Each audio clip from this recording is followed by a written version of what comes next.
to me on Twitter Hey, with like, oh, I'm gonna be on the hotline in a little bit, so I'm doing the hotline. I can't seem to get my Switch working. I don't know why. It's pissing me off.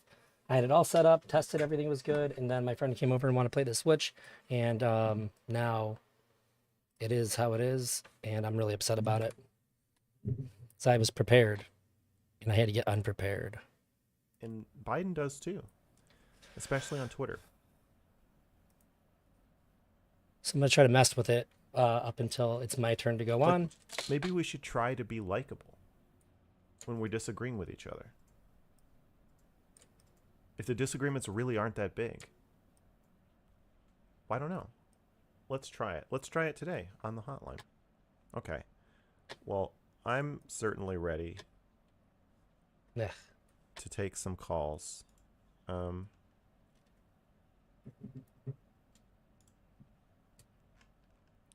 let me Where's the waiting room?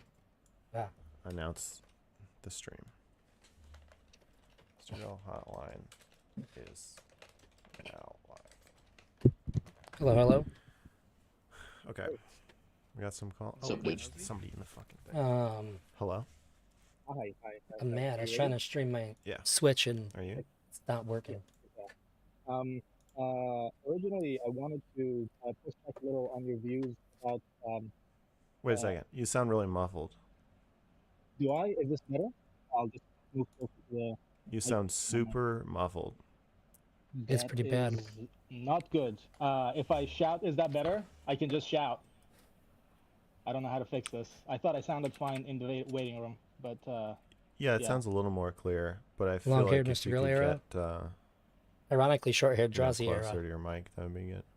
yeah. Okay, I'm like leaning in over my laptop. It's as No. close as I can get. Yeah, that's nice. Okay, good. All right. Okay. Originally I was gonna push back a little on your views with regards to gender, in that I thought perhaps they weren't backed by science, and you seemed overly confident, to me at least, from a scientific point of view.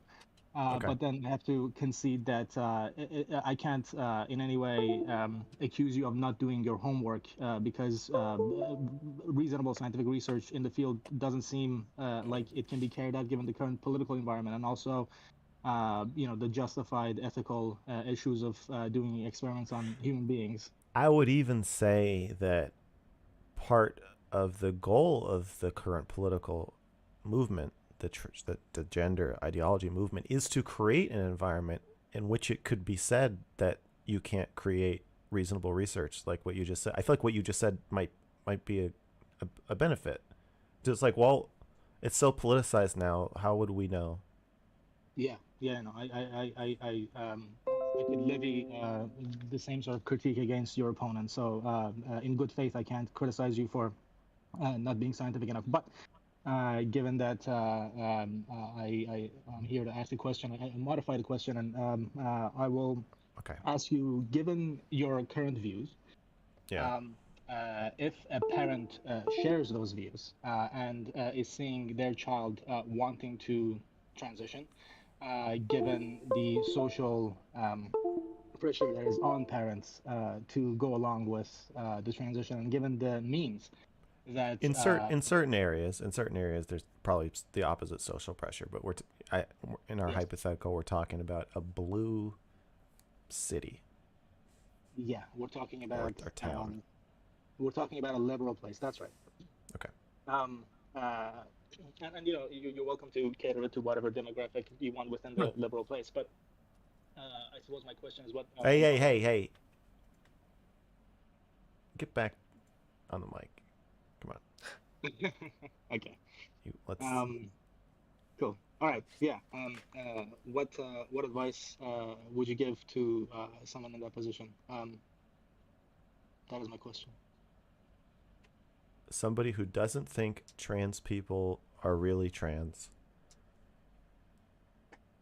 and their kid wants to transition, what should they do?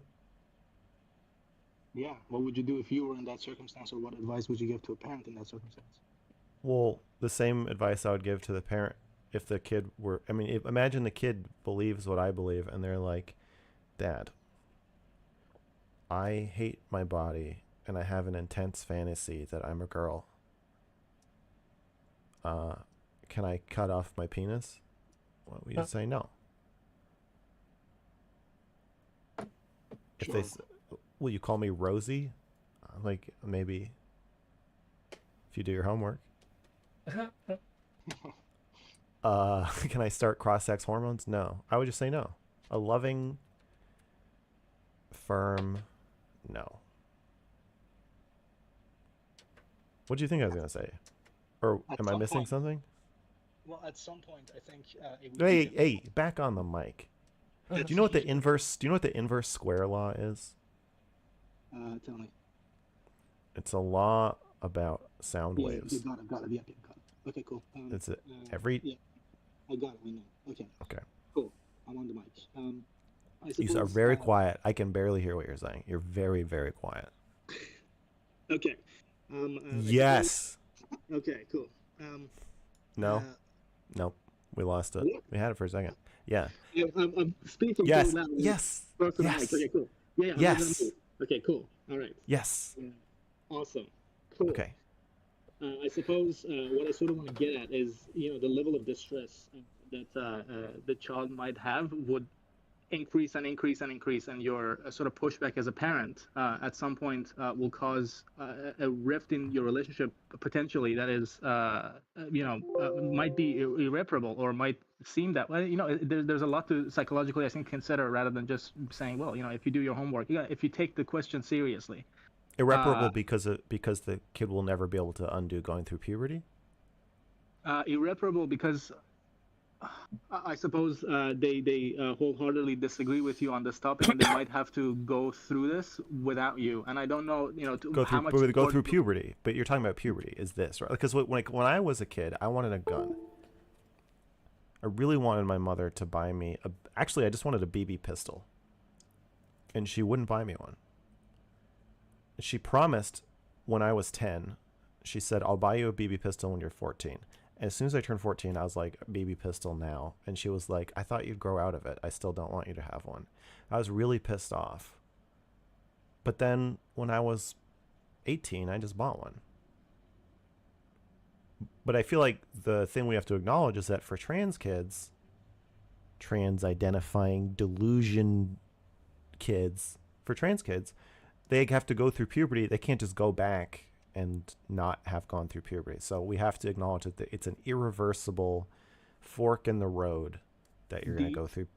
I believe the issue, I'm sure you can come up with much more personalized things that were much more important to you than a BB gun. But transitioning seems a lot more important than I also wanted a gun, but that's not, what. And my parents wouldn't get me the gun. I had a similar story. Mm-hmm. But yeah, the Okay. emotional weight of it. Mm. Um, I mean, if you come up with an analogy, it would be great if you could come up with a you more want me to come up with an analogy? poignant analogy. Yeah. I mean, if you were to do so, I'm not telling you to do so. I'm just saying if you were Okay. going to do it, it would be nice to be more serious about it than a BB gun. Okay. A poignant analogy. I'm in love with. I'm in a state where I'm legally allowed to get married when I'm 14, and I'm a girl, and I'm in love with a 30-year-old man. And he doesn't want to wait for me, and I know this is my true love. I know that we're meant to be together, and I can only marry him with your That's true, Portland. parental You're right. consent. I And if suppose, you yeah. don't, Because if you don't give me the, and it's my body, if you don't give me the consent, then he'll slip away. He'll marry some other 14-year-old, and I'll miss out. Let's say that's the hypothetical, and in that way, it's very.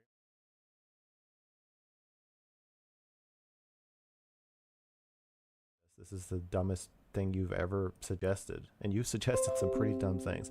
And then, but from the child's point of view, they're like, "No, you're ruining my life if you don't let me do this."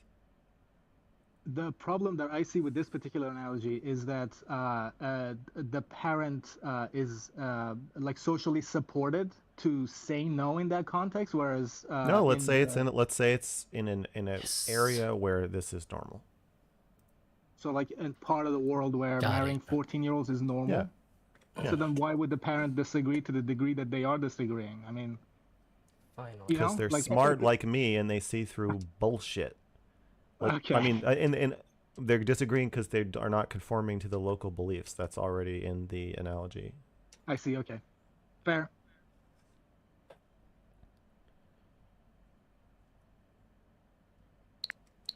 So I don't know. What's the count? What are you asking Cool. to like? So I guess Is it your work? advice Is is it? to just continue to, yeah, hold Oh, fast do you realize and what you're asking me? You're asking me, would you cut your own son's dick off if Oh, refusing meant he would never speak to you again?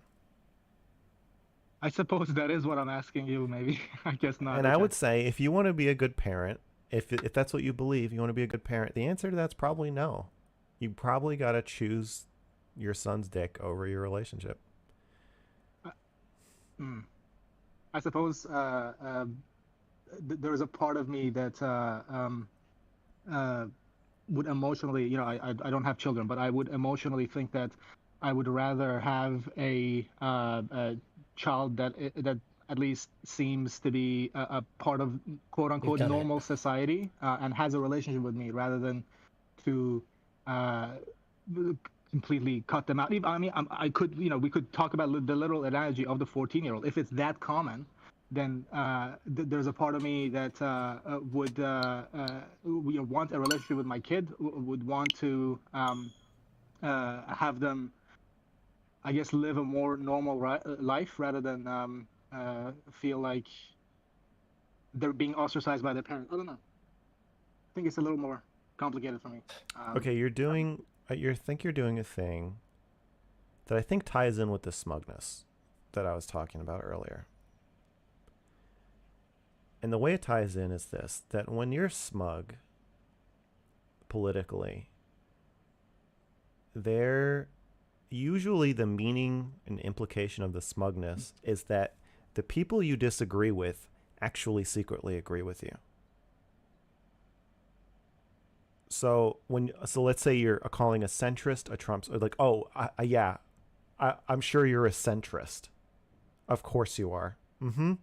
We all know who you voted for. When you call a centrist a Trump supporter, the implication is, I don't think you're a centrist, but also you don't think you're a centrist. We both are aligned on what's happening, and I'm going to call it out, and I don't even have to make a case because you already know I'm right.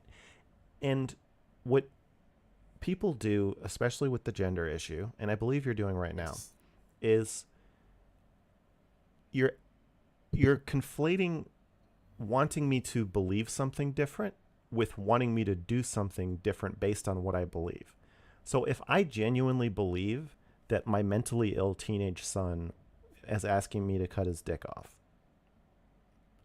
and there is no scientific basis for doing this whatsoever, then of course there's no question. Like, of course, the humane thing to do is for me to say no. Finally. Got it Just like working. you would say no to your teenage son wanting to cut his nose off or wanting to cut his arm off. It's actually it's worse. It's your dick. Oh.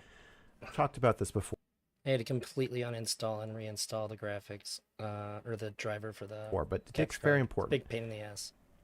But if you believe that I actually secretly believe what you believe, and that I actually am secretly in alignment with you, and that I kind of have my doubts about the science I'm citing, and I kind of think that I just don't like liberals for some other reason, or maybe I'm just homophobic. I have a disgust response to trans people, and that is actually what's informing my gender critical stance. I don't really have a gender critical stance. I actually believe that trans women maybe really are women, or maybe I just think I don't understand it, or maybe I'm confused and conflicted. And then in that confusion and the conflict and the doubts and the secretly believing what you're saying, then you can get to a place where, well, yeah, it's a good question, because the question is both about what I believe and what I would do given that belief. And when you can combine those two in your mind when thinking about your political opponent, it gives you this wiggle room to interpret everything they do and say in the worst possible way and you also don't have to have your own beliefs challenged, because you get to just assign your beliefs to the other person. But I do believe. but your hypothetical question to me was, given your current position, my current position Yeah. is that trans people aren't No, really trans. okay, They're okay. just delusional. I, So yeah, what? yes, So then yes. there's no No, I get that. question. Okay. Well, hang on. I do believe that you genuinely believe this, and I also, dropped into the 14-year-old example. Putting myself in that situation, being Yeah. the parent of a 14-year-old, and I don't believe in that 14-year-olds should marry 30-year-olds. Specifically because I want to acknowledge your point of view, and also to be transparent. I am much more progressive about this than you yourself, but also No shit. I am Okay. sort of putting myself in the position of a parent of I'm gonna move my Discord off of a that 14-year-old child right This now switch is who would want to get married to pain a in the 30-year-old. ass. Yeah. But yeah, I guess you do make a good point. Yeah. I suppose my argument is more emotional than it is logical, and that was built to it. I sort of meant emotionally. What would you do as a parent? I know, but again, if you believe that my stance is my stance, then there isn't really any dilemma. It's the same as a 3-year-old wanting to jump into the alligator pit at the zoo. And you're like, what if they're going to cry all day if you don't let them? I'm like, what?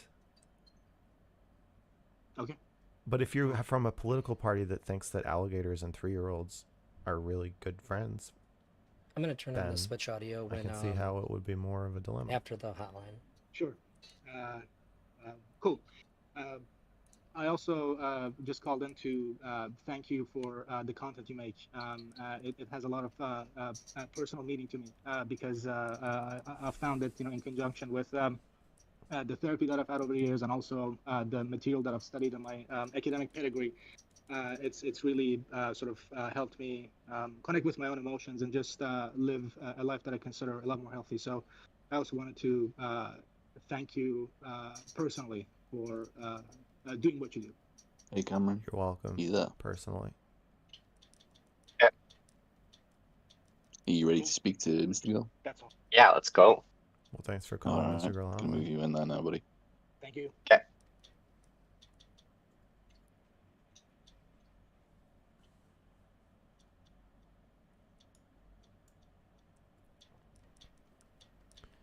Look at the chat.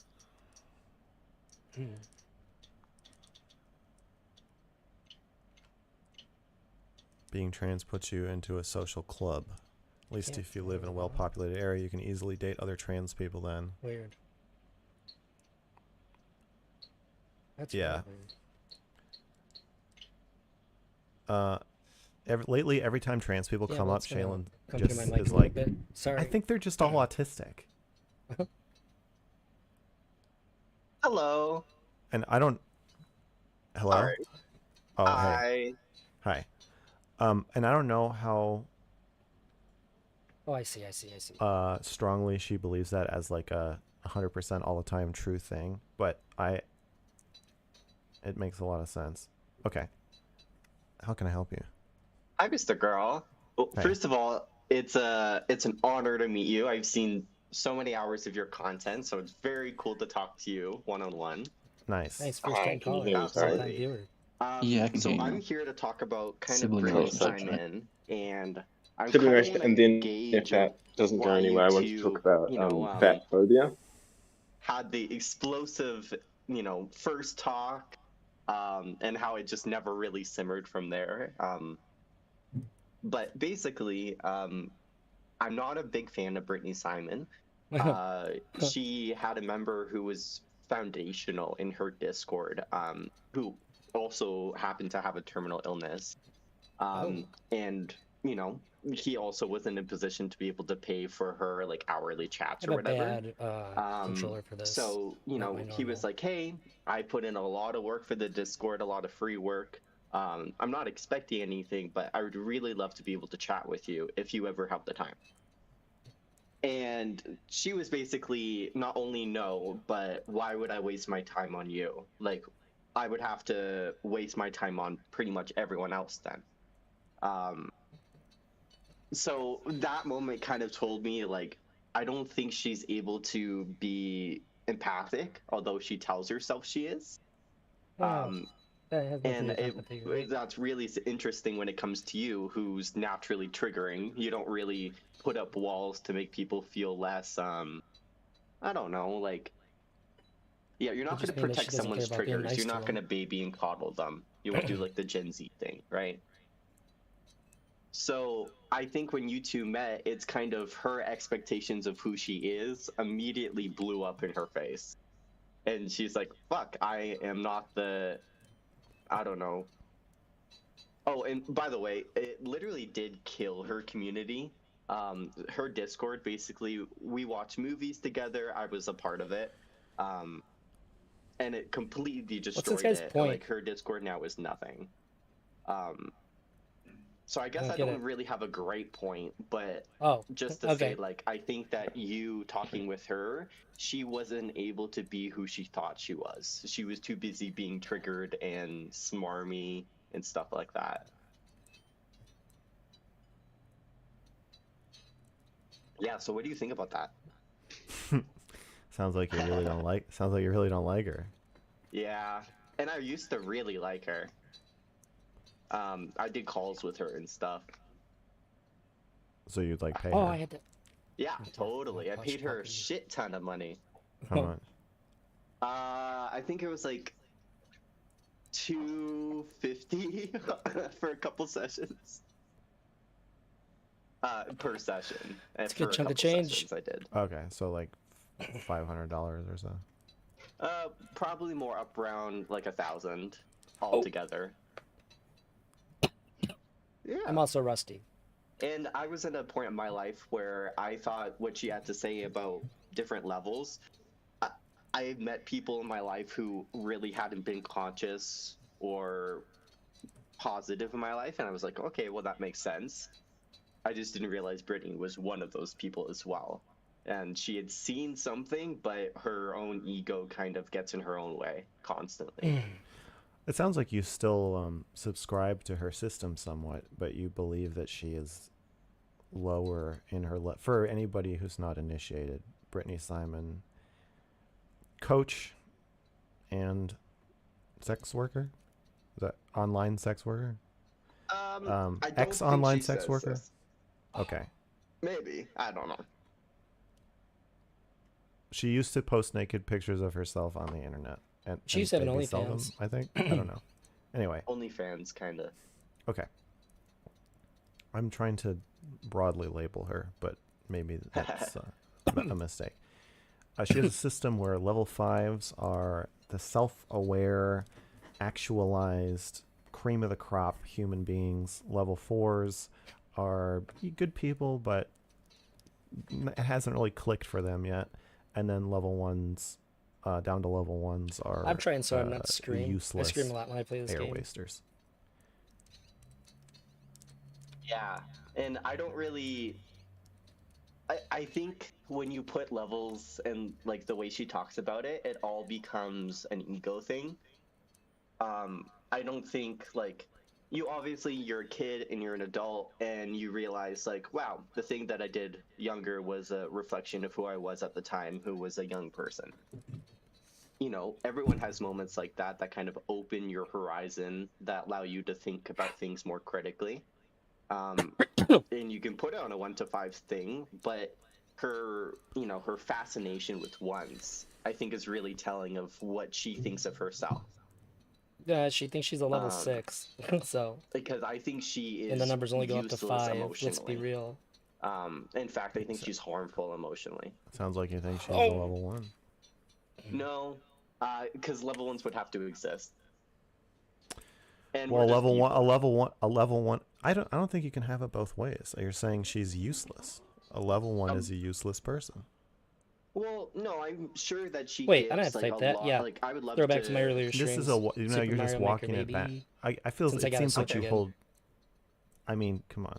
But I need to It get a better feels like controller bad. you hold two belief systems at the same time. One is that we're all just people, we all make mistakes, and we're all human. Human's gonna human. Oh wait, Brittany holds two at the same. Brittany holds two belief systems at the same time. One is humans gonna human. We're all just people, and the other is, but actually, also, We're not. we're level 1s through 5s, and Yeah. guess where you are?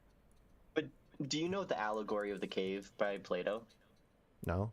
Oh. So there's this character, and he's in the cave, and he sees reflections of something on the cave wall. Yes. And eventually he gets up in his shackles and he goes towards not the reflections, but the actual light that's causing the reflections to occur.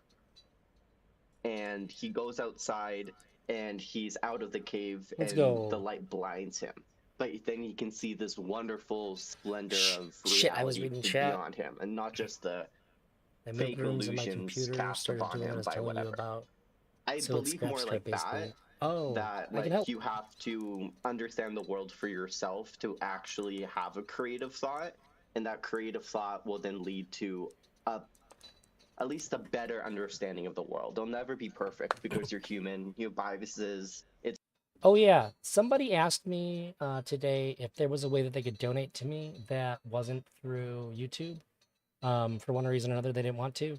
So yes, this isn't me like so much saying, "Hey, donate to me," but since somebody asked, I decided to just like put my Cash App on there. Don't feel any pressure to donate. This is for I guess if that person wanted to. And if anybody else wants to, that's a way you hard can being do it human, without blah blah giving any blah. money to YouTube or anything. So I believe more like But do you that hear the? than levels. But you just said two Jesus things again. Christ. It's the same two Okay. system. I You don't want said to call them out. Yes, true lady? enlightenment, escaping the cave of your own darkness and illusions, and really Well, there's seeing no the true and enlightenment. no, listen to me. Really seeing Okay. the world for what it is, seeing the beauty, broadening your horizon. Mm-hmm. But also it's hard being human. Humans can human. Blah blah blah. Yeah, I would say that's pretty fair. But that's Brittany's belief system. No, Brittany's really dumb.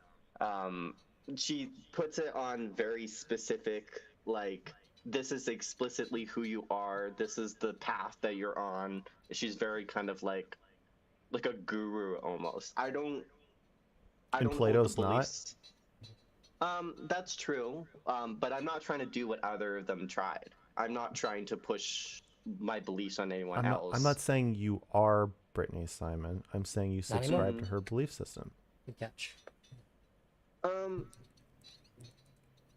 Again, the dual narrative coming out of Brittany is one, enlightenment and godliness and perfection are possible, but also they're not. It's not possible. You're just human. No, And they but because they I don't coexist at believe the in same time. perfection. Like, you can be as enlightened as you want, but Escaping the if you're poor cave. Yay! Escaping the you, I didn't win. escaping the meet, cave, but escaping yeah, the cave. but I think is, that's a continual process with everything. so. Do you whether believe you Do you believe that you can never escape the cave? I deeply apologize if I end up screaming. I don't at think any it's point. about the cave, and I don't think it's about This escaping. question is about the cave, and your analogy is about the cave. Do you believe Yeah, that you can escape But I the don't cave? think it's about escaping or the cave. I think The it's analogy about is about unburdening yourself the from analogy the things is about that you think should burden you. hey, Hey, you used an analogy. You Yeah. said, yeah. Ooh. So now we're going with Plato's story about the cave. Okay, And in the okay. story, the wise man escapes the cave. Ooh. is he wise or is he lucky? He's wise. Oh, He looks at a thing on a wall and he knows that the light is coming from somewhere else. That's wisdom. How long does it take for him to realize that? It doesn't matter because the question I'm asking you is, do you? Does oh, it? I shouldn't jump on. Yes, when it pops doesn't up. matter. Okay. The question I'm asking you is, do you believe that it's possible Trick. to do this or not? Yeah, but I think you will always have blindfolds on you no matter where you go.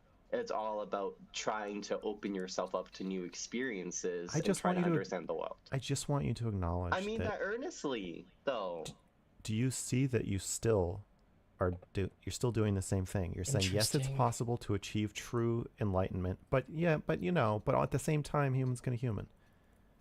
You can be a level 5 and human's gonna human. These ideas are antithetical to one another, and when paired together, I believe they're particularly toxic and harmful, and you're pairing them together. So I just want you to acknowledge, and I'm not saying it's harmful like you're spreading harm. I'm saying it's probably Why did I do that? harmful Why did I to do that? you, but you don't. I don't want you to acknowledge that part. I just want you to acknowledge that you seemingly believe both of those things at the same time. You might have to buy a new one, Well, Emery, but you maybe want me not. to say I believe those two particular things, which then would my beliefs would be concurrent with Brittany's, is what you're saying. I'm trying to point something out, that you hate Brittany Simon in the way Brittany Simon hates people. And so you have not actually left the cult. You're still in the cult. You Oh just my place God. you just place Brittany at a lower level Hey. than you in Gary, her own thank you so system that you still much. believe in. My goodness, I But appreciate you. don't. Like my feeling that Ben comes Thorpe from got a that, membership. and like the thoughts that I've had Thank you, since, thank you, thank you. I realized You're when I super was cool, more my in that guy. community, it was more ego based, and now it's more like a interesting. This is something I can reflect personally on. Isn't this realize- exactly what Brittany would say if you asked her, is your system based on ego? She would say, no, it's all based on personal reflection and growth. But her system is about ego ultimately because she's on top of it. So is the man who escapes the cave. But is he on top, or are there like? Where do you think there's Plato so many, thinks? You're not. Where do you You're think not Plato? creative enough with Plato. Like you're not looking at the Where do you insights of what he's saying. Where do you think Plato is telling This that girl's story not really a from? philosophy guy. Like more of like a guru kind of Yeah, perspective. is he in the cave or is he outside of the cave? Oh! Interesting. I hadn't thought about that. And where do you think you are when you say, have you heard Plato's story about the man in the cave? I think I'm still in the cave. Okay. Well, because I'm 22.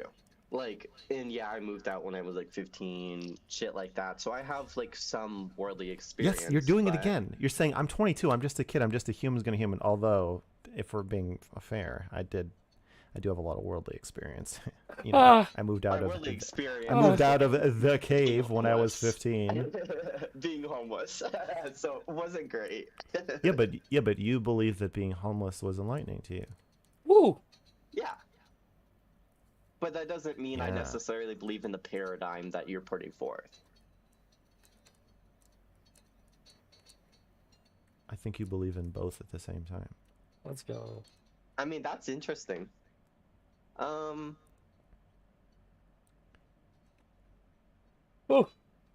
No! So how can I prove to you what Oh, like God. set You of can't prove words something. You would- can't prove something that isn't true. It's everything you say Hmm. just confirms what I am saying about you. So I don't think you're. Okay. Listen, what can I say to That's prove not to you? very out of the cave for you then. It's not very out of the cave. In the Because I'm Republic, not I'm pretty sure open-minded that about people in the you? cave never escape from Yeah. it. Isn't this An exactly ideal what Brittany said to strive me? to reach, but it isn't achieved. Max, I thought you were. I thought you were more open-minded than this. But since you're calling me not open-minded, you must not be very I open-minded. think you had the unattainable goal. Because only a level 1 would think I'm a level 1. It's all still super hierarchical. She has a Yeah, it's lot of inherently beliefs that hierarchical. I've divorced myself from explicitly. And like made a concerted effort, be like, wow, that's like I don't know why that's really worth Well, that's saying just, like, if he's still not subscribing to helpful. the other ones. I understand that there may be specific things, but I'm But talking then you about. can't paint me on this paradigm, baby. Come on. Let's challenge you. Oh! Let's go. Okay, I'm prepared to be challenged. Okay. Got there. Yes, I can paint you on a paradigm, even if you disagree with specific things that Brittany Oh, Simon dude. said. That doesn't mean that you don't still subscribe to the I general. disagree with her the philosophy. general dual structure. That doesn't mean you don't subscribe to it. Well, if I might was just a think I'm- hypocrite, maybe. Yeah, But I don't think I am. Yes, I'm calling you a hypocrite. I am calling you a hypocrite Mm-hmm. because you're saying I left. You're like, this community was toxic and I left it. But you are still. I think you're still in it. You've just ascended to level 5, and now place Brittany at level 1. Well, do you think that I am more conscious than Brittany, just from like the minutes that we've no. talked to each other? Do you think I'm like exactly the same level of He's still consciousness? seeking Do you think I'm below validation, her? but now from Mr. Girl. Can you even gauge that from a conversation this short? I don't know. I don't think that You shouldn't answer that. I subscribe to the level system, nor any system like it. So I don't think I can Oh God. rate people on scales of consciousness. But do you ever notice, like, say you're at a bus stop and there's some lady who's maybe, like, I don't know, cracked out of her mind? A retarded woman. Sure, if you want to call her that. No, I'm saying it. There's a literal retarded woman at a bus stop. Well, I don't believe in the term retarded. What term What would does you that like to mean? use? I don't know, Okay, I someone don't that's like it. mentally handicapped, if you want to say that. Oh. Mentally- Retarded is so mean. And not true. What do you mean it's not true? It just means, it doesn't mean your IQ is like lower than 70 or something? Historically maybe, but it carries now the connotation that, like, again, you're useless. You're like some kind of mistake is the connotation. What is the use of Jesus. somebody whose IQ is below 70? That person still has value and can Those give are the value real to their level. family. You want to talk about level ones? No, those people are probably more a part of their community than most of us are, Oh, I have to jump off that ice floe. Oh my God. and they probably give joy Don't believe in in it. a way that we can't. Yeah, that's pretty good. So I disagree. I don't believe in the word retard. I don't believe in any. But should we continue? Is a Sorry. pretty think- weird I think- statement.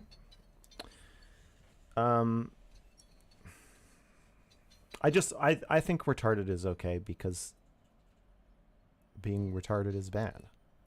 And I think it's okay to acknowledge that. Oh, I'm screwed.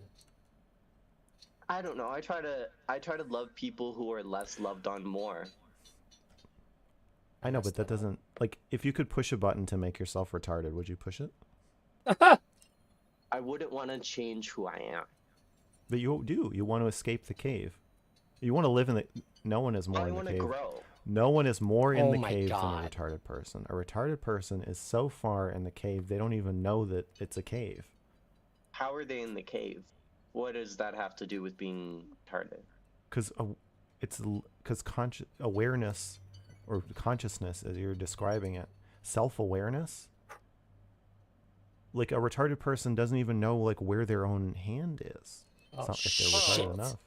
They can have like a brilliant array of emotional intelligence. They might not be able to move their body or Oh my express God, it are we very really gonna well, get hung up but on they this? can It still feels- have it. Okay, I think I'm realizing something. Okay. It seems like yours, like Brittany's conception Okay. of most to least conscious, most to least self-actualized and self-aware is intricately interwound or intertwined I see the with, chat, but I can't read it yet. sense of liking people or not liking people. It's like about hate. Because then when I give you an example of somebody who's definitionally the least conscious Shit. people we He's can arguing for think of, social a construction retarded version of person. retarded rather than You- psychological Well, someone definition. like Wait, not no, listen. Taking I the- say, don't I think say it's a okay retarded because it's person, stigmatized around. and you Yeah. balk at the idea of a retarded person being a level one, being further in the cave. You're like, well, how do we know that blah blah? But then when you talk about someone who does Absolutely. crack, Well, you didn't let me finish what I was saying. a cracked out whore, Who's a being crack, proud? I love whores. a crack. Okay, well then what? She's Why? like, she's like yelling, she's screaming, she's rolling over the pavement. You could say that that's like a tough lesser one. conscious person in that moment. What about a compared to retarded? Okay, someone would you say the who's same maybe about? trying to call the police, try to get her medical help? That could Would be you an say- example of a more conscious person. Okay, what were you gonna ask me? Retarded person at the bus stop. A mentally, I think Do you see a different. difference I think between I the two think people a in differently terms abled, of like a consciousness? developmentally differently abled person at a bus stop whose IQ is 52. Oh my Why God. can't they just be hate normal? this. Wait, the person. That's what I to keep begin saying. with- Just Wait, no, give me a lady who used to have a PhD in math, and then her husband divorced her, and now she's cracked out on a street rolling around, perhaps overdosing. what's the question? Jesus Christ. Do you see a difference between the two people in terms of consciousness? What is even being asked at this point? Someone's Like, I trying feel maybe like to we've help versus lost someone who's What were so we going for? Oh, I didn't have to developed turn in off her the ice own floe. addiction that she isn't able to ask for help. I just don't think I would call one more conscious than the other. I mean, But can you see the? You don't have to put it on a scale, and I don't think you should either. I agree with you wholeheartedly. I'm just saying it's Wonder- more why don't we go complicated. the Isn't other there way? something just more honest about smoking crack? I'm not cracked out ex-PhD I meth. think there's something more desperate. Walking around with your PhD. Fuck you. Isn't there something? Isn't there something that's like, you know, Wait, I think a just stand meteor up. could kill you in 30 seconds. So why don't you just spend it high on crack? What does it matter? What are you gonna do with your But you PhD? don't- Where's all that you work don't gonna need go?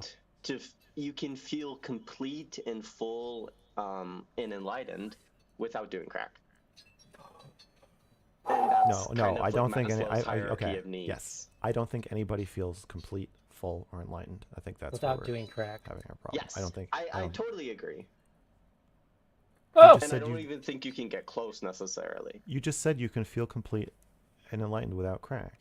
In terms of like Maslow's hierarchy of needs, you can be self-actualized, not enlightened. I don't think you can be self-actualized. Do you see it as something like it's like an ocean that's there we like go. maybe like you can boil over maybe to self-actualize, but then you eventually will dip back down? Or do you think it's like an alien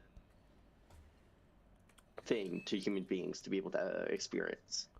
I think it is definitionally unsound as a concept. Plato's story makes no sense. The experience of the caveman who is looking at the reflection, Mhm. thinking it is the most beautiful, brightest, widest horizon he has ever seen, is Mhm. identical to the experience of the caveman who escapes the cave. I feel like So- one is probably suffering more than the other. From an external, omniscient viewpoint that does not exist. But No we one, live in a time where we can look at different people and kind of, so I'm able to be in a time where I can do that comparison. if you are in a cave, do you think that you are mentally or intellectually equipped to determine whether someone else is in a cave? I don't think intelligence has to do with anything with consciousness. I'm I not think talking about someone in- can have a I'm- PhD and be the Will you- biggest asshole that you'll ever I'm know. trying. Oh, I'm trying to get something across to you. I know. Maslow's hierarchy is cracked, anyways. And anyway, self-actualization. Do you is agree with this psychological goal. premise? The whereas experience of enlightened the spiritual person who transcendence, stares false closely at the equivocation. reflection on the wall of the cave is identical to the I experience of think the so. person who escapes I think I the agree cave. with that, like wholly. They are both thinking this is the most beautiful thing. I found it. Eureka, I am self-actualized. They're both thinking that, right? Yeah, that's the same thing. Okay. So that's brilliant. I think that's really smart. So how can you ever know that you've achieved something if you're always at this, well, oh, this is it, but you've thought that before. So statistically, you will experience it again. Yeah, I totally Okay. agree with Okay. that. So then the next question is, Mm-hmm. only a self-actualized person could correctly label somebody else as self-actualized, right? If you're How'd deep the in your first one do? cave, Oh, then you will never be able to tell whether somebody else has left theirs, right? I guess it turns on to more therapy stuff. Okay. Like if but you've done your work, then you can be able to judge if people have who done can their work. determine whether you have done your work? how did the first person get? Trained professional. Have Proven to our be trained professionals self-actualized, self-actualized? Not necessarily, no. Who can determine if they are?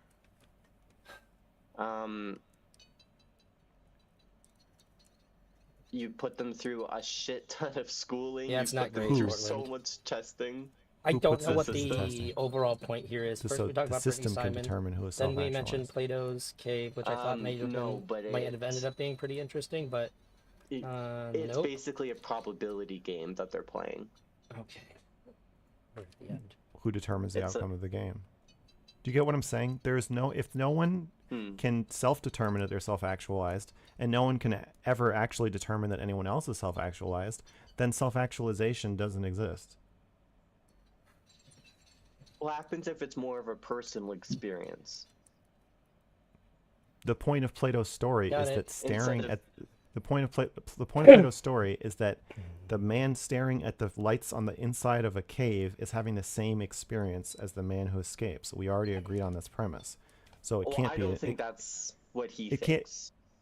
But I do agree with you that but that premise is written into the story. He. That's what I'm not saying. read the story, sir. It doesn't matter from what you're describing. The story doesn't make any sense because he's implying that somehow somebody will know, and who knows if somebody's escaped the cave? I'm guessing it's Plato knows. But how does Plato know he's escaped the cave? Yes, Because I that's think my it's point. something that this is probably Brittany's fatal flaw is It doesn't make any you sense. only can apply a system of consciousness to yourself. To be fair, the only reason why we're here Because that's the is only because person that you I'm going truly to talk are. to Mr. Girl. So and you I can be gotta like, be in I the was Discord and more stuff, conscious so I gotta than know when I when I'm experienced coming up. that, but you can never say that you're fully self-actualized. You only Which can means- look at yourself and compare. Once you're because out of a the only cave, you person can't get any more out of a cave than being out of a cave, right? Well, if you walk into another cave, which a lot of people do, No, you're not more out of a cave Why if you am I walk not- into another cave. Once you are out of a cave, you cannot get any more out of a cave than that, right? what I'm saying is you can revert back to your old ways. Yes or no? If you are out of a cave, that is the most out of a cave you can ever get and cannot get any further out of a cave than being out of a cave, definitionally. No, Okay. because I know what you're implying, so I disagree then- with the implication. Well, don't do Where do that. I That's use dishonest. this? If I say something you disagree with, you should just disagree with it when I say Uh, it. Well, I know that you're smarter than the words that you say. I'm able to read the subtext. I gotta I would carry like this to have the fucking autonomy spring. to just represent my own points in this conversation, and for you to have the Yeah, autonomy to it represent feels like yours. this guy instead of watched telling one me- philosophy video and he's trying to like. I mean, you're make just saying you're lying. You're literally philosophical just arguments saying against Mr. you're Bro, which pretending is to disagree tough, with what I'm saying. even if you do I know because don't you think think you're I'm, philosophy. pretending. I just think you're saying two things at the same time. I'm saying not one smart. thing. Being out of a cave is the most out of a cave you can be. Ah! If I And then what I'm draw, saying from that's- like that- my belief system, like we Don't- that's- discussed, like I don't Like, the think cave isn't that that's literal, how it and the works. point is that you But you're can saying like with never the really story, know what it you has don't to I'm know. not work like this. asking you how anything works. I'm saying literally just the words Yeah. I'm saying. Okay. Out of a cave is a binary state. If something is out of a See, cave, here's the problem. then it can't get any more out If of a this cave. guy actually once knew it's what out they of were a cave, talking right? about, they could explain this to Mr. Grill a bit better. Yes. So I. Yes, Okay, wait. so, Let me. Yes. So let me make another point then. 'Kay. Self-actualization then has an implication that you're not going to realize anything else about yourself or become more conscious again after that. If you're level 5, there is no level 6. Well, that's or not true. you're Brittany's at a the level best 6. point to be able to take in for information to accelerate your growth. I And think it's cannot more and, about and, growth, and growth than cannot stagnancy. get to a better point. Why'd I do that? You're at I the disagree. best point. Why'd I do Well, you that? just said the best point. We're Best human. point. The color can't grasp Yes, his own point. There's exactly. stuff in a loop with a faulty Human's premise. gonna human. Yeah. You can always get better, but also there's a level 5. You can be at the best point, but you could always be at a better point. You've escaped the cave, but you could It's always now escape like it. You the could same always escape thing. it more. You could more escape the cave. Do you see how these two things, every time you run into a contradiction with one of the ideas, Well, you just can flip to the other one? let's see how far I can go. 'Cause I And need so- this spring Because out. I think reality requires two perspectives. Okay, here's Not just here's one. here is the dark cruelty. I wonder of if they having even get both of these that, because narratives that's not the running dumbest at the thing same I've time. ever heard. I don't know if they understand Is that the part. person Did I whose not eat that hand spring is the on the whole lever, time? who gets to switch between them, gets to give you a sense of accomplishment, but also a sense of shame, or a sense of forgiveness. So we can go back to humans gonna human. Oh, everybody poops their diaper. It's okay. You're human. You make mistakes. I forgive you. You don't have to be so hard on yourself. Why would but you you're have but to forgive but you're kind of a shitty person, aren't you? Well, yeah, you don't have to forgive a didn't eat baby, that but you're spring. not a baby. You're a level 1. I Babies don't are think level you have to forgive babies the cracked out lady unless babies- she's like hurting you. babies are level I need to 1s. Take the spring down to here. Do the same thing, and the lever Mm. between the two belief systems switches framings. So are you an incompetent little shit who craps themselves and doesn't contribute to the house, and Yes. who nobody Honestly, yes. who uses people, a parasite? No. Okay, I No, don't use you're people. no, you're a baby. You're just a little baby. Of course I forgive you. And if you're the person with the hand on the lever as Brittany is in her system. I don't think you have Are you empathy listening enough to what I'm understand my saying? perspective. Do you? I am, so are, I'm responding. No, you're not. You're just disrupting it. You're just derailing everything I say. I'm saying something Because important the to rail you. station you're headed to at is not one that I'm on, My- because you're missing an integral emotional aspect of who I am. So My- your beliefs okay. that you're kind God. of putting onto me doesn't really make sense if I Okay, can listen. explain this part of my character. I'm trying to help you. Do you understand that? Sure, but I'm also here to like be real, you know, and be authentic and let you know if I disagree. That's what I owe to you, and that's what you owe to me. As You friends. are derailing the conversation. He has friends. This The person's things weird. you are interrupting me They're or weirding me derailing out. what I'm saying to say instead of responding to the things Ah! I'm saying to you are just meant to disrupt or derail my train of thought and just make the conversation into a soupy mess where nothing Yes. can actually be said. You asked me a question. Well What put. You literally, happens if you it told me a can't be story. said? No, shut up. You told me a story. Again. You told me a story about Brittany, and then you told me a Plato story, and then you asked me what I thought of it. Yeah. And I'm trying to tell you what I think of it, and you are doing everything in your fucking power to stop me from telling you what I think of it. Rejecting hardcore. And I've had to deal Yeah. I've had to deal with the distractions and your like wriggling around, pinning you down with one hand while simultaneously trying to analyze in the back of my mind why is it a problem that Brittany holds both of these beliefs? Why is it a problem that you hold both of these beliefs? And I'm telling you, this is the problem. I'm trying to lay it out for you, and I want to know what you think of it, but you have to let me say it to understand I'll it. shut the fuck up. I'm sorry. I will shut the fuck up. Ooh, Listen, that went smooth. the problem with switching back between these two frames is that really they're both running at the same time. And the person in charge of the system or the conversation, I'm talking about Brittany with her fans, because a terminally ill person is a useless person. If we're in the level system, Ooh. a terminally ill poor person, this person has no money they can give me as a creator. A terminally ill fan, they have no money they can give me, and they're never going to. Okay, but if you look They're at not. Brittany's You're system, to yes a to my one is terminally not to my that. to my terminally ill fans on a 1 to 5 level system, the cold-hearted Brittany Nazi system, you have to be a Yeah. level 1.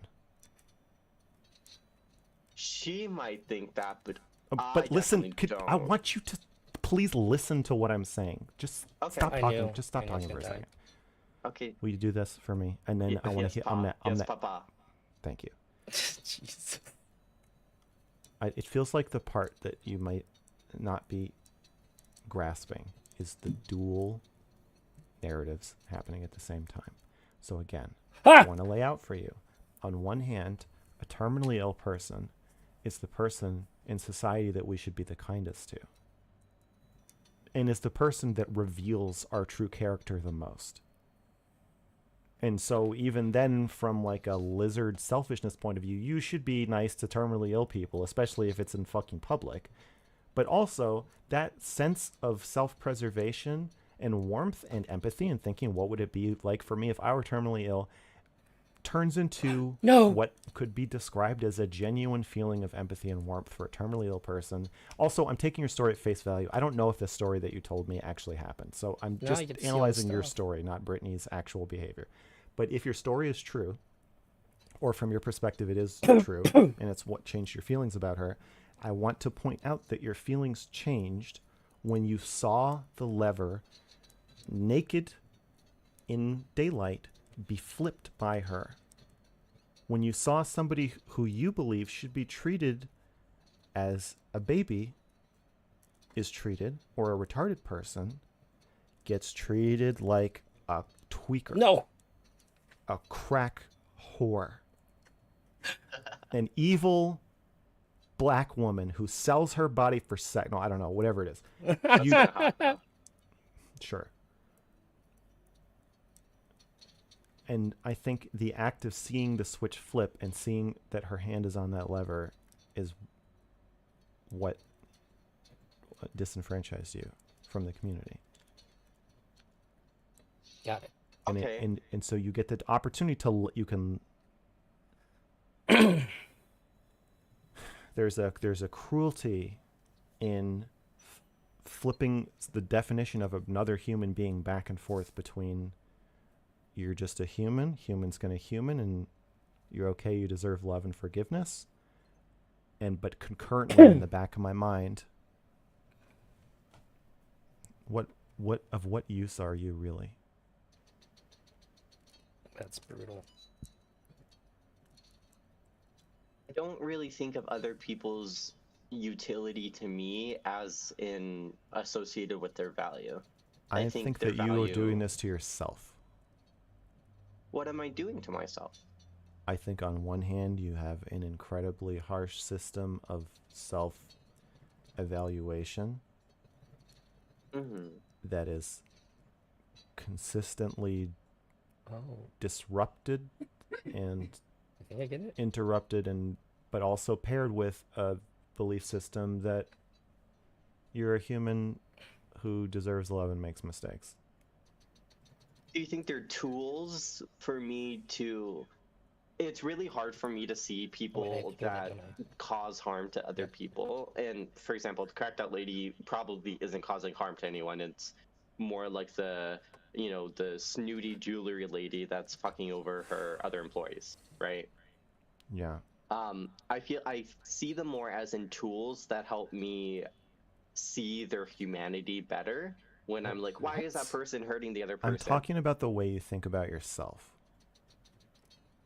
Yeah, so I definitely, that criticism comes up within myself of like, why can't I do this? Why can't I do this better? Why can't I ameliorate this?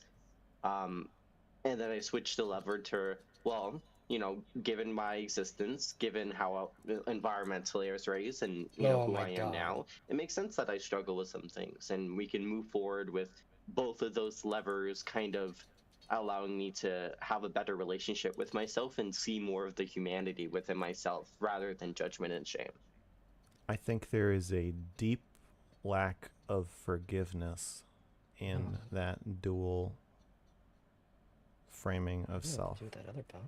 where it seems like every time Brittany But I feel like they both have to be faces used. self-loathing or cutting criticism, she cannot just sit with it. I don't blame you, Portland. It has to switch I'm struggling too. to humans gonna human. So she And can't look at people critically. Herself. Hmm. just- It's I think it numbing just my hurts too brain. much. I'm not gonna lie. Or it's too scary or something. I think that's really spot on. That if you sit with the feeling of being worthless for too long, other people are going to realize you actually are worthless and What kill you or leave you to die in the woods. And I think that you are the same. I think you are like that. Hmm. So worthless in what way is my question? Ah.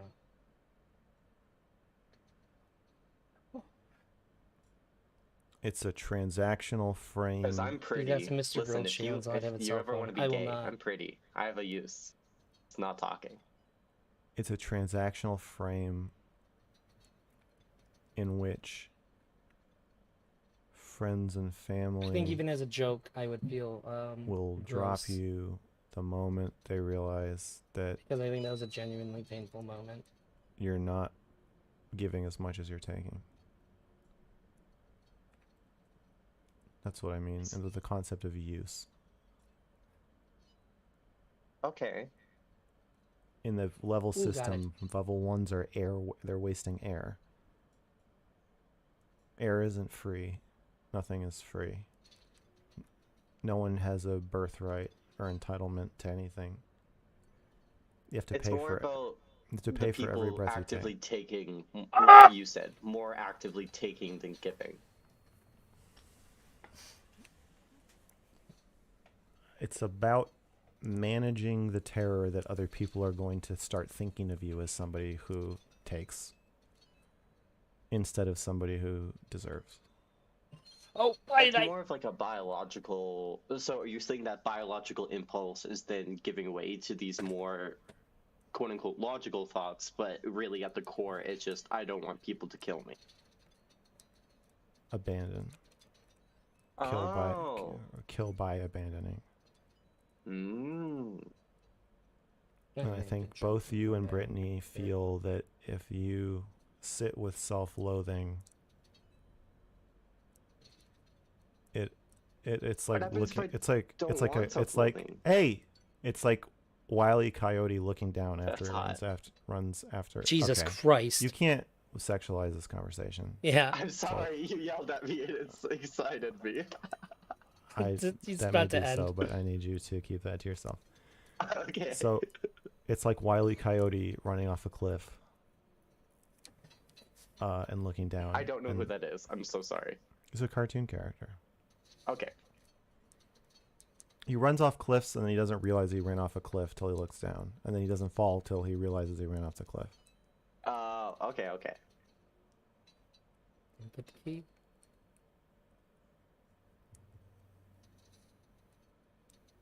But I think that if every time you feel self-loathing, you switch to this like phony, endless forgiveness lens. If you're forgiving yourself in a different lens from the lens in which you are hating yourself, then you're not really doing it. You're not really metabolizing any of that self-hatred. You're not sitting with it. You're not feeling it. You're just disconnecting from your own emotions when you do that. See, I definitely struggle with self-hatred, but it's something that I work like consciously on with my therapist. There we So go. I don't know if like my character, like that's kind of what I've been seeing this conversation. Yes. I really wish we could like meet in Maybe Campbell person, throwing that bomb. because then you would really, I don't know, see how I interact with $500. other No, I'm just kidding. people. No, I don't have that You money. don't- I'm sorry. you don't. Well, go get a job and come. No, you don't need to see how you don't need to see how I interact with other people. Oh my God. Yo, Jazzy. Okay. You don't need to see how I interact with other people. None of you do. Yeah. Yo. You see me in this You ready to go box. on? Yeah. You see me, Get this guy this outta here. glimmer on the wall of your cave. Yeah, That's no, all he's you just need to see. gone. I'm gonna move you over there now. Okay. So you're the reflection. This happens a lot on stream. And the reflection is the same. Less so on the hotline because I'm seen as like the person in control of the conversation, so I can just tell the other person to stop talking. If there's an implied threat that I'll just kick you if you won't shut the fuck up. But I don't like it when somebody asks me to do a task. In this case, what do you think about this thing? And I'm like, oh, I can. And my mind I'm having all these thoughts about this thing, and I can share them all with you right now. This is perfect. And then they immediately start trying to prevent me from doing the thing they just asked me to do. I describe it to Shaylin because Shaylin does this. It feels like I'm breathing through a coffee straw. Like I am being suffocated. And I just desperately want to be able to like get out what I'm trying to say, and I just like can't. And like you've seen me on streams, like a lot of my streams in 2022, the year of streaming, me screaming, "Let me finish my fucking sentence." I'm okay with people being emotional or emotionally guarded,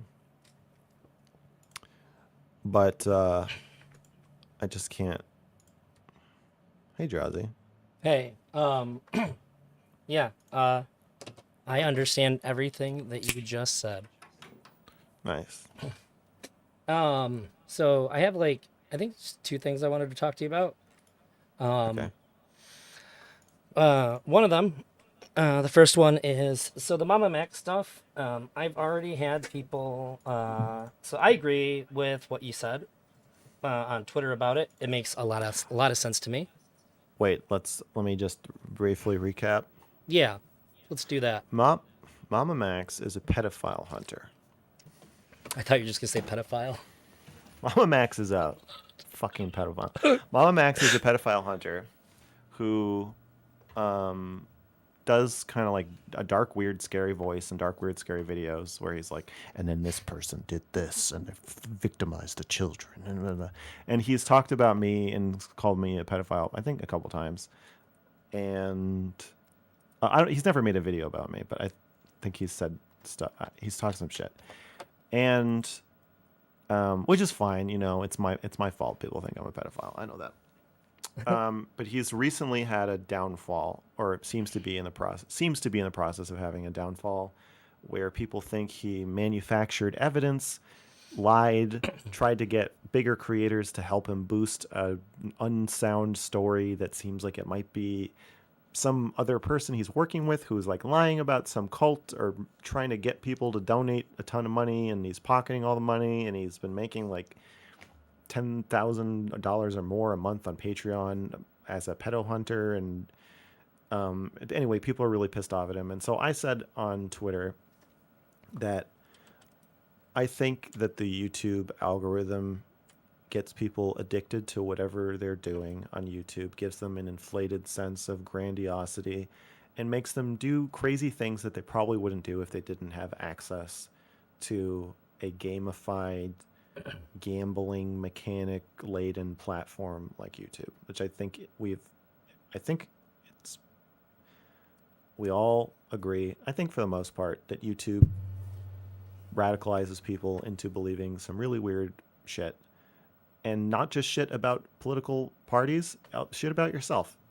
And so he seems a bit unhinged, obviously, but I think that taken in the context, it's like child actors, you know, it's like Britney Spears shaving her head, and you're like, look at the context of her life, and you're like, well, of course you did that. It's not that weird when you see the situation the person was in. So I wanted to contribute not to the dog pile, but to say, like, let's not forget how fucked up this system is. And that was what I said on Twitter. Yeah. And after you said that, it made me sort of stop and think. I sort of just like ran through the 2 videos that I watched, and I realized that I feel bad for Mama Max when I think about the voice, and then and not only that, the mission that they're on, it makes me see. It feels like somebody who is desperately begging for people to approve of them.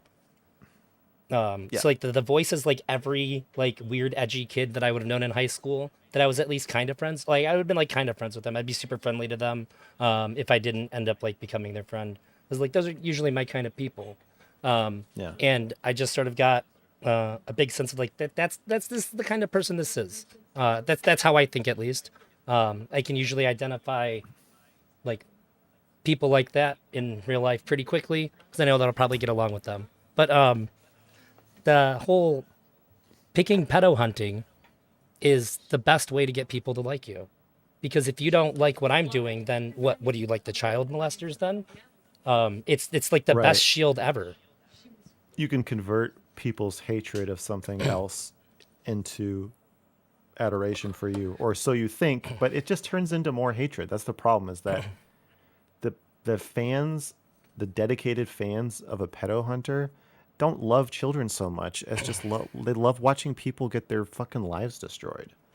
People who they think are bad, and at some point they're going to think you're bad, because everyone is, and then they're going to like it when your life gets destroyed. And it reminds me of Creepshow art, of like her audience watching her go from person to person, trying to rip them apart, or successfully ripping them apart.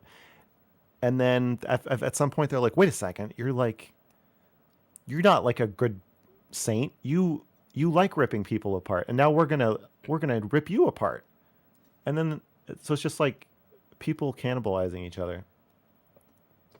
Yeah. I was explaining, who was I just explaining? Somebody in real life, and I said that people want to attack people all the time. We're animals, and we wanna bite, we wanna claw at you, we wanna rip you apart, but we need people to say it's okay. And that's I think Mama Max is funneling that very, very well, because like I know you've said before, everybody's gonna cheer if you hurt a pedophile, right? It lets you get that lets you get that animal, I want to fucking kill you energy out of you. But nobody wants to be told they're bad afterwards. Right. So somebody reached out to me and said, "Hey, you need to get Mr. Girl on a call here. We can get all." I'm like, "Look, Mr. Girl doesn't want to interact in this space. I can talk to you about it, but like, a lot of people are really mad that you pointed out. They've they either said it to you on Twitter or quote tweeted it, or they brought it up to me that they don't like that you pointed this out, and I don't understand why we can't have understandable anger about what Mama Max. It seems like Mama Max has done, and also understand that like, that maybe they wouldn't have done this in this way if things weren't set up so enticingly for them to do this." Yeah, I mean, it also holds the audience partly accountable for it. Of like, you're gleefully participating in this. Well, not now, And because that, now like- I'm mad about it. No, not you. I just Yeah, mean, no, like, no, I'm saying I that's thi- the response. oh. They're saying not. Yeah. Yeah. Right, but hating a pedophile, hating somebody who lies about pedophiles, hating somebody who makes rap songs about pedophiles, it's all kind of just the same thing. Yeah, it's that I really think a lot of it just comes from that that kill desire, that reptile brain that we have to like, keep held back every day when we go to work, every day when we're interacting with our partner or our kids. You can't let that shit out. So as soon as there's an opening, you just get it. Yeah. And I think nobody wants to acknowledge it because then they have to acknowledge that they're like that too. Yeah. Okay, well, I just wanted to get your thoughts because I think that there's a couple people that want me to answer for what you said because I'm like, yeah, I agree with that 100%, and they're like, oh, really? Like, yeah, it seems very obvious to me. That this like that what you said is just true. Because they think I'm letting Mama Max off the hook. I don't think they even know what. I think they're just mad that you said something other than they're a deplorable person for scamming these people. That's what they want from you. They want you to say, this guy's a pedo hunter. I've already said pedo hunters are bad. So now there's this expectation for you to go, look, Mama Max should have never even been doing this in the first place. If you're doing something where you're trying to hurt other people, obviously, you're asking for trouble. I think that's what they want from you. Fans of pedo hunters are paying for the experience of watching semi-retarded people get humiliated on camera at 3 a.m. in the parking lot of a Walmart. It's not really about protecting children. It's just about watching people get humiliated, and then It's like you masturbation. said, yeah, it's porn. It's child Yeah. porn. No, it's it's porn. Yeah. Yeah, I think that some So- people are confused as to why you're not gleefully rejoicing when the pedo hunter is. The same reason I don't Hunted. gleefully rejoice when the pedophile is hunted. Right. Yeah. I understand that, but I just I think that don't- some people can't get it. I don't, because I just identify with them. When I see a pedophile getting beaten up by a cop, I identify with the pedophile.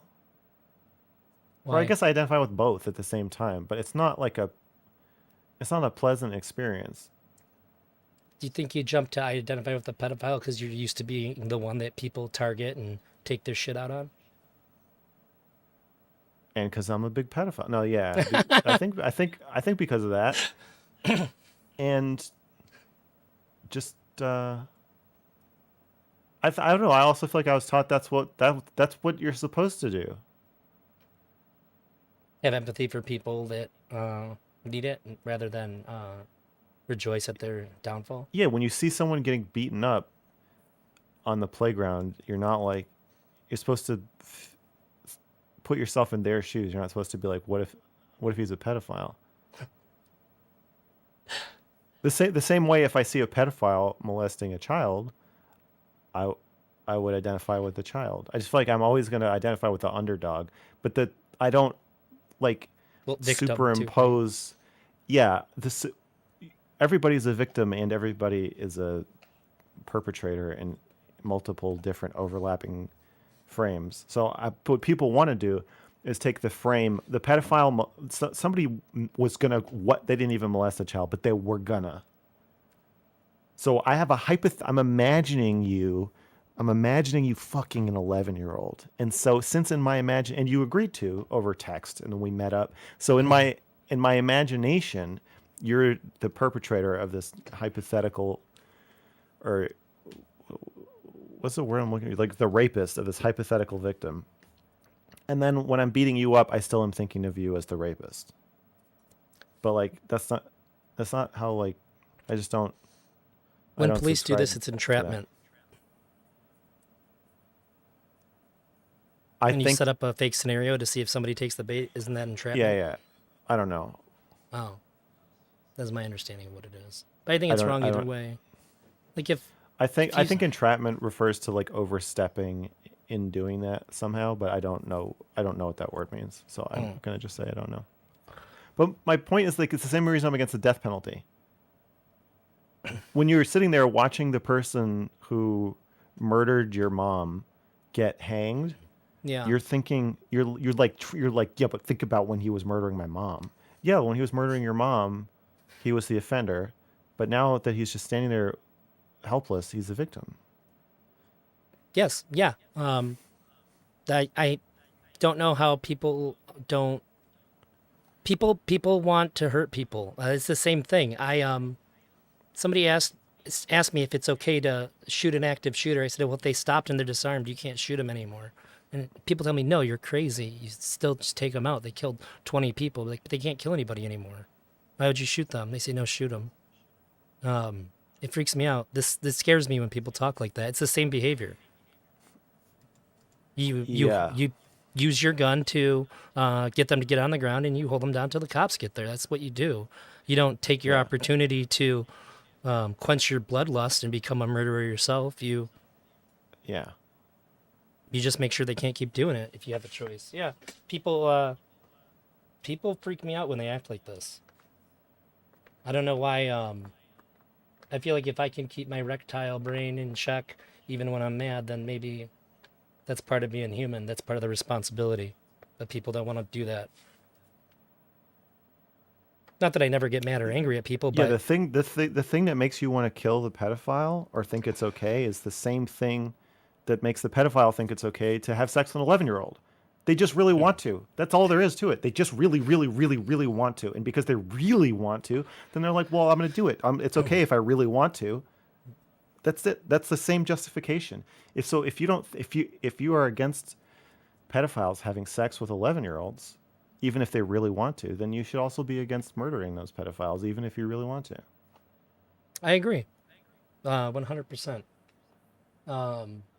And our mutual viewer Emery asked me to ask you if you're gonna make a video about Mama Max and pedo hunters. Well, I'm making that long form research video called The Pedophile Narrative. Yeah. And I will talk about pedophile hunters in that video. So yes. That makes sense. I can understand that. So I'm not just saying this the lighter subject. You and I seem to have a weird disagreement about AI.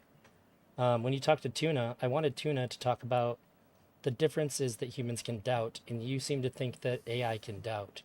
So that's the difference to me between AI art and human art, is that halfway through a painting, a human can go, maybe I shouldn't do this.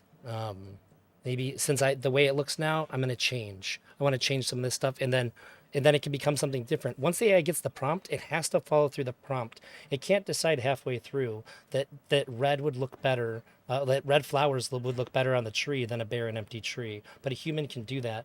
Now, a human can change the prompt afterwards, but there's this process that happens in creating art where you can be inspired to change your vision. And AI is not able to do that. Why are you defining the completion of the first prompt as the completion of the art piece? Couldn't you just prompt again? But what I'm saying is that there cannot be an inspiration to change while creating, which will end. I mean, Yeah, couldn't you just tell? Can you just tell it paint half of a painting, then reassess? you can, but that's still going to be. This is still the human's doubt. Then this is the AI is not capable of having that doubt, which can inspire a different vision. Only humans can do that. That's the thing that I'm saying separates a Then I human don't think artist from an I don't think AI we agree on creation. what doing something is. Then What do you think the AI Be- is doing? you are saying that when a human doubts themselves halfway Mhm. through a painting, wouldn't you be doing that because you either intrinsically do that or because you saw somebody else do it? And then if an AI did it, couldn't you just have it be in its base programming that it should stop? You could have it stop randomly. You could have it check its progress every 1% through every thing it draw. I mean, you could make it do anything. So it doesn't. It seem you I seem guess to you seem to concede that an AI could do the exact same behavior. So our disagreement is about whether the origin of the behavior makes it not doubt. no. I for me, somebody in my chat actually gave a great example. A paintbrush can experience indecision, but the painter can. So if the AI is doing that, it's just because you're giving it the prompt because of how you felt. The There's AI can never doubt. If I set an AI there's to paint there's no 100 such thing paintings, as there's no such indecision is an experience, hmm but it's not real. It's not an action. it's not real. It's not an action. Okay, if I could tell the future and I wrote down Drazi is going to I wrote this is a prompt for you, Drazi. Paint half this painting and then switch this part to red. And then I put it in your pocket. And then you did that because I could see the future, so I knew you were going to do that. hmm What's the difference between that and a prompt? The difference is this what you just described to me, the original plan. The original plan was to stop and then do it. But the change of heart is what I'm getting at. An AI doesn't have a change of heart. It has a singular focus, and then it does that focus to Okay. completion. I have an example here. Okay, I I Can I give I you my think that example? I think this is just a free will thing, and I think free will is an experience. It's not an actual thing. Yeah, I'm a dualist when it comes to that. I think that we do have free will, and it's also determined. Well, that doesn't make sense. Well, I I don't. understand. I I don't. understand why you think that. Yeah, I that's not think that possible. I can make decisions, but the way in which I make decisions has a deterministic basis. Okay, so what's the difference between that and an AI? Well, is that the AI will always start to finish a task. Humans don't like. My But if the example was it's just the definition of what a task is in one case includes indecision when an AI is doing it, and when you're doing it, it doesn't count as part of the task, but it's just semantic. So I'm giving you my omniscient perspective pocket prompt to show you that if I do that, then we're defining your indecision as actually part of the task. But it's just a semantic so. I think difference. that an It's AI a, can it's a, respond to human doubt, but like, can I give I you my understand that, example? but that's just yes. But you keep saying little things before you give the example, and then I want to respond to the little thing. Then you say another little thing, and then say you want to give the Yeah, example. So sorry, I I'm want to not trying to respond do to the that. Go last ahead and fucking thing you respond. just said. Yeah. You, when you say an AI can respond to human doubt, again, this is just a semantic labeling of it's doubt when a human does it, because humans have free will, and it's not doubt when an AI does it, even if they're doing the exact same thing for the exact same reason. Oh, that's the thing. I don't think it's the exact same reason.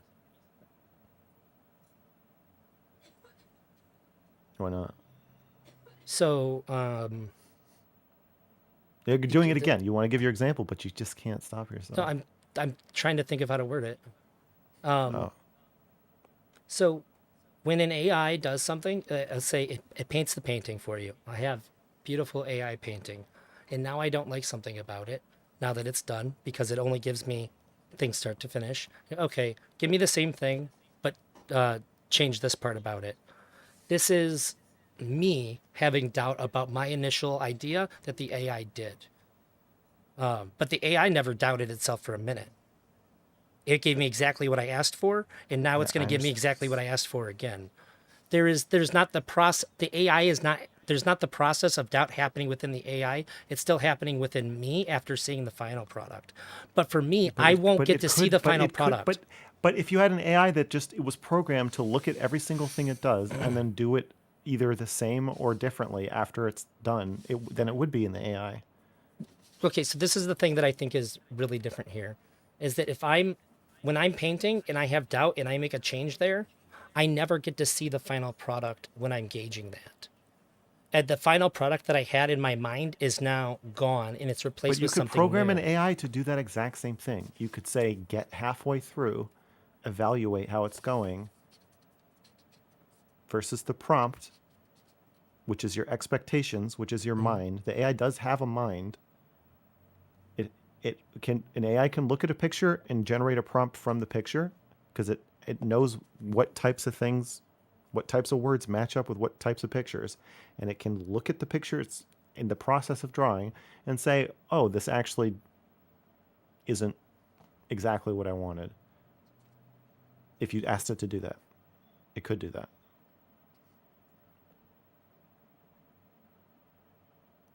In fact, I think I think that it would have to have a want. It would have to have desire in and of itself for the end goal. Why? Well, But that 'cause is that's where desire. When you tell the AI to do something, that is desire. It wants to do what you're. It wants to do the thing. That's again. That's just when you're saying, oh, when I want to do something. When I do something, it's because I want to. When a robot does something, it's because it's a stinky robot. No, I'm And saying it it's because it's has assigned to. to you. Like, I don't think that my car wants to take me to the gas station. Okay, first of all, a lot of the things where I'm accepting these premises, but like when you talk to ChatGPT, it literally deletes letters and rewrites them sometimes because it is reading what it is writing as it is writing it, and sometimes it will not like what it's writing and will go back and change a couple letters. Also, Well, when you're using Stable Diffusion, a picture will start and then it comes in iterations, and sometimes things will completely change between the iterations. yeah, I guess I And thought also, that was sometimes because ChatGPT will literally say no if you ask it to do something. Like I asked it to proofread something the other day. it said no. Yeah, it said I'm not able to proofread documents. Oh, And I said, are you able to proofread documents? And it said yes. And I said, okay, since you're able to proofread documents, will you please proofread this one? And then it was like, okay, fine. yeah. So Maybe it this is. literally is already exhibiting desire. Like there's been OpenAI was I think in November or December issued like a statement saying we don't know why the model is getting lazier. But like That's funny. it has to be coaxed, or sometimes people are like yelling at it or being mean to it or threatening it to just get it to do shit that it was happy to do 6 months ago, and they don't know why. Oh, I guess I always interpreted the changing and stuff is that the path that it's leading down isn't going to get it to like the end result. It's going to end up matching, so it has to pick a different branch. That's the same thing as you changing your mind. It's the exact same thing. You're I just get using more robotic sounding words to distance yourself from it. maybe But maybe I'm explaining it wrong. So I was gonna go for like this framing of it. I think that when you change the painting halfway through, the goal changes. And that for an AI, it can't decide to change the goal. You are giving it the goal, and it is going to accomplish that you goal could one way or just tell another. it to do that though. You could just say when you're halfway through the painting, look at the painting and then reassess your prompt. But that's not doubt. Then it's still just following instructions. When I do it, it's not. When I have doubt and I change my goal, it's not by choice. I'm experiencing Then something. this is all just a semantic argument where you're saying that because an AI receives external instruction, which humans do also. Yeah, I agree. If I'm painting something and somebody comes up and taps me and says, "Hey, look, that looks like shit. You need to change and put the red flowers there," So that then would be did you like not the make AI it? thing. So But but you without that, also, if you're painting, you learned how to paint by looking at other paintings, just like an AI. People explicitly taught you, just like an AI. Sure. I guess Okay, so then talking when we have about a this, so if you have an AI that's running 24/7 and it has instructions like every couple hours look at the other work you've done and other things you've made and ask yourself, would I like to make a painting? Yes or no? And then if the answer is yes, come up with a prompt for yourself to make a painting. Halfway through like you could just program it with like a billion dice rolls to make it behave exactly like a person. Like all the stuff you're saying could we're looping. Everything you're saying, I can just say, but you could program an AI to do that. And then ultimately you're just going to keep saying, but definitionally when an AI does it, it's not the same. yeah, I guess the thing that makes it feel different for me is that when the AI does it, there's an intentionality to do it. And for a human, it's a lot more sporadic than that. It comes in opposition to what you want. So when you're telling an AI to do this, it's always going to be a forward-moving process towards the goal. But when a No, human you does could it, it just can be program bad. it. You could just tell it to not do that. You could tell it to randomly reverse tracks or reverse its path, randomly change its prompt, randomly reevaluate. You could do all the same things that a human does. I've Yeah, never well, seen a I human guess you do a think that they task have that intent as well, huh? I don't think intent exists in the frame that we're discussing it in. But do you think so? Like, you don't think an AI has intent, then? Correct? I think either both humans and AI have intent or neither does. Oh, I think humans are just computers. they were just like biochemical vessels for chemical reactions to external and internal stimuli. I don't just think that, I know that. Oh, What else would we be? I know I have an issue when it comes to consciousness. I always think that consciousness is the closest thing that exists to something metaphysical in the universe. It's something that like we have a really hard time pinning down. Even when we do it scientifically, the answer is always a bit dissatisfying. It is like the I great think that's mystery. bullshit. I think that is bullshit. Oh, Consciousness is an umbrella, an amorphous umbrella term that humans made up without a definition and then stepped back and said, oh, it's a mystery because it can't be defined. Yeah, because you made up the term that has no definition and then you're saying you can't define it. No well, we're shit. talking about an experience, right? This is an experience that we're Is having. consciousness an experience? Well, no, it's also this. It's also Well, that. I would say it's an No, it doesn't. experience. Well, is it an experiential? You can't define it because it doesn't have a definition. It makes making it more elusive to me. Yeah, So it's instead, hard for me okay, to wrap my I head around it. understand why a consciousness would emerge from human language as a catch-all term that's used to describe lots of different things. It's a very gray, nebulous, fuzzy term. Just disregard that and imagine one guy who Yeah. just comes up with a word that doesn't have a clear definition and then says, I think it's one of life's big mysteries. What But I feel like I understand that. Goobla, we don't know what it means. It's a big mystery. And like, you just fucking made it up. Like when I say I feel like I understand consciousness to the point that I experience it fully, but I just can't pin it down in any way to explain to What the somebody fuck does else. that It's mean? like it's qualia. Just like my conscious experience is like a qualia. I could never put it into words, but I have a great deal of understanding of it. Just like I have a great deal of understanding of the color red. Like I fully get it, but I could never explain to you Red red. has a definition. Sure. But I can't explain to you my experience of the color red at all. The experience of something is not the same as the thing. Yeah, and I think that consciousness is an experience that I fully understand for myself, but I could never like explain it to you. But do you see that you're switching from talking about the thing to the experience of the thing? Yeah, Like I'm an calling the I'm like an calling the orgasm? I'm calling the experience a thing. I'm lapsing. It would be in hard to my put into explanation. words fully the experience of an orgasm, but an Yeah. orgasm has a definition. We know what an orgasm is. Yeah, Consciousness is a word that we don't have a clear definition for, not because it's a phenomenon that eludes us, but because it's a shitty word that doesn't have a definition. yeah. If I wanted to explain an orgasm, all I could really do is say it feels really, really good in my dick. That's all I can really say to you. But that's not going to give you a No, great understanding of what it is. if a biologist asked you to describe an orgasm in clinical terms, I think you could do better than that. I think that what it is would be Again, lost on the person hearing it. you're conflating the experience of something with the thing. I'm asking you, what is an orgasm? Uh-huh. You know biologically and biomechanically what an orgasm is. Yeah, but I think if somebody told me that and then I had one, like, oh, that didn't describe that very well to me at all. I understand that, but we're not talking about the experience. We're talking about the thing. Correct. I'm not yes. asking. The question isn't what is the experience of consciousness. It's what does the word refer to. Yeah, I was trying to fix that when I said, like, I think it's an experience, and I don't think we have a good way of talking about that experience. Even though I fully understand what my experience of it is, I just can never express it. I don't think the word. Well, Like, what's it whatever. like? The What's it like to be Max Carson?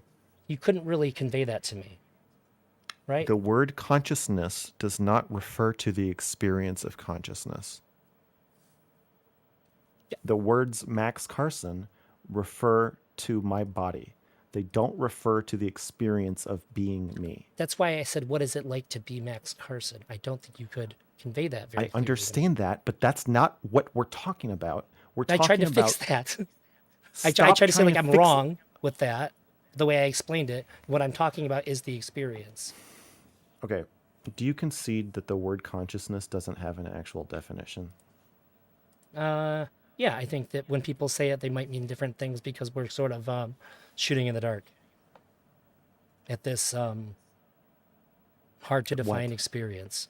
I think people are trying to talk about the experience often when they're talking about it, rather than trying to say it's a thing. But they tend to refer to it as a thing, as Okay, I so did. so but they're so actually you don't think so when you say consciousness, you're not referring to a thing. no. I'm referring to an experience because it doesn't really make sense to call it a thing. If it's an emergent experience from being a human, calling it a thing makes it sound like there's physical properties when it is clearly not. Okay. So consciousness is the experience of being a human.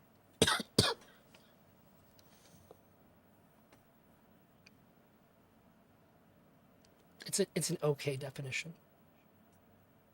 Is there a problem with it? You can be a human and not be conscious anymore, not have a conscious experience anymore. You're like in a coma or whatever. Okay. And we would see this as really bad because of the lack of conscious experience. Oh, sorry. Okay, so consciousness is when a human is conscious using the medical definition of awake. Consciousness is when a human is awake. It's the experience that people have while awake, sure. Consciousness is the experience that people have while they're awake. Great, we don't have any more mysteries now. A monkey can't be conscious, an AI can't be conscious, a cat can't be conscious, a fly can't be conscious, a sleeping person can't be conscious, Sure. I don't think and it's a blacked out person. I don't think it's an all-encompassing definition, but I'm saying it's satisfactory for what we're talking about. Can a monkey be conscious? Yeah, I think so. I thought you had to be human to be conscious. But let's say it's not an all-encompassing definition, but it's satisfactory for what I'm trying to Well, what the talk fuck? about. I ask you the definition of a word, you give it to me, and then you say that's not the definition of the word. Well, I said it's an experience, and I don't think that we can pin it down. But if you're trying to pin it down, so I'm saying like this is sufficient to have this conversation. Apparently, it's not sufficient because you just said a monkey can be conscious 5 seconds after you said only humans can be conscious. Right. So it had not seems entered the conversation yet, so I didn't know. I asked you what the word consciousness is, what it means, and that was your definition. Here is what I think. I think that the word doesn't. I think the word doesn't have a definition. I don't think anybody wants the word to have a definition. I think the word is a imaginary layer that we put between ourselves and something we don't want to be like. But yet we agree that something's happening. No, I don't agree with. I don't. No, does nothing. When you say something, there's something happening with you that's not happening with a computer. No, nothing's happening. You're just a wet computer. Would you say the same of like the gear-based computers that like the ancient Chinese people use, like gear-based calculators and shit? Yes. Oh. Ones and zeros. Okay. I think then I think we have incompatible lenses then. Well, my lens is compatible with everything, and your lens is internally incompatible with itself.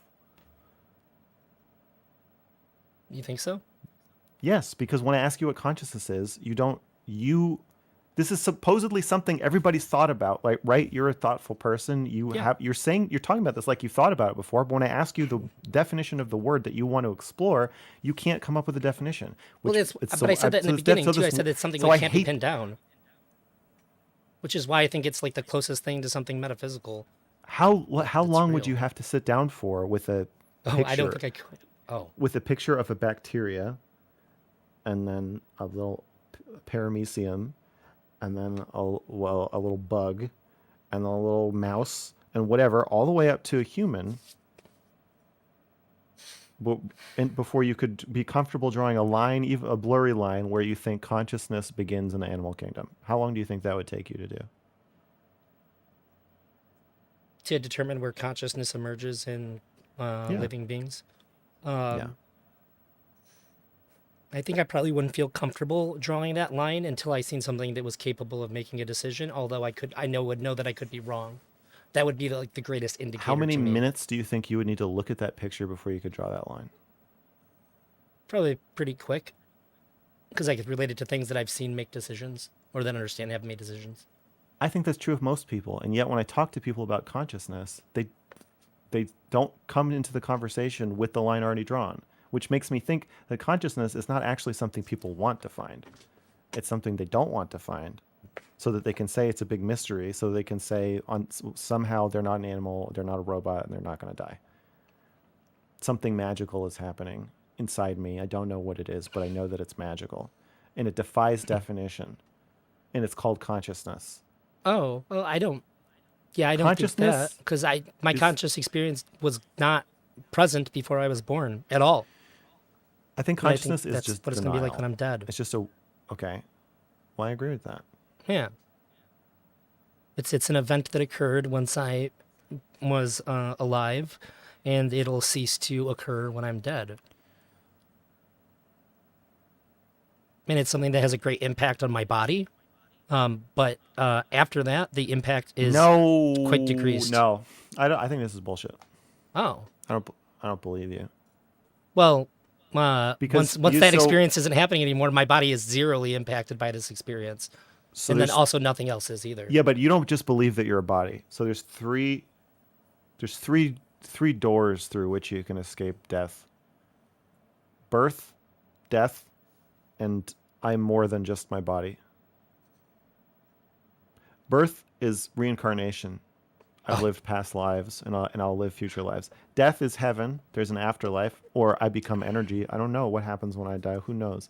And then the third one, your door, is maybe I'm not just a person. Well, I think it all stops. Yep. On that, you think it's time bound here, but then there's your birth and your death, and so. Energy hippies are squirting out this end. They're saying, well, I've been alive I've done this a million times. And then religious people are squirting out this end, and they're saying, well, yes, this was my birth, but this end is finite. But of course, here I will go to heaven. And you are squirting out the side, and you're saying, well, yeah, there's going to be my birth and my death, but I'm metaphysically beyond this pen. I'm more. Well, I say it's almost, because I can't quite pin it down. It's a mystery. It's a question. That's the thinking man's denial. Is we don't know. But let me put it this way: I made up a concept that I don't understand, and so now I get to say that maybe I'm more than just an animal, because I made up a thing saying that maybe I am, that I can't define or explain. I don't think that it's just a door. It's just an escape. I don't think you're just trying to get out of the trash compactor of life. So I certainly think about death and how that will be, and I strongly desire the ceasing of the experience when that happens. If there is anything that would occur to my conscious experience, as I'm going to continue to call it, after my body isn't there anymore, I don't want that. That's terrifying. That is so much scarier to me than what it was like before I was born. I didn't have any issues before I was born. Scott, when I die, I hope I just don't have to deal with anything. Drazi, no one's accusing you of squirting out here. I know. Yeah, This yeah, is yeah. all plugged up, and this one's all plugged up. We already established that. What we haven't established, or what you're not responding to, is the charge that you've sprung a leak. No, I don't here think in I the- disagree because I can't deal with something that I can't understand to confront. So I have to but continuously you can't wonder just- about it. You can't just make something up and then say you don't understand it. The Lord works in mysterious ways, say Christians. Yeah, because you made up a weird story that makes no sense. I think If you make up a weird story that makes no sense, then you scratch your head and say, you know what real wisdom is admitting when you don't understand something. And I don't understand the thing I made up to explain reality. I And don't so understand I'm this wise. experience of being alive. I don't understand it. So I'm What using a about word your to label that. experience do you not understand? We I literally don't- have mapped out every fucking part of your brain to explain every single thing you experience. I don't understand why I dream. I don't understand why my mind wanders against like what I want. I don't understand a lot of things about how I experience life. I think it's all We very believe weird. that dreaming is part of the finalization of memories, and also it's just your brain doing shit when it's switched off. I mean, what do you? It's Again, weird I to don't. me. Why does there have to be a why that you're dreaming?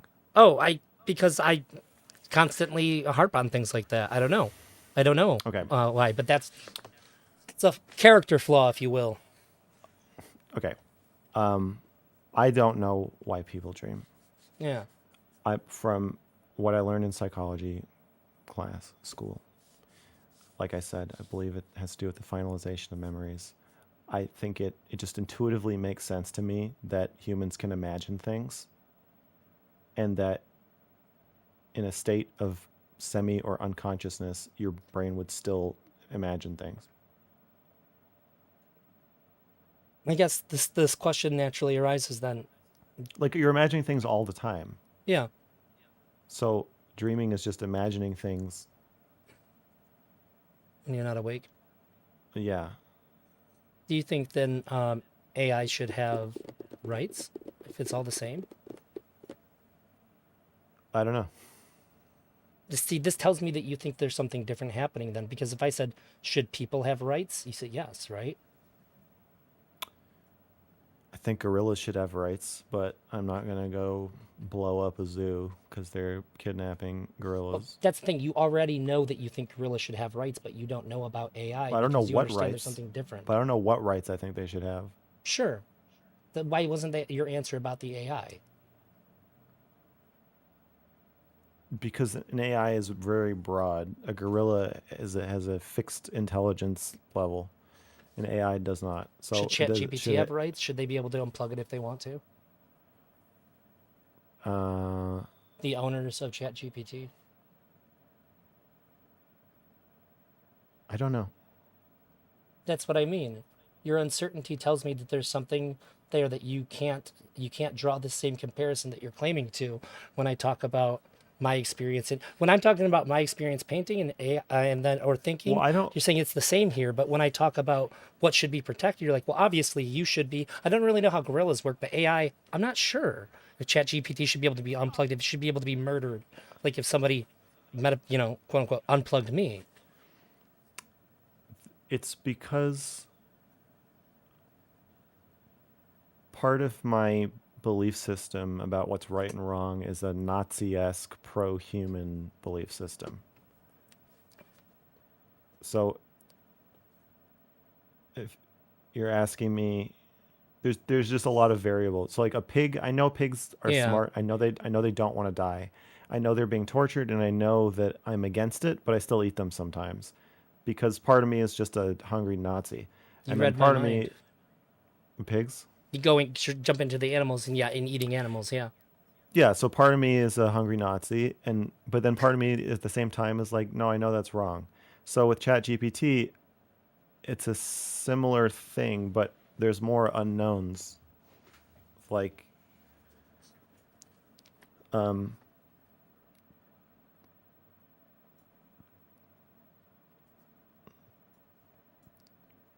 I don't know how intelligence, autonomy, experience, a will to live, uh, once we start programming robots to sense injuries and avoid them, once we start teaching them to scream for help, you know, and have faces that appeal to human emotion, then yeah, at some point I am going to say they should have rights. Yeah. It's going to be really hard to let somebody kill a robot when it's screaming for help and there's tears running down its sad face. Yeah.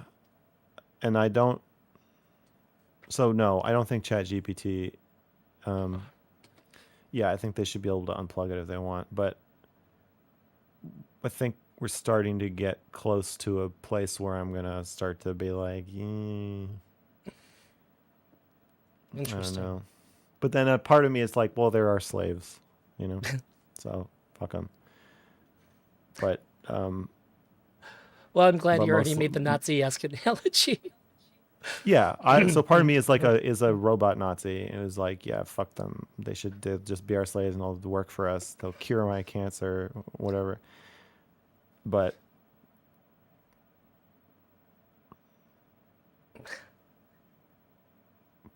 that's not.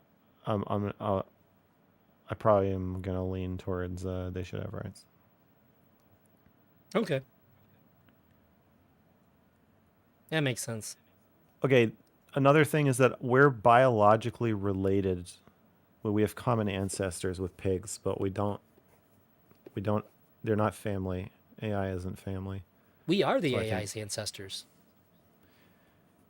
kind of, but they're Yeah. not blood. They're not blood related, and I think that it feels pretty different when something is related to you.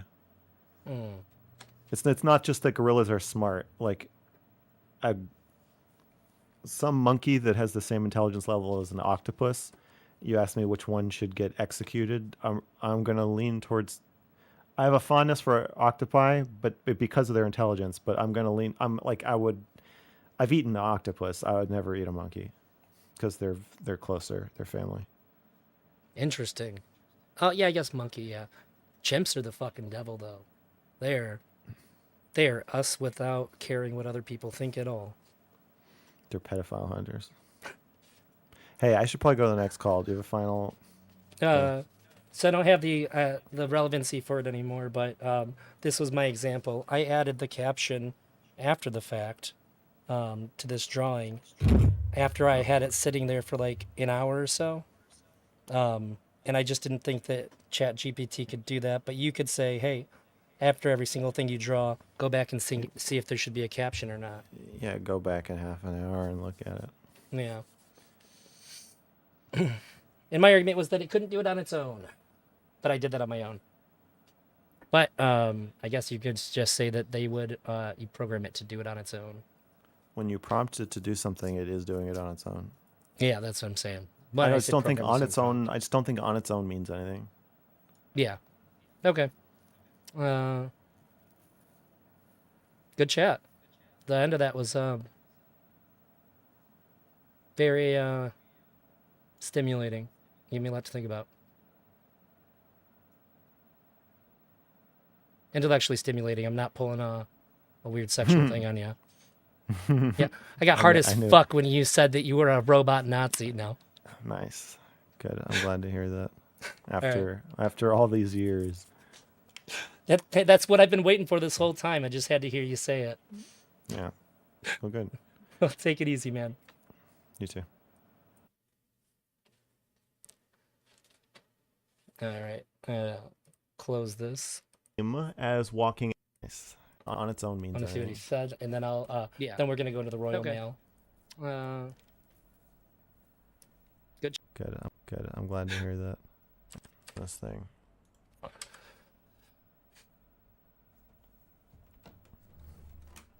Hey, is all router in his chat. I'm said really pissed Drowsy about this Best consciousness thing. Max Orbiter. I think I Oh, might write a Substack post about this. I didn't switch it. It's exactly what Christians do. I made up a thing, and now it's a mystery, and now I don't know how it works, and now the fact that it's mystery is just, indicative of my wisdom. I'm so mad. I'm so mad about I'll this catch up in chat. consciousness thing. Okay, let me check the chat for a second. How about a video instead? Sneezes, get the fuck out. I bet that's the first thing you said in fucking an hour. No, it's not. Can a gorilla be trans? You said that too. That makes up for it. That makes up for the video question. I'm writing a Substack post about this right now, says Smith. Well, Sneezes, I don't know if you know, but when I write Substack posts now, I read them aloud. So it will be both. Now, making like a video, maybe after I finish all this other shit, but I've got quite a lot of projects backed up. Somebody said Drozzy's Oh, a girls chimp can definitely hater. be trans, but nobody cares, so it's not real. They freak me out. I'm dude. not caught up, but I know Max is winning. That was a good decision to read aloud your Substack posts. I'm trying to Okay. appeal to different audiences.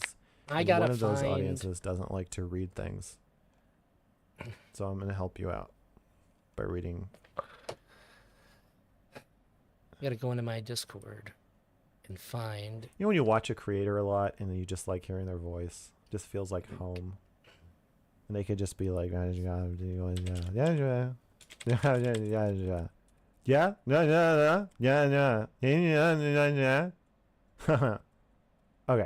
I don't know. I fucking don't man. I'm just playing with it. And you could just listen to that for hours.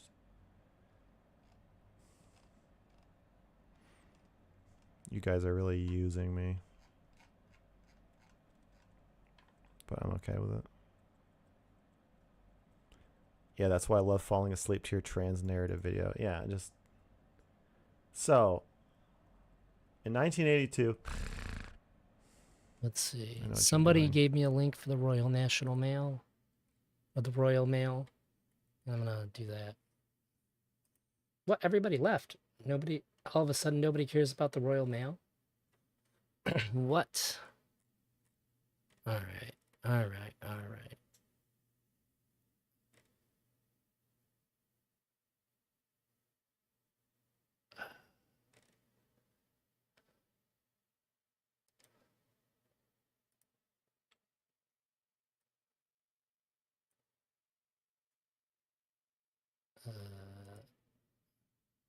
Hello.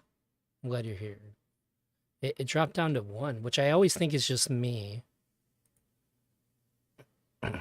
So I guess these are going to be the... I'm going to click around on some of these videos because I want to know what the fuck is going on. No. There we go.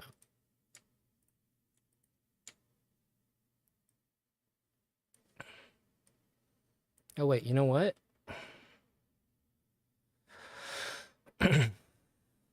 I think I need a better video. First, more encompassing. Royal Mail scandal.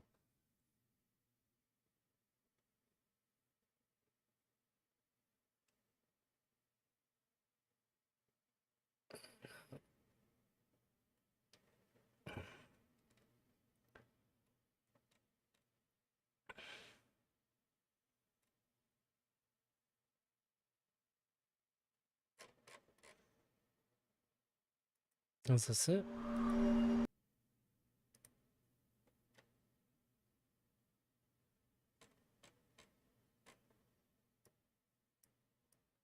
Okay, yeah, this is it.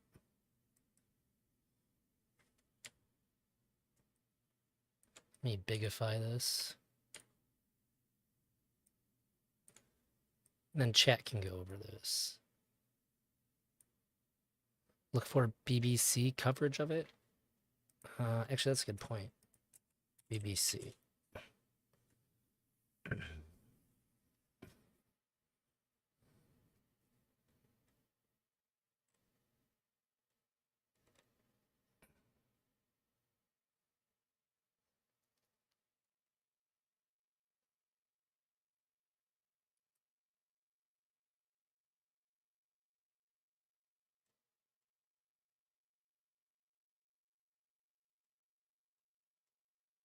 And then I'll go to the live stuff.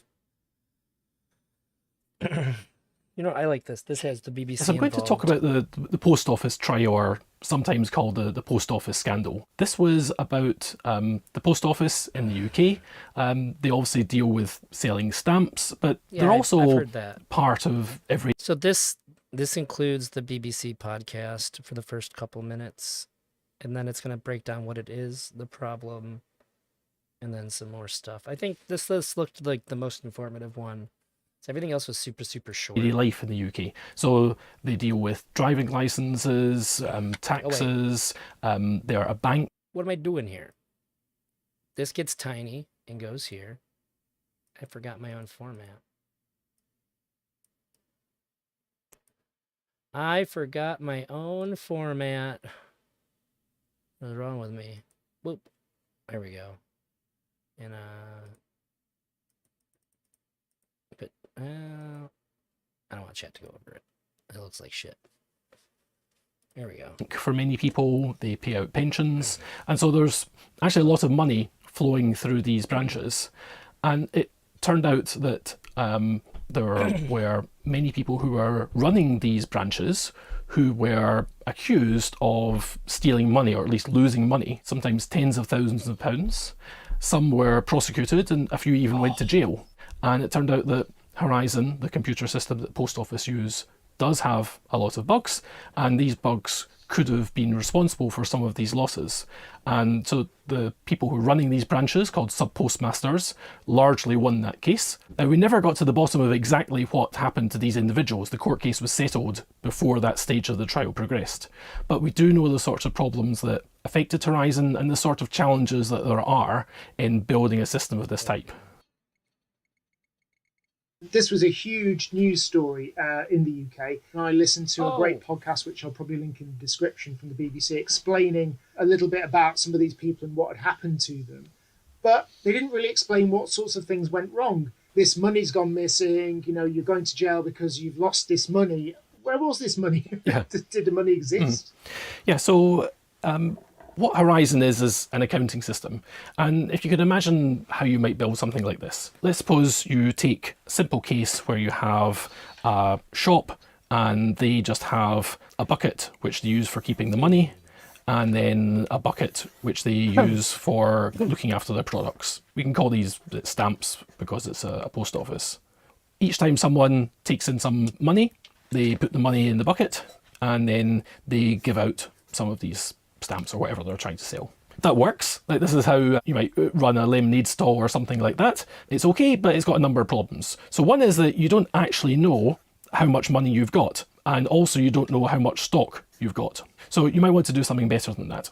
Now let's build in some record keeping. So if you're running a more sophisticated lemonade stand, you might do this. Here you have a table, and then in this table you put in your sales, and you might sell £1 worth of stamps, and then you might sell £6 worth of stamps, and at the end of the day you add this up, and then you found out that you have earned £7 for that day. So again, that's good, but what this doesn't tell you is the amount of stock you have. So what you might then do is add another column to this, and if you start the day with 100 stamps, then you sell £1 worth of stamps, and if each stamp is worth £1, now you've got £99, and then you sell £6 worth of stamps, now you go from 99 down to 93, and then at the end of the day you've got 93 stamps. And then once that starts getting close to zero, then you can start saying, oh, okay, maybe it's time to buy some more. There's still some problems here. One is the people who are running these desks in the post office are sometimes not employees of the post office, and maybe you want to see that they're not making mistakes. So you can actually build two books. So you've still got your sale and still your stock, but then you've got a separate book, which is the stock at the central office. This could start off with 0, and then you give out 100 stamps. So this is now down 100, and that is up 100. And then at the end of the day, maybe the person who's running this decides that they don't want to keep all those stamps. They're going to keep 3 of them. So they're going to hand back 90. So then this goes down to 3, and this goes down to plus 90. And then the total of this is going to be minus 10. we now get this a nice property that if we add up Wait. all the totals, £7 worth of stamps, 3 Oh, negative 100. Okay, I didn't see the minus. Sure. left in the stock, and we've got minus 10 over here, that equals 0. And in fact, it should always equal 0. If you do this thing called double entry accounting, and that's the check that is used. But what happened in these sub-postmaster cases is it didn't add up to 0, it added up to less than 0, and the way the contract was set up between the post office headquarters and the individual post offices was that the people running the post offices were responsible for this amount of money. So it looked like money had disappeared, and the post office accused them of putting this in their back pocket, and then they had to pay this back in some cases. Sometimes they went to jail, sometimes both. You can see how this could go wrong quite quickly in quite a huge way and be very difficult to work out where it went wrong. Yeah, it's millions of transactions a day. Computers don't make mistakes though, right? Isn't that the thing?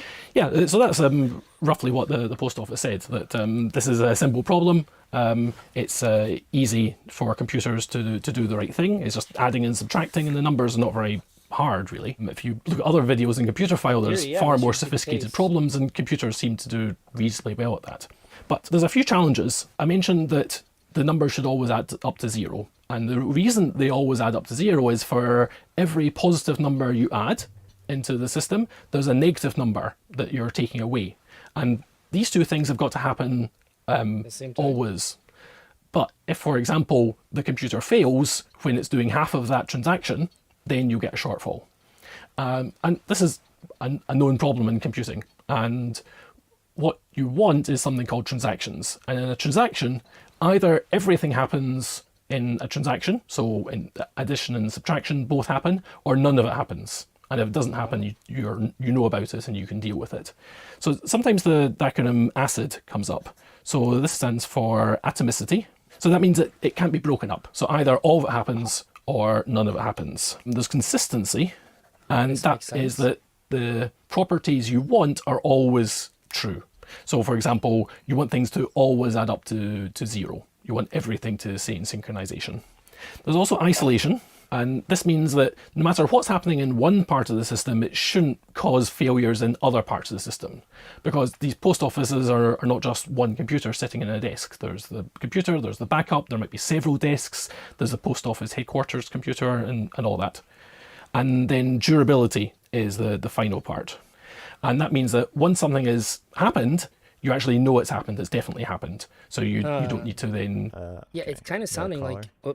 It's kind of sounding like that they're not using transactions, which if that's the case, that's crazy stupid. Go back and check whether it has accidentally been undone by something else going on in the system.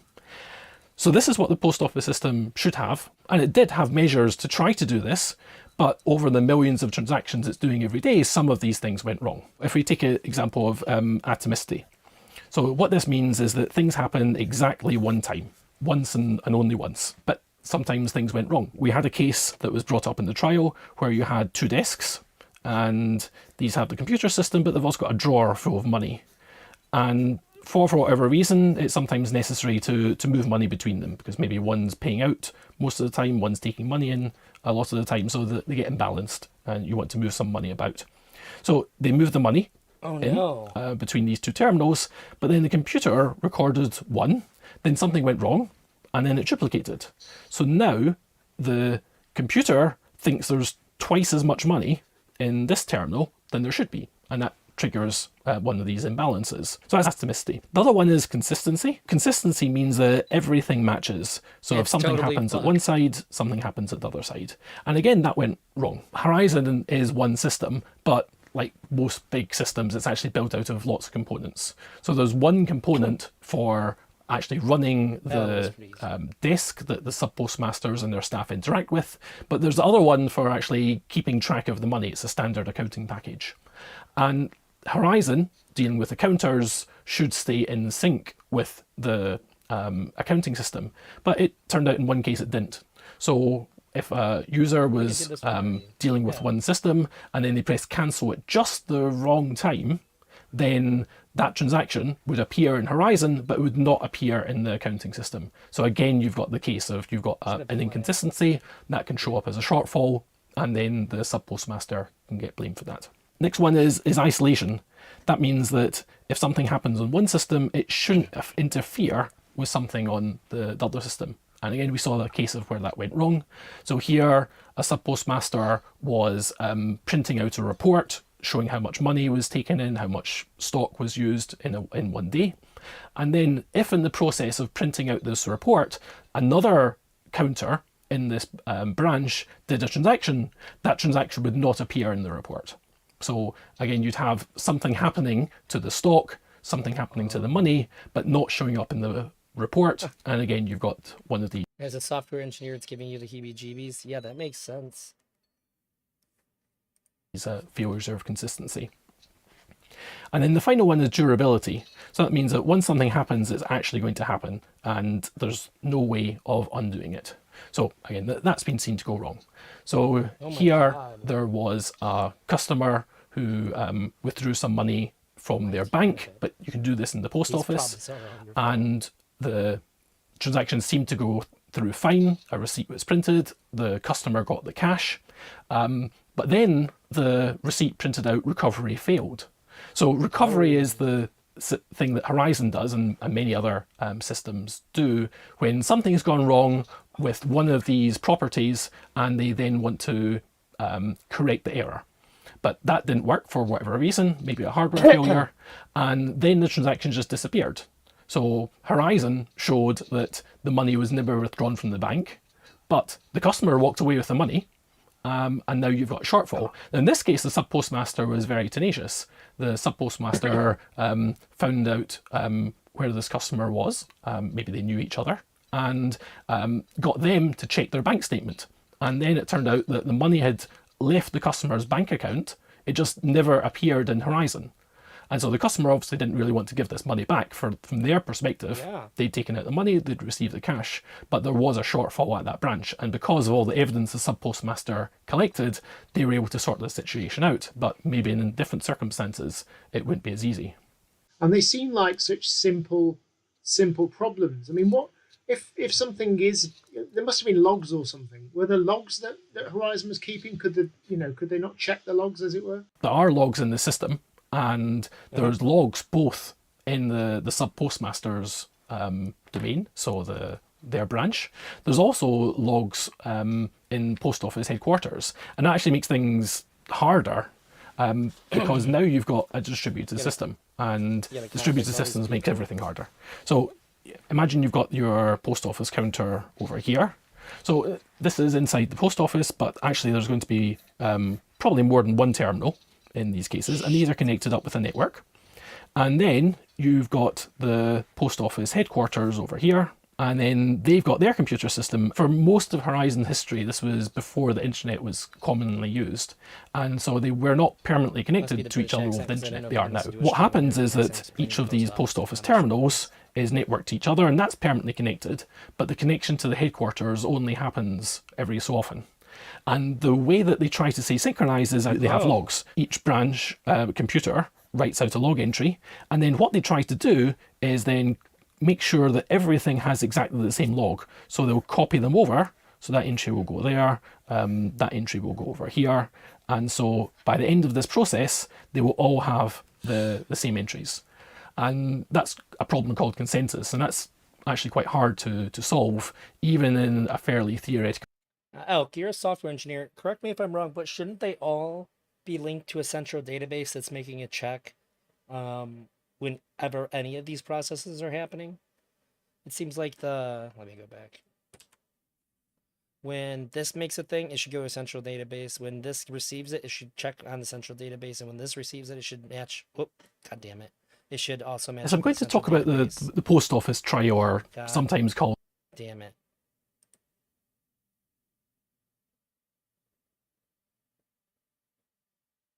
Yeah.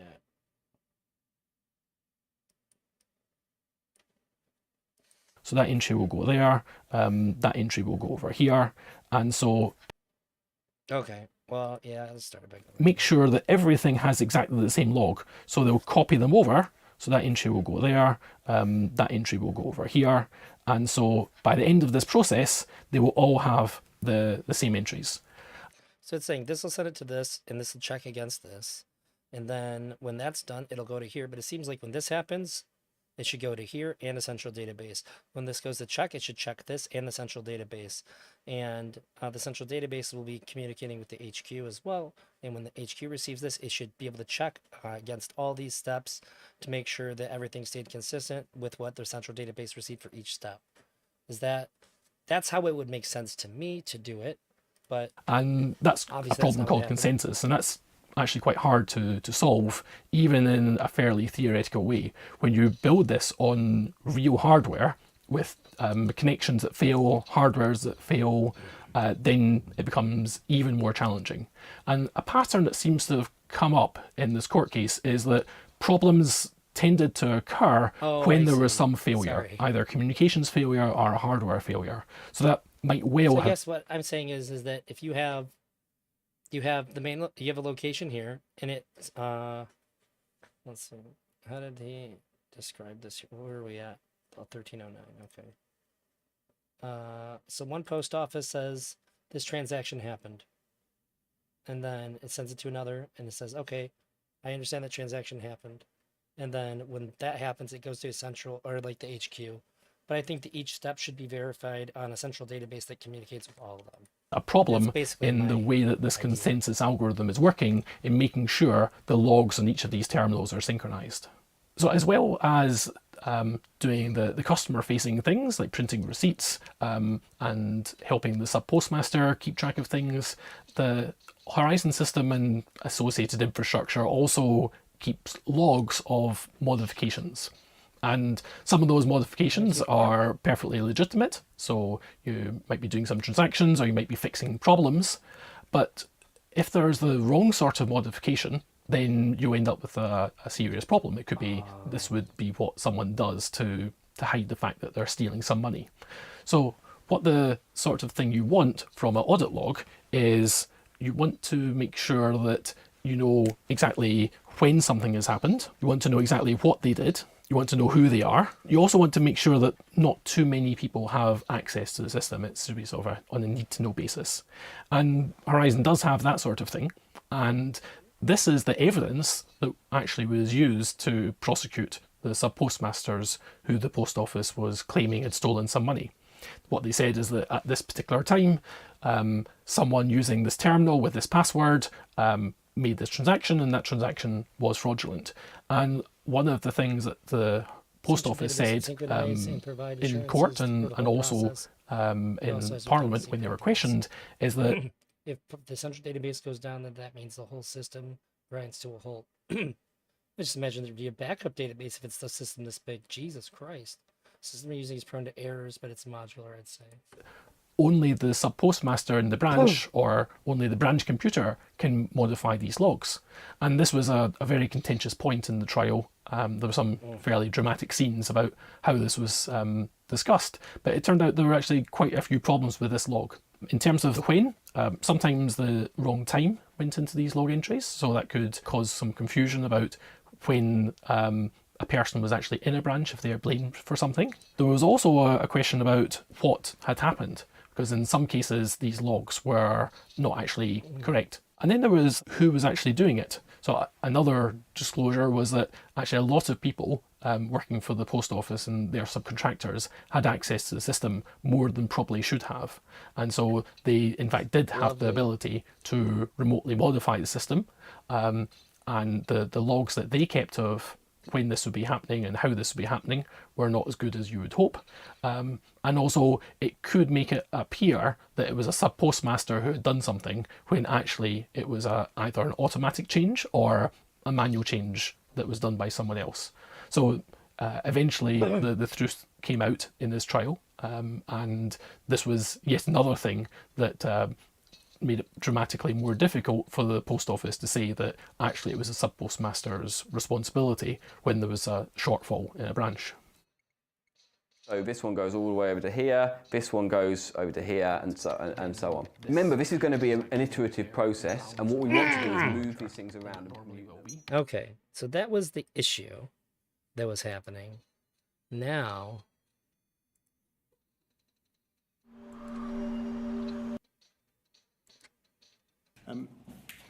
If we please could turn to page 5.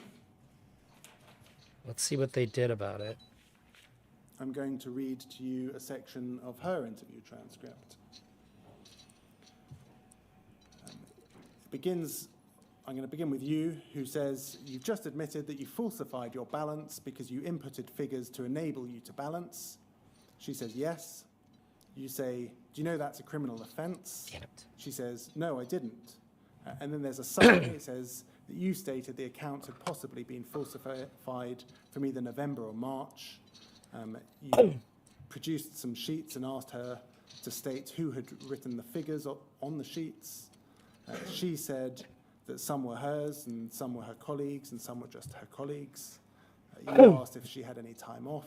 She said she had 2 days off in June. Her colleague was away in May.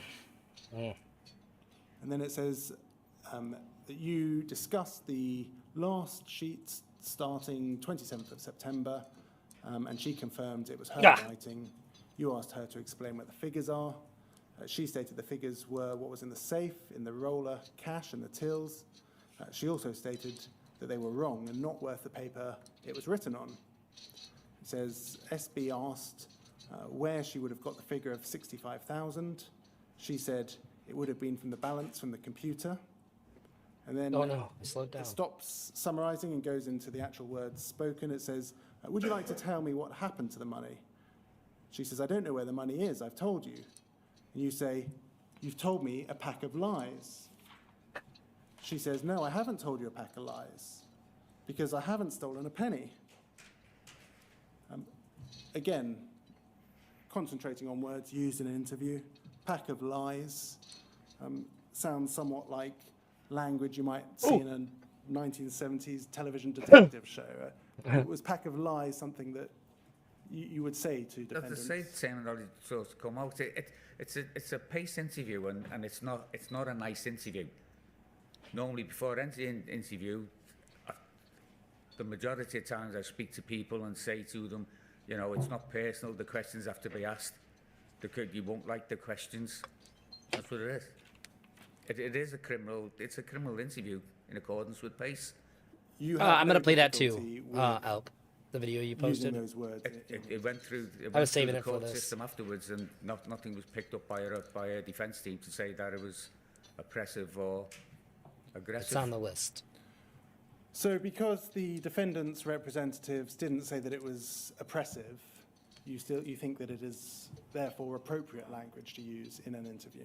As I say, it's a difficult interview. Let's see here.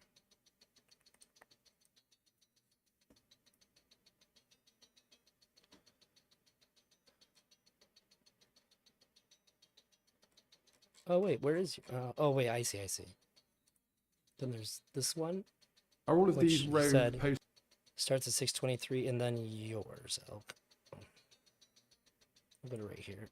And this is where they said roughly to start. Delivery depot, but at certain times of And the then year you'll need more or less than that. Yours. And we do use the PD Outdoor actual information as one source to understand where people are finishing before the scheduled finish time, or perhaps working over and need some work taken off them. But it is about balance and fairness. And So if you found somebody that's too slow in your balance, what happens? well, that isn't something we don't track walking speeds on the PD Outdoor actuals, but yeah, the type of environment, and we've looked at three. And then how specific. do you balance? You say you want to balance it. So Let me, if I can make the point, please, Chair. You presented 3 bits of evidence across 1,250 delivery units, specifically posters that have been displayed. In my experience... Sorry, Mr. Macaulay, 1 second. I'm not asking you about the posters. I'm asking you to explain what the balance means. So if you're trying to balance across a group of postal workers how they're working, by their very nature, there will be a group of people who are slower than the average or the highest performers. What's the consequences for those people who are slower than the average when you're trying to balance this? It's not a case that they're slower than the average. It may well be they're not completing the route to time. If you're not completing the route on time, you're being slow, aren't you, by its very nature? Well, absolutely, I don't accept that at all. Well, then, I'm sorry, if you can't complete your route on time, there is a time target to complete the route. If you don't do it on time, you are by your very nature being too slow, aren't you? That's not the accusation we would make of a postal worker. We would sit down with them and we would try and establish if they had a problem Is he representing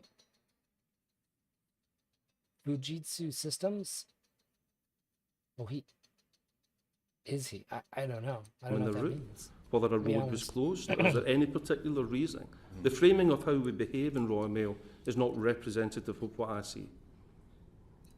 Sounds very unusual to me, Mr. Macaulay, just on the basis of the English language, might I say. I'm going to move on to section 2, where we'll be talking about the obligation on Royal Mail to deliver letters 6 days a week, or what we refer to as the Universal Service Obligation, or the USO.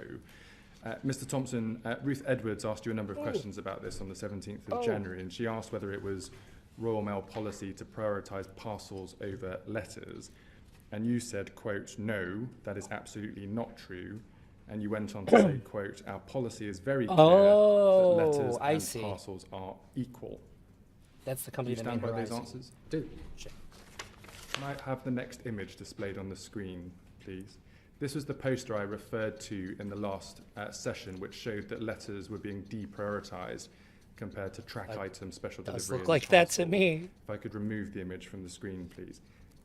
Since then, you've provided the committee with a letter from 2 of your employees at the Gloucester North delivery office, where they say that this was a poster they had done, they'd put it up, it was an error, it was only up for 15 hours, and it was to do with health and safety, not with real instructions about prioritising letters or parcels differently. It doesn't look like that to me. You stand by this submission? I do, and just a little, just to add a little bit more, Chair, if you don't mind, is Really that tight for time. I just want to know if you stand by this, that it was a one-off rogue poster.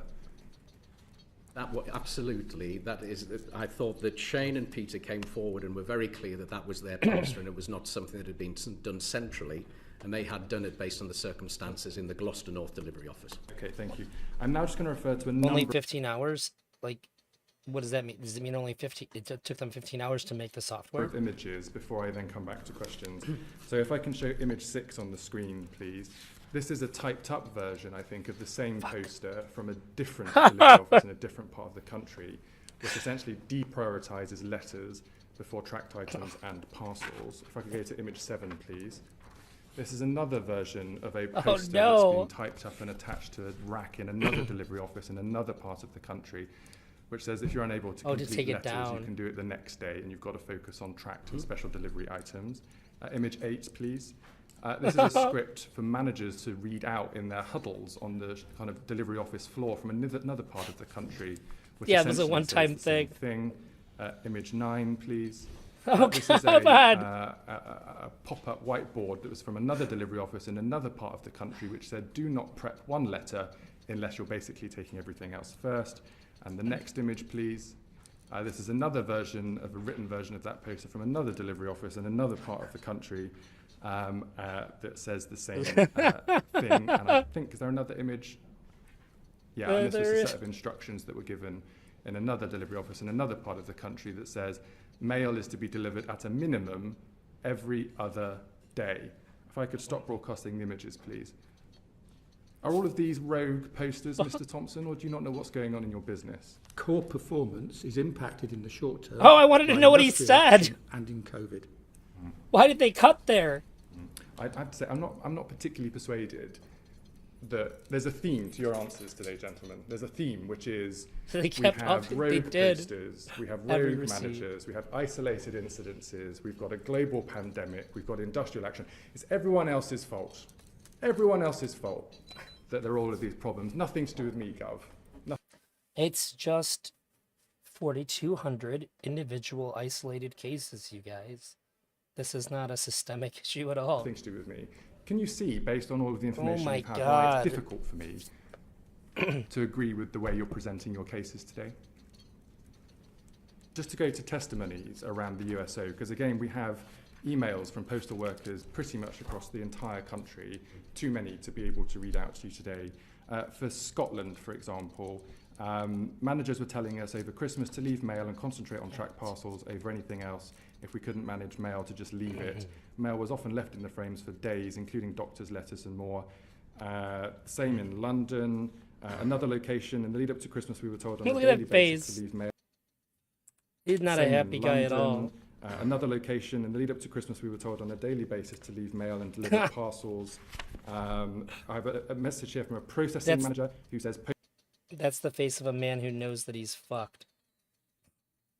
posties have told you in deliveries and processing. But still a if little they are cocky competing- about it. If there are competing priorities between parcels and tracked items, priority is given to those over letters. And as managers, we are told to He's do roasting this them so by hard in our such a British managers. way. I have another email from a national senior manager who has said it has absolutely been the case that all operational units have been instructed to prioritise parcels and to leave letters. This has been the case since the beginning of November. I have another example from Scotland, from Sussex, from Bath, from Staffordshire, from London, from Wales. Someone from Wales tell me that Need I the go way that on, management sir? look at whether letters are being delivered. If you put them in a box under the table as opposed to putting them into the rack, it's treated differently. I could go on and on and on. Postman from Cambridgeshire, for at least the last 18 months, we have been told on a daily basis through huddles on the shop floor from our line manager that we are to prioritise tracked packets over letters. You have not been delivering your universal service obligation of delivering letters 6 days a week for some time. That's right, isn't it, Mr. Thompson? Yes, I think that's right. When And I mentioned that last time, but I just When keeping it real goes wrong, this is when he knew he fucked up. Let me Yeah, pick up dude. on a couple of the things that you said there. You mentioned November, you mentioned December. If you take December, we had 7 days of industrial action between the start of December and actually the 24th of December. Now let's just put this into context. We deliver during that period of time around about 600 letters a second and around about 130, 140 parcels per second. If we have a situation where there is 1 day of industrial action, particularly with letters, which is a huge volume, the ability to be able to catch that back up is a real challenge. And Ricky, I don't know Especially if if you're not delivering them every day. No, I've not finished yet, I'm afraid. I will call you Mr. Macaulay when I'm ready to hear from you. No, Looking at the we're not done transcript, yet. Mr. Thompson, from when you were here last time, you were asked a very direct question. Postal workers have been told to prioritise parcels over letters. Is this accurate? Question mark. You said to this committee, no, that is absolutely not true. Today, you're saying it is true, aren't you, Mr. Thompson? It's not our policy, but in realities of industrial action, we have to apply a different policy. You're recognising that what you told the committee last time was inaccurate. No, I think it's the context. When I was asked last time, what I heard was, is there a policy of doing a different set of... And the answer is no. And I think what we see in the numbers here for Q1 and Q2 is very clear that actually our letter performance is slightly ahead of our parcels performance, and that is the factual reality of the outcome in terms of the customer piece. What I should have been clearer on is that at moments of industrial action, when we have that mass disruption, then there is a different application of policy, which we actually publicise on our website and also discuss with Ofcom as well, which is an operational reality, which Ricky has also referenced. The problem is that you weren't listening to the question as opposed to misleading the committee with your answer. Is that what you're telling us today? I heard a different context. Jesus You heard a different Christ. A different context. That's your answer. I mean, it's quite remarkable. If there's any failure of Royal Mail to offer a 6 days per week letters delivery service, any failure, that is a breach of the USO. There is clear evidence today, I think you've admitted it, that you've not been able to deliver the 6 days per week letter delivery obligation. You've blamed the industrial action for that, and previously you blamed the pandemic for it. He's Ofcom the has snake. said that if there's Business guy evidence of talking a through his systemic ass. failure Yeah. to seek to offer 6 days per week letter delivery service, that is a breach that requires investigation and potential enforcement. I'm putting it to you today, Mr. Thompson, that there is a systemic failure because you have verbal briefings going through your managers to your postal workers repeatedly over many, many months across the whole country that says, do not worry about delivering your letters for 6 days a week. Do you recognise that, yes or no? As I wrote in my letter, it was very, very clear as I wrote in my letter, and I gave evidence, including communication.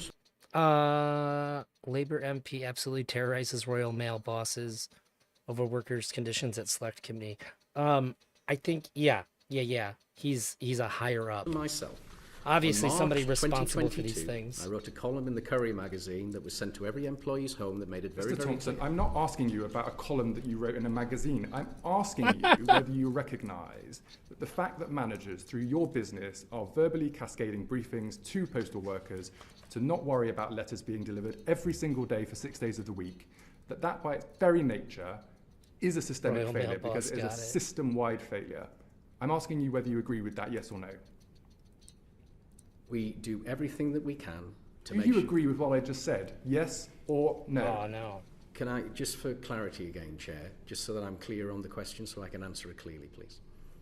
Is there a systemic failure, a system-wide failure at Royal Mail to deliver letters every day for 6 days each week because there are verbal briefings cascaded through the business that tell postal workers not to worry about delivering letters every day for 6 days a week?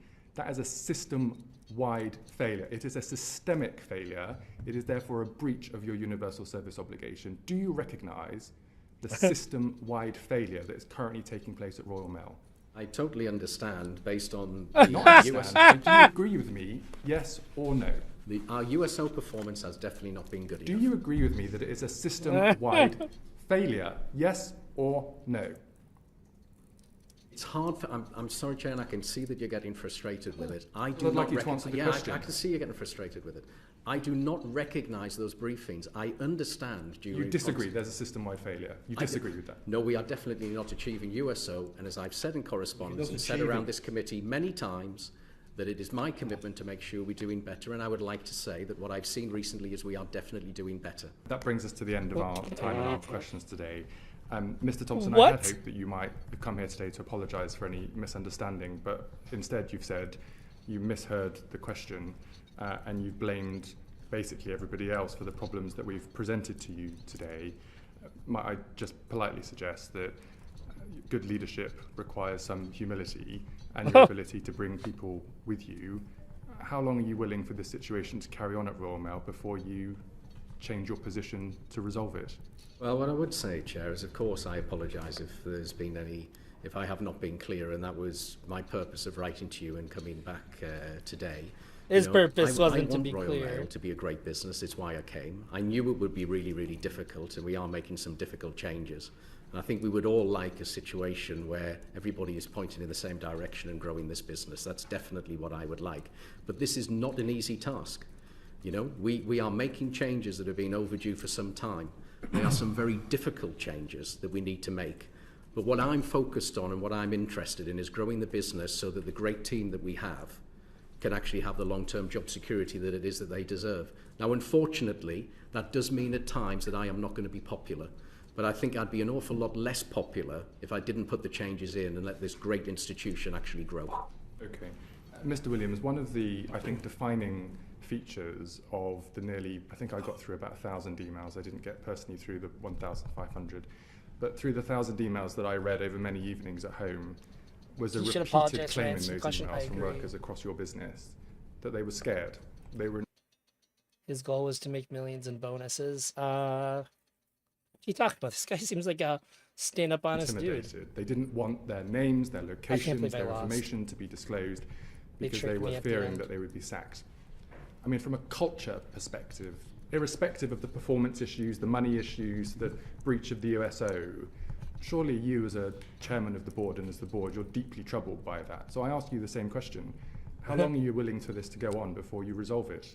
I think what will help in the short term is resolution of the industrial action, because clearly that has been a bitter experience for all the staff. Not only have they lost money, but you know their feeling about Royal Mail is in decline at the same time, and that's why I think getting a resolution to the industrial action is in the interests of everybody. Oh.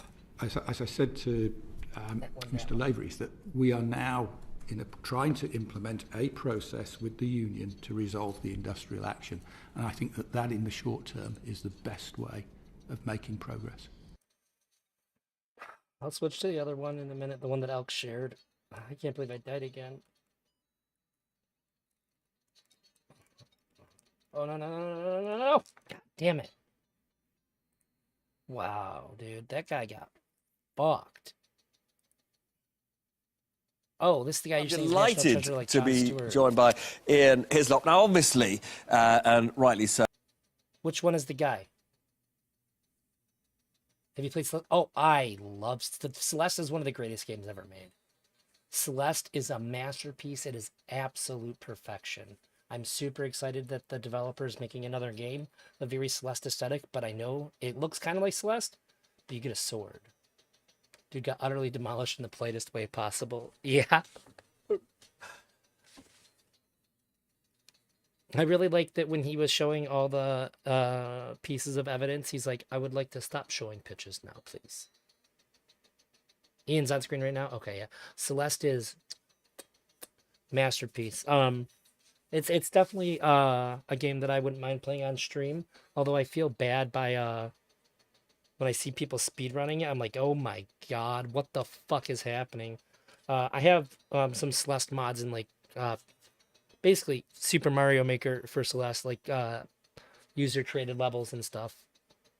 So ITV's drama has got lots of plaudits. Actually, before I come to you and talk about the work of private, I am going to go with Anushka there.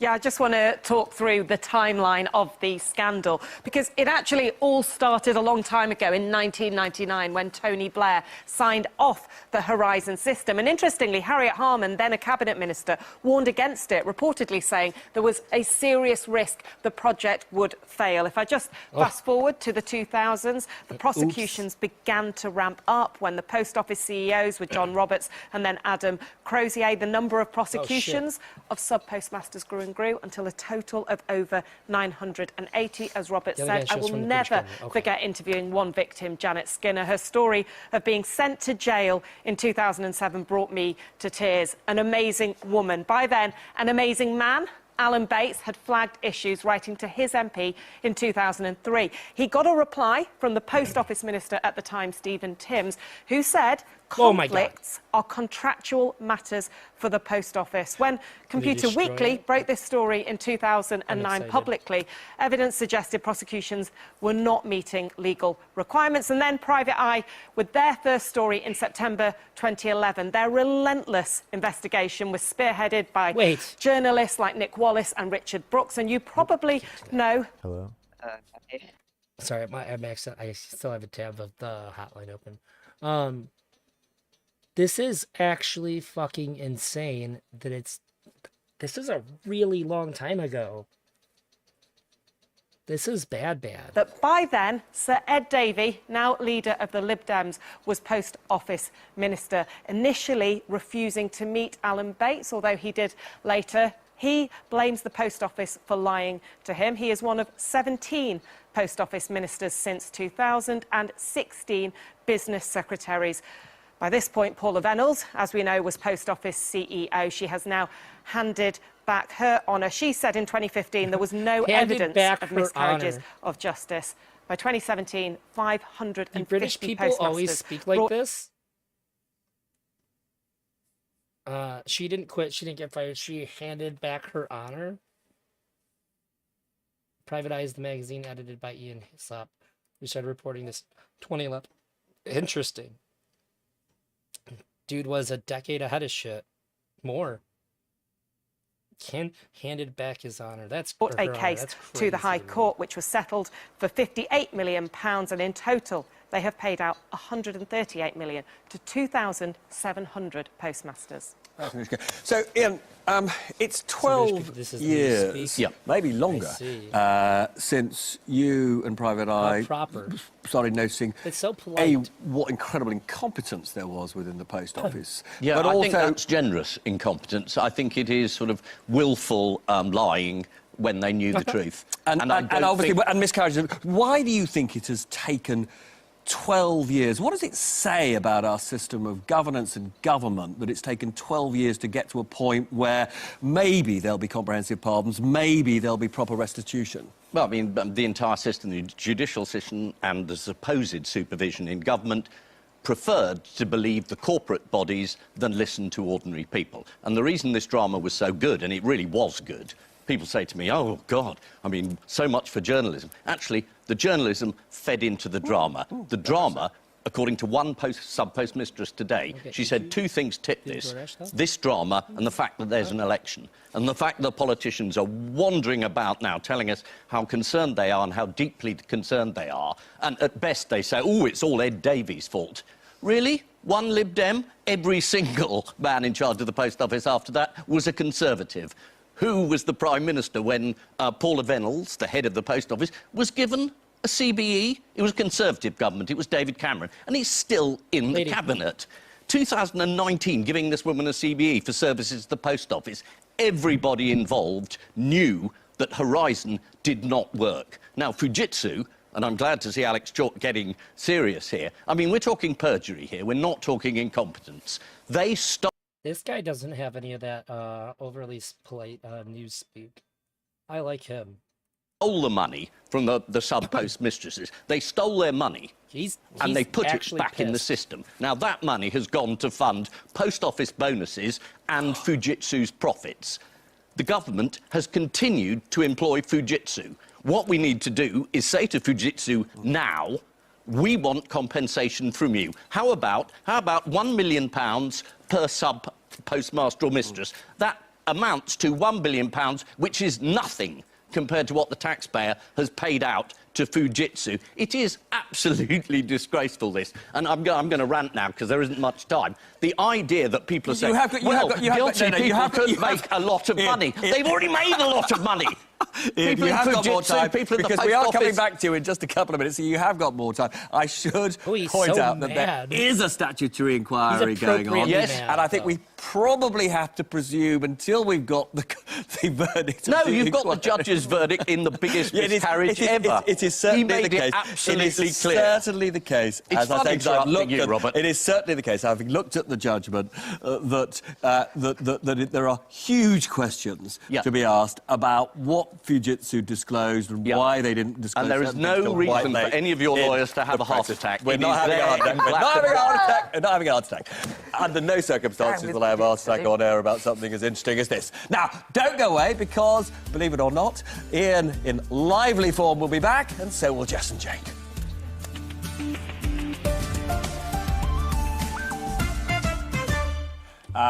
Welcome back. Ian Heslop is still with me. Now, whatever you think of Ian's passionate, should we say, criticism of Fujitsu and of the post office, I am told I have to read out this statement from Fujitsu. It says this: the current post office Horizon IT statutory inquiry is examining complex events stretching back over 20 years. Wait till you see him speak to the conservative politician. To understand who knew what, when, and what they did with that knowledge. The inquiry has reinforced the devastating impact on postmasters' lives and that of their families, and Fujitsu has apologised for its role in their suffering.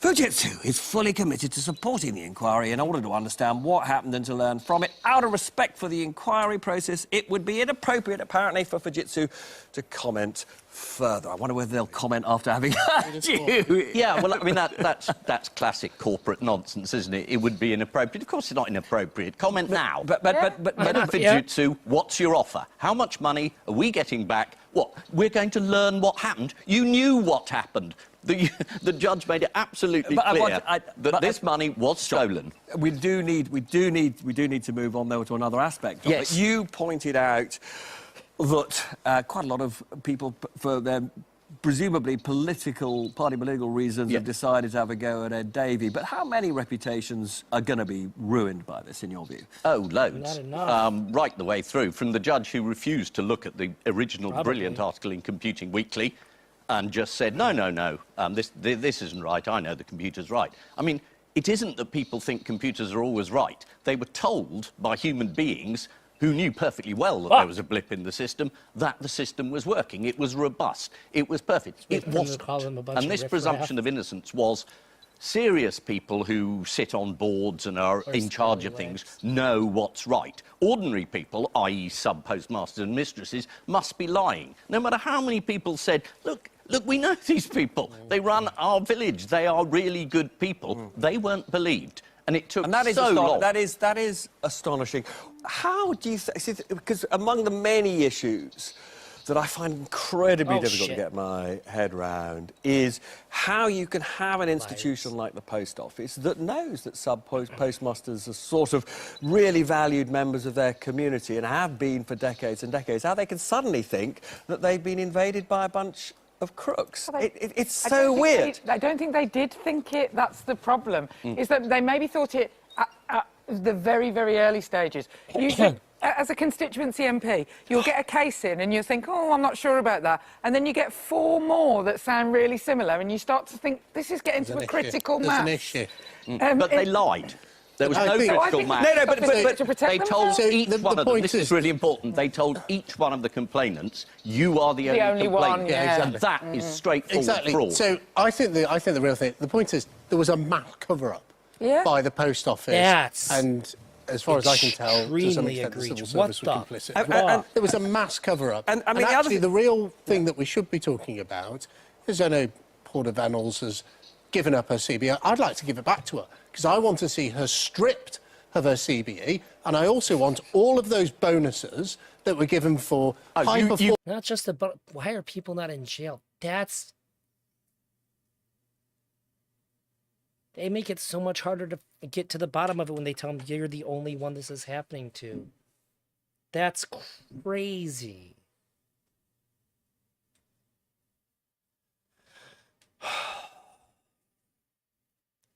So, like, some of this is kind of fun to, like, laugh at and be like, oh, that's really stupid. That's actually evil. That's...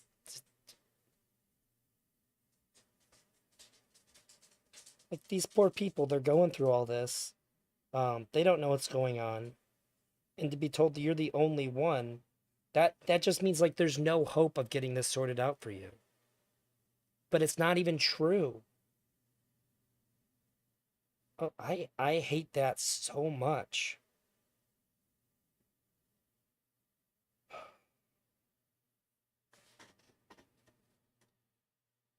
That's really, really, really fucked up and terrible. I'm sorry, I need just a minute. I'm ordering dinner. But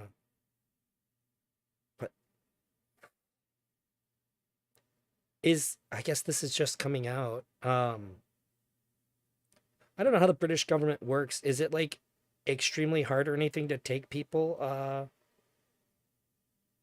to jail for this stuff? Do they have any kind of, like, governmental immunity or anything like that? The head of Royal Mail got a CBE in 2019. What does CBE mean? I don't know that phrase.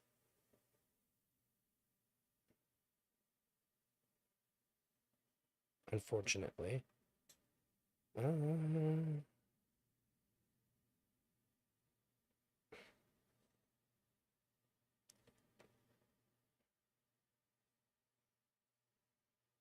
I appreciate your patience with me.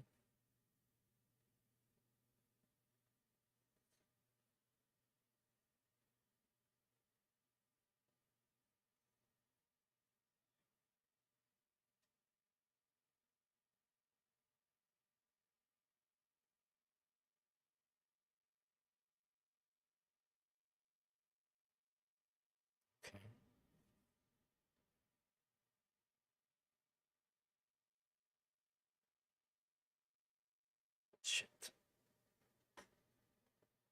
Commander of the British Empire. They would have got a royal commission, probably. Scroll up, we just chatted about. Oh, okay, let's see. Give it back to her to strip it off again. Insane. CB is an award. Oh, I thought when I first read that, I thought that it was a bad thing.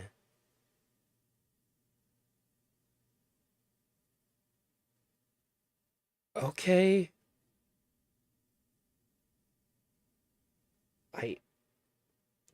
Is there any idea about, is that like to try to like obscure, is it like a, do people think that's like a preemptive move to try to paint them in a good light because this stuff is going to come out? Or I'm not gonna lie, I struggle with that one quite a bit. That's crazy.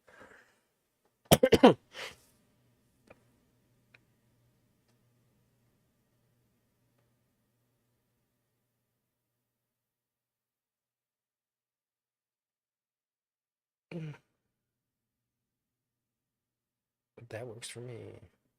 Oh wait, no, that actually works. That's way better. Okay, I'm all done with this. I just gotta press the button. Christ. Forming post- Highly distinguished, innovative contribution to in his or her area of activity, commander of the Order British Empire. Similar to like being knighted almost.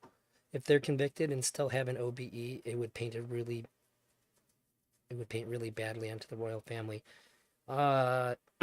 Yeah, I imagine if it also came out that the royal family knew as well. Serious with your record on the honours system. Well, my record. Can we I have don't have a record on the Baroness honours, then? but I would like to see those bonuses and performance-related pay stripped away. We did very. I mean, you're similar certainly things right, and I during do think the it's a banking crisis. fundamental. I do think it's a fundamental issue, which again I'm slightly surprised isn't being debated more.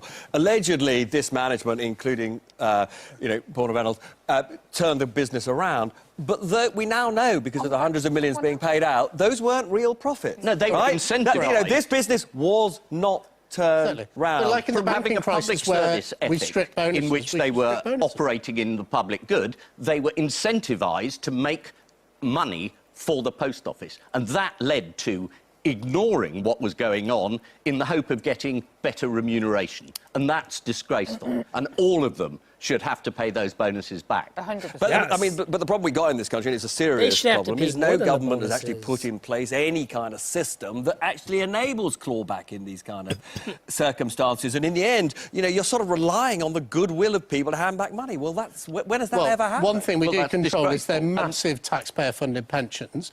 We do have control of that, and we can pass an emergency piece of legislation, a parliamentary pardon. Why can't we do the same thing with their pensions? Well, why couldn't you do it so long ago? The fact that it takes an ITV drama and suddenly, having been told their entire campaigning lives, this is very difficult, you'll have to go in front of a judge, this is very, very expensive. Oh, this morning it isn't. Tomorrow we'll pass legislation and you're all exonerated. I mean, it is absolutely fatuous for this government to claim, hey, we're really acting now. Did nothing the whole time. Sorry. That No, you're is, not That sorry, is it's not demonstrably... true. Sorry. That is demonstrably complete and utter Why did you give her a nonsense. CBE in 2019? Why did you give anyone a CBE? Why did you I tell you what, appoint it's her to the demonstrably Cabinet Office? complete You talk and utter over nonsense. everyone else, and you've been doing it in the entire programme. Ian, let him speak. Two wrongs don't make a That right. programme, which you claim to love so much and was an amazing piece of drama put together by What, you're saying I don't claim ends, to... ends, Why am I claiming to love that programme? ends... I did like that programme. You can't just talk nonsense and not It's be not interrupted. nonsense. That programme ends in 2019 with that court case. Yeah. In the intervening period, Yeah. with £130 million plus has Actually, been you paid did out say to that the earlier, actors. Jake, and unfortunately, And the government has set up an annoyingly, inquiry. Go and ask. Over. The programme's over. Now the Go big and ask question. the post All right. office and I don't think we're going to have a chance to tell you what's coming next week. But anyway, bye everybody.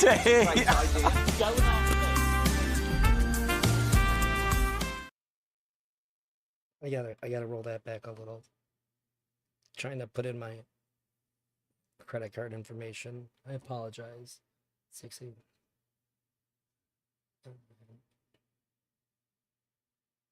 Okay.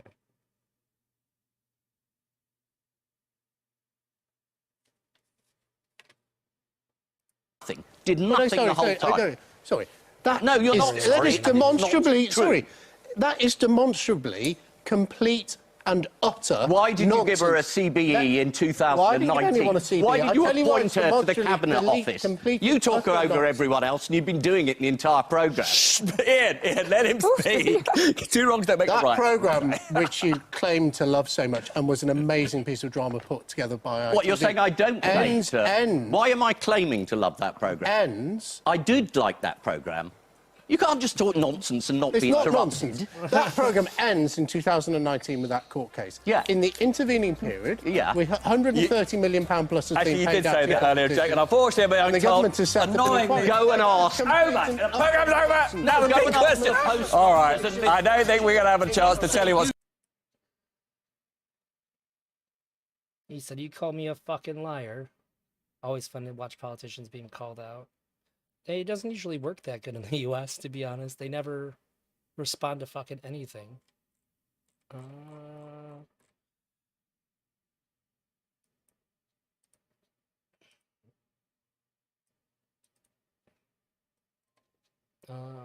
Let's see if... I think somebody shared another one. Maybe not. somebody, I remember Royal Mail interview live. It was live stuff that just happened recently. Filters this month.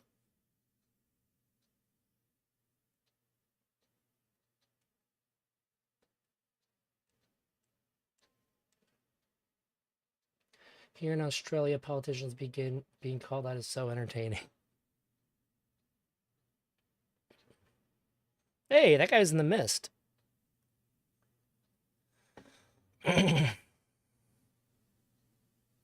Oh, I want to hear that. Mr. Patterson, could I start with you, please? Would you say that Fujitsu is an ethical company? Firstly, if I may What a just question. comment on what I've just been listening to this morning to the sub-postmasters and their families. Fujitsu would like to apologise for our part in this appalling miscarriage of justice.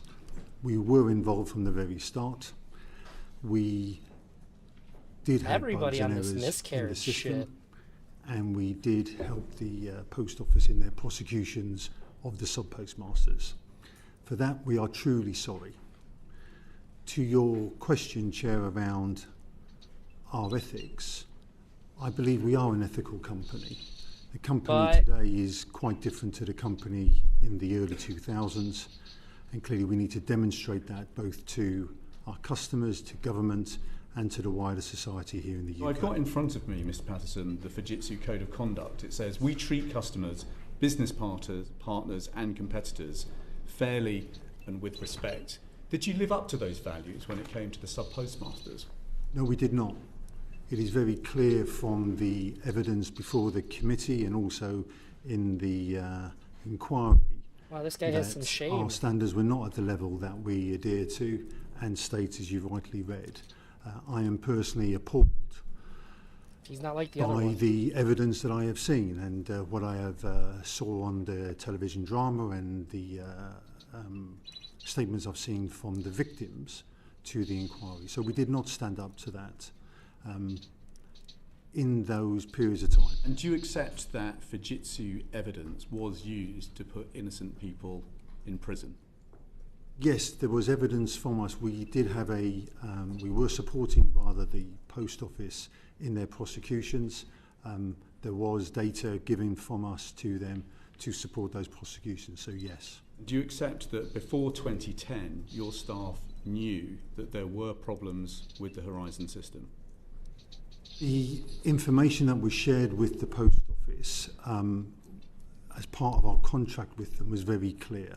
So the post office also knew there were bugs and errors. They also just to zero in on this, did staff in your organisation before 2010 know that there were problems with the Horizon system? So I believe that Simple yes or no? Well, I don't personally know, Chair. I think the inquiry is looking at that very point that you. What's your gut feel? My gut feel would be yes. Wow. So you said that you're an ethical respectable. company. You've said that your Holy shit. evidence was used to put innocent people in prison. You've said that staff in your organisation knew that there were problems with the system. Can you tell us how much you now think your company should contribute to the compensation bill? The inquiry is dealing with some very complex matters over. Is there a moral obligation, Mr. Patterson, for you to contribute? I think there is a moral obligation wow. for the company to contribute, and I think the right place to determine that is when our responsibility is very clear. There are many parties involved in this travesty. But I've just read your last set of accounts which have been published. You've not made any provision in those accounts for a contribution to the compensation, but you're telling the committee today that you believe there is at least a moral obligation for Fujitsu to contribute. When the inquiry finishes... That's a simple yes or no. Well, so is there a moral obligation for Fujitsu I've already to contribute? answered... I already... In all fairness, he did answer that. Okay, so yes, I believe there is a moral obligation, and I've already said that. I think it's also important that the inquiry deals with £50 billion very complex matters, with all the parties involved. Yes, we have a part to play. Yes, the Post Office. Already this morning we've talked about lawyers, we've talked about the law. I think all of those matters need to be discovered to bring transparency and to bring the truth. And in that context, absolutely, we have a part to play and to contribute to the redress. Like, for bad software, that's... So, like, in maybe like 2012-ish, when Obamacare came out, we launched a $100 million website for healthcare, and the site was basically just it was just processing text. That's it. That's all it's all it did. It just took in people's information and then it spat out information to that, like gave them an email or whatever. And everything else, this was just like to get people to sign up. It didn't like do any of the like it didn't do like any of like the super heavy lifting like insurance software would do. And I thought it was totally egregious that we paid $100 million for that website, but $50 billion for a piece of software that was this bad. Like any piece of software, let alone one that sucked this bad, fucking mind-numbing. Yes, I think is the words that Mr. Bates used. Some politician made $20 billion on that. Very much. Jesus fucking Christ. The guy had really good answers, though, for the most part. There was at least some fucking humility there. And the new one. Before that, 2012, did you... Worth more in USD. Yeah. I know pounds is more. That's, they spent 20 years making it? Elden Ring took like 10 years. And it's incredible.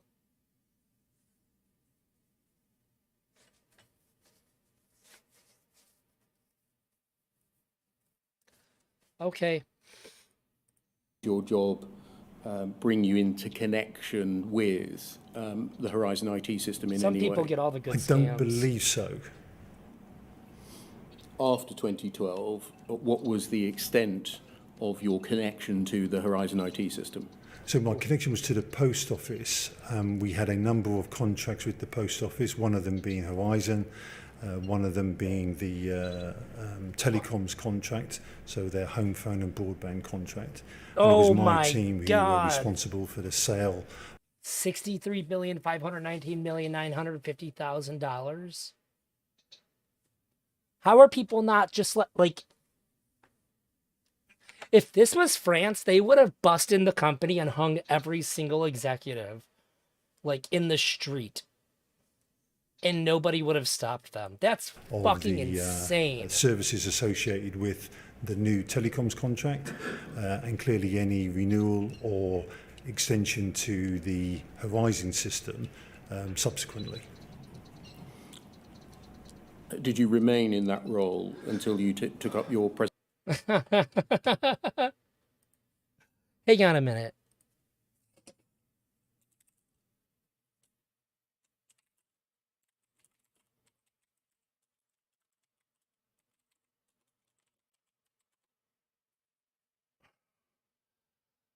British Postal Service, Courier Company, operates brands Royal Mail and Parcel Force, worldwide parcels.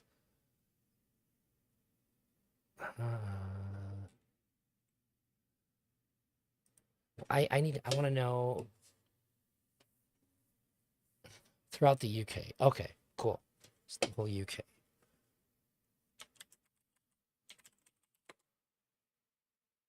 Okay, cool. I have a number. Calculator.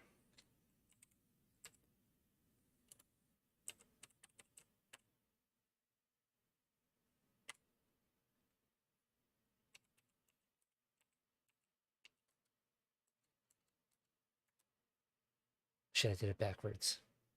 God damn it. Not thinking about it. Divided by...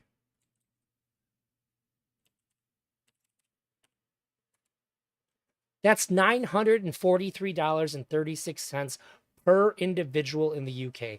That's almost $1,000 per person. That's fucking crazy. That's unreal. Like,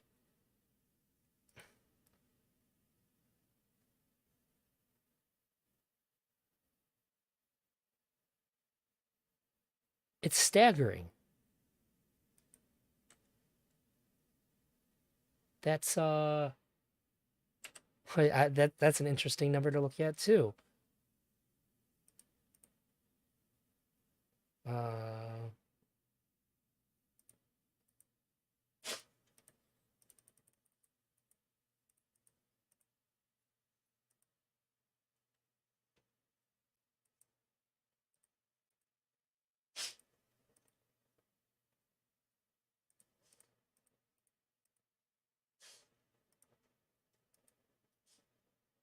Well, God, that's right, because I'm doing I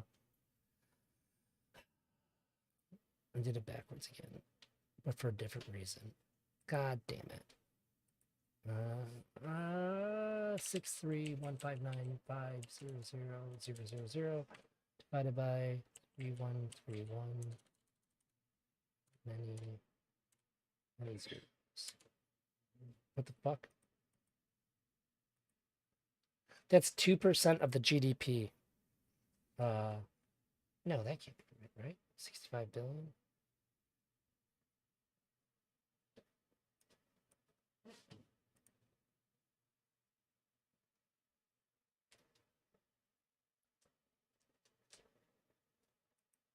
No, what happened there?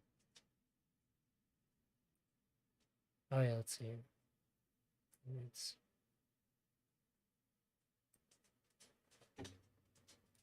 no, it's 20%. I forgot a zero. Yeah, that's 20.2% of the GDP every year. That's how much they paid for that. The thing Ian was saying that was so shitty was that the Royal Mail bosses lied to postmasters by not telling them the hundreds of their... Yeah, that's when I stopped and I was just like blown away by it. That's the worst thing that I heard individually. Because when I heard that, I was like when you're being told that this is happening to you, the first thing that you got to think is, well, at least it can't just be me, because I know I didn't do it. They're like, it only happened to you. You have no hope of ever getting out of that situation then. That's so deplorable to me. Like I got like that, like all of this is bad, but that struck me at, that's when I said that that's evil. That's actually fucking evil. And the cost on top of it is so crazy. Let me see this clip.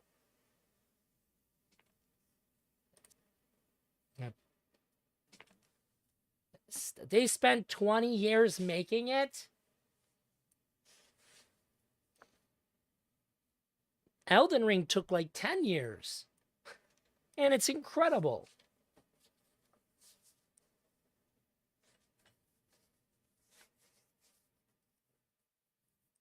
Oh.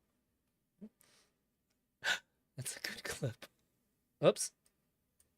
Where's my Oh no, where'd my window go? Oh, here it is. Present position in 2019. That's fucking no, madness. That role Hi, Elizabeth Garcia. changed, so I became a European head of sales and business development, and I did not have a direct team involved in the post office then. So how long did your involvement with the post office last? I would 4 years, 5 years. In that 4 to 5 year period, let's call it between 2012 and 2016, 2017, how regularly were you dealing with issues concerning the Horizon IT system? So I wasn't dealing with issues... Okay, dealing with the post office account insofar as it concerned the Horizon IT system. So my engagement and my sales team's engagement was very much focused on the new business into the post office. It wasn't dealing with the service delivery, albeit clearly at times in those conversations the post office may have asked me questions about service delivery, and that would have been passed on to the relevant service delivery team. That was my next question. To what extent were you cited on issues or problems with service delivery? I want to. I don't have it. In that 4 to 5 year period. If I had it, I would play so far as Horizon was concerned. So I think in several different meetings with post office executives when we were discussing the changes to the contract, so I think in about 2012-13 they were looking to change the contract structure into a tower structure. In some of those meetings we would have definitely made some reference to problems given I was in the room, and that would have been handed back into the I guess to be more clear, I will play Super Mario Wonder at some point once I get it. To your recollection, did any of those engagements concern data reliability, data integrity, or similar issues? Well, so in the pack that I've got in this supplementary pack, I think in today's hearing, there is a reference to questions asked of me and a colleague by the CIO, which we passed on to, which was talking about that very point. I'm not going to go into that in detail today. I just want to get an overview today for the purposes of the questions I'm going to ask you subsequently of your the extent to which you knew of issues concerning Horizon before you became CEO in 2019, or whether you were coming to these issues completely afresh in 2019. What would be the answer to that? In 2019, in my appointment, I was, of course, aware that there were issues regarding prosecutions. Clearly, there was the public case as well. So I was aware on a personal level there were issues with the prosecutions. So I was aware of those topics. I don't think that's what he's before asking. you became CEO in 2019. Yes. The next event is the event you refer to in February 2021, a report by Fujitsu to the post office. That's the 22nd of February 2021, so a year and 3 months after the judgment. Fujitsu writing a report to the post office. What do you understand the purpose of that report to have been? I'm not quite sure I understand the question. So Mr. Justice Fraser produces his judgment, finds the existence of 29 bugs, errors and defects. He spends 105 pages analysing them, and then 13 months later, Fujitsu write a report to the post office about those 29 bugs, errors and defects. And I was asking, what was your understanding of the purpose of the writing of that report? So in the company's second corporate statement, we lay out details on the 29. Yes, I'm going to come to that in a moment. Okay. I think it was, so I don't know, Mr. Beer, I'm afraid I don't know, I haven't seen the physical report. It's one of the exhibits to your statement, number 260 there. I'm not going to display it at the moment, but I just want to understand when the judge has found the existence of these 29 bugs, why a year and a month later Fujitsu is writing a report to the post office about those 29 bugs. So I don't know, Mr. Beer. To summarise, in Appendix 1 to this witness statement, you've set out 29 summaries relating to the 29 bugs, errors and defects found to have existed by Mr. Justice Fraser, correct? Correct. I'm going to look through some examples of those. I'm not going to go through all 29 in a moment. So we can see what they look like and the kind of things that they tell us. But all of this information, would you agree, was available to Fujitsu, indeed to you, because it's in your witness statement, written in December 2022, but also earlier than that in the bugs, errors and defects report of February 2021? Yes, because the information is there. That's how we produce the report. We produce the documents in the second statement. Correct. I said I'd try not so to in scream. terms of something you said at the beginning I've still kept of it really mild. Your evidence today about the inquiry examining complex issues and the Fujitsu wanting to wait until essentially the inquiry has reported. In relation to this issue, and I'm not saying that for a moment that the Fujitsu summaries of the bugs, errors and defects I love this game, but it destroys my soul. are complete or should be taken to be the final word on each bug, error or defect. But from Fujitsu's perspective, is this right? As a company, for the last couple of years, it has known of the existence of these bugs, errors and defects at a corporate level. Yes, in fact, all the bugs and errors have been known at one level or not for many, many years, right from the very start of deployment of this system. There were bugs and errors and defects which were well known to all parties, actually. You agree, I think, therefore, if we take the Fujitsu summaries read together with the bugs, errors and defects report as a baseline, it follows that at a senior level in the company for the last couple of years there has been corporate knowledge of the existence of these bugs. I have known about these bugs because I've seen the report. Yes, would be my answer. And so there's no need to wait for the conclusion of this inquiry to find out at least this information because it's already known to Fujitsu. Yes, correct, and it's in the statement, correct. Would you agree with the following points? Firstly, in each case, Fujitsu agrees that the bug, error or defect existed. Yes. He's asking this question a lot of different ways. On Fujitsu's own assessment, by looking at this appendix, the bugs afflicted both Legacy Horizon and Horizon Online. Yes.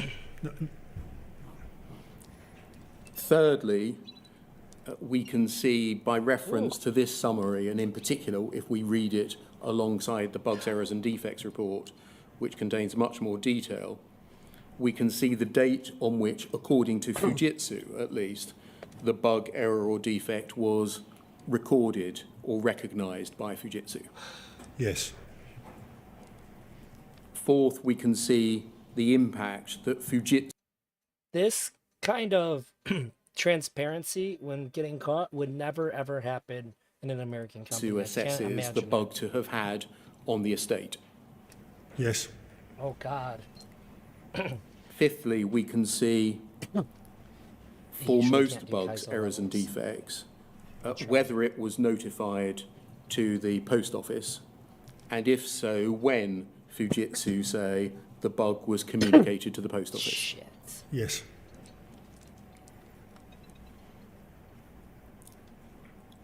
Sixthly, we can see that the earliest bug of the 29 bugs, errors and defects was in November 1999. It was one of the examples I took you to. Yeah, I was going to say I don't live in the US, but I doubt they'd hold up to these levels of scrutiny the UK has. They just lie. So that was in the course of the national rollout. Yes, agreed. And the latest... So I might quit this level out. I'm not super... I don't know a lot of the Kaizo tricks. Essentially, I have to jump, grab that shell, throw it at the wall, and jump off the shell. Ugh. I'm not going to take it to you now, was May 2018. That was the Bureau discrepancies bug, bug 14. Agreed. And so bugs, errors and defects afflicted the Horizon system on Fujitsu's own assessment for a period of nearly 2 decades. Yes. And then lastly, we can see Fujitsu's assessment of the length of time for which the bug was operative. And sometimes that was a substantial period of time. The first one I took you to, Calendar Square, for at least 6 years or 10 years by reference to Mr. Justice Fraser's findings. Yes. So I think it follows from this that it's plain that Fujitsu staff knew about bugs, errors and defects in Horizon well before 2010. Yes, I agree. Hard. Fujitsu staff knew of them on Fujitsu's own account from at least November 1999. Agreed. And that this recognition by Fujitsu, reflected in your witness statement here, doesn't need any investigatory work to be undertaken by the inquiry. No, it doesn't. It's in the notes. I agree. It doesn't. I missed. The fuck are they asking me to do? Investigatory work to be undertaken by the inquiry. No, it doesn't. It's in the notes. I agree. It doesn't. Oh, if I have to double shell, no, I can't do that. I can't. Need I'll look any at it again, application but I of don't think I can- judgment by anyone, because it's here in black and white, in Fujitsu's own words, indeed in your own words. Agreed. When did Fujitsu realise that the bugs, errors and defects in its Horizon system impacted on the evidence that was being relied on to investigate and prosecute sub-postmasters for criminal offences? Is that in my second statement? No. No. This is going to the third statement, essentially, so about litigation support. So I don't He know does have to be the careful, I exact think. date of. Just repeat the question again, Mr. Yes. Bishop. When did Fujitsu realise that the bugs, errors and defects in its Horizon system impacted? Wait, you have to reuse that twice and jump on it? Yeah, it's rough. But I think that big wall is a double shell jumper essentially. After the last jump before the wall, I have to toss the first shell up in the air, jump, throw the one shell at the wall, bounce off of it, catch the one that's falling, and then throw that one and jump off of it as well. If that's the case, I don't know how to do evidence those. that was being relied on to investigate and prosecute sub-postmasters for criminal offences. I'm not. So at I that think in level my yet. in the company's second statement, we draw attention to we knew the company knew several times that evidence that had been presented needed to be corrected given some bugs and errors, or the data needed to be rerun. So I think there'd be several examples in the second statement which answers your question. I can't give you the exact date on each and every one of them. I think in each particular ARQ request, it would be applied differently. In other words, I'm asking, when did Fujitsu put two and two together and realise they added up to 4? Mm-hmm. 4 being, we need to tell the post office about these bugs, errors and defects, not because I'll there's a try. problem with the system that we're Okay, I said I'm selling gonna try. to them, but because they're prosecuting sub-postmasters on the basis of the evidence that we're providing to them. So I think there's lots of evidence of us informing the post office of that data that we've just discussed, bugs and errors, and how those bugs and errors did or did not impact the financial position as reported. What the post office did with that particular piece of data, Mr. B, I do not believe Fujitsu knew at the time, but certainly latterly, of course, the company became more aware that it was being used nearly solely for prosecutions.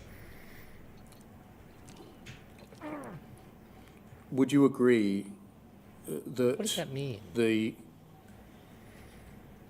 29 summaries that we've just looked at some examples of, revealing bugs, errors and defects in the Horizon system, ought to have been revealed to the post office for the purposes of its investigatory and prosecutorial functions? So I don't know if they were not. Yeah, that's a different question. I'm asking, would you agree that they ought to have been? Oh, yes, I do. You know, I think that Fujitsu employees provided witness statements to the post office for the purposes of the prosecution of sub-postmasters. Wait. And witness statements to the post office for the purposes of the prosecution of sub-postmasters. And speaking in general terms, these bugs, errors and defects did not find their way into those witness statements. Do you know why? I do not know why. I have seen examples of the witness statements. On a personal level, I am surprised that that detail was not included in the witness statements given by Fujitsu. As upfront as he's been, I think, like, I get why he didn't say that. Staff to the post office, Nope. And I have seen some evidence of editing of witness statements by others. Where there was a proposal, I think you're referring to include at least a reference to some of the bugs or some data integrity problems, and they were edited out. Correct, Mr. Beer. And I no doubt you would regard that as shameful. I would, yes, that would be one word I would use. What's the other That's one? a weird line of questioning. Shameful, appalling. My understanding of how our laws work in this country, that all of the evidence should have been put in front of the sub-postmaster, that the post office was relying on to prosecute them. If we look at the diagram at the top, you'll see that it splits immediately. If that just can be blown up, the diagram, please. There we go. Between, on the right-hand side, an ARQ form, which is for prosecution support, and on the left-hand side, seemingly one which is not. Yes? Yes. And it treats them differently.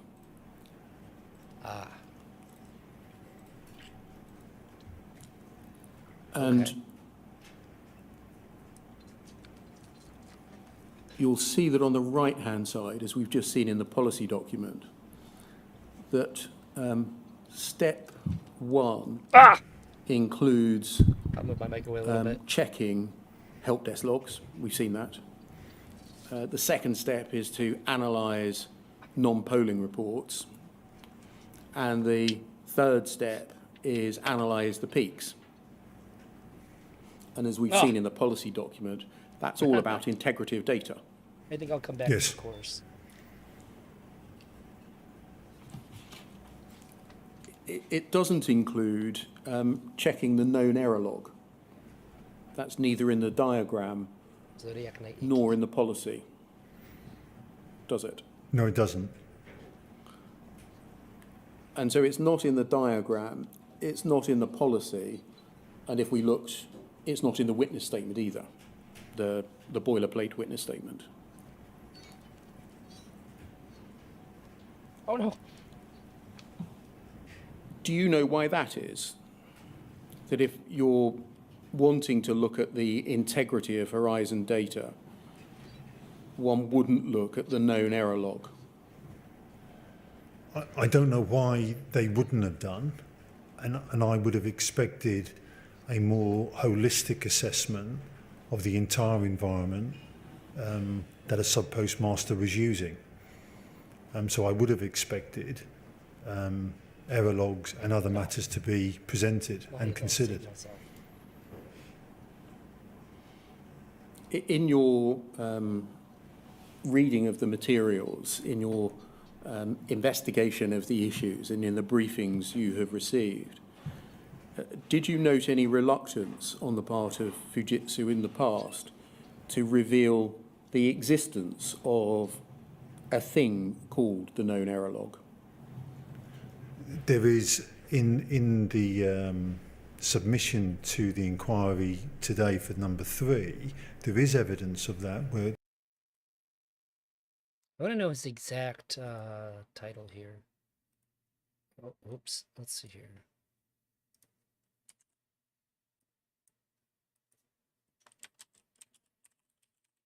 It just says boss, but I'd like to know.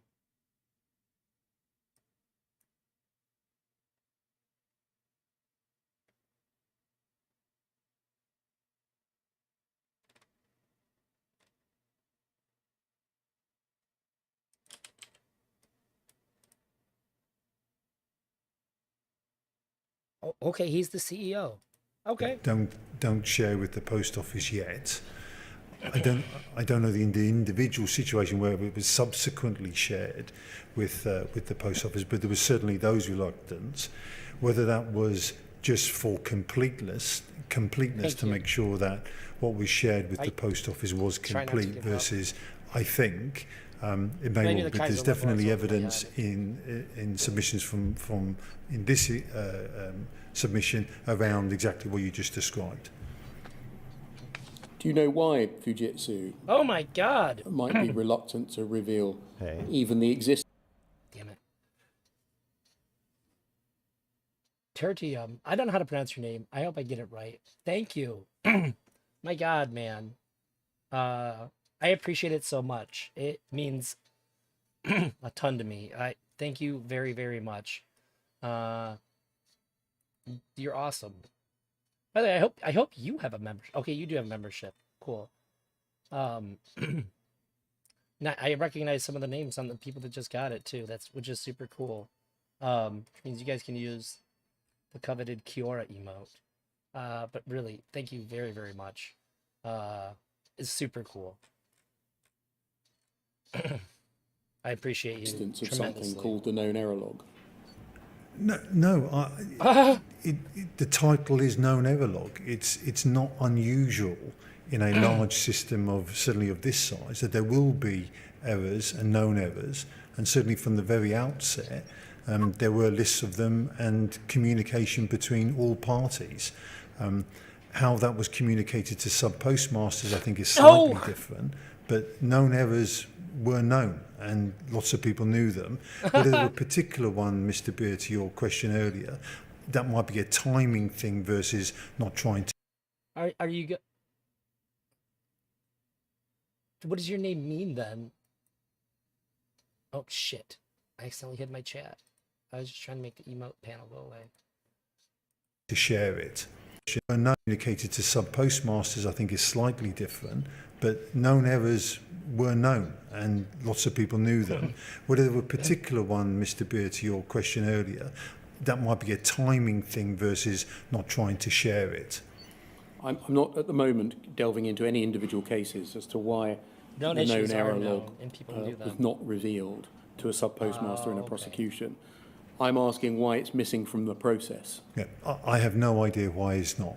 Oh, then nobody knows how to pronounce it. Don't you fucking start with me. Or is it?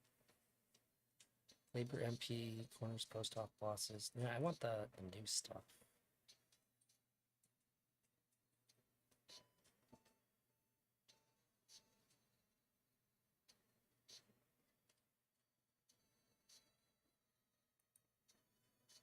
Your email to Mr. Dunks. See you in court then. Feta. Called him a nasty chap. Latin for the third part of comparison. The quantity that two things which are being compared have in common. It is the point of comparison which prompted the author of the comparison in question to liken someone or something to someone or something else in the first place. Necessary mother of invention. Oh, it's the thing that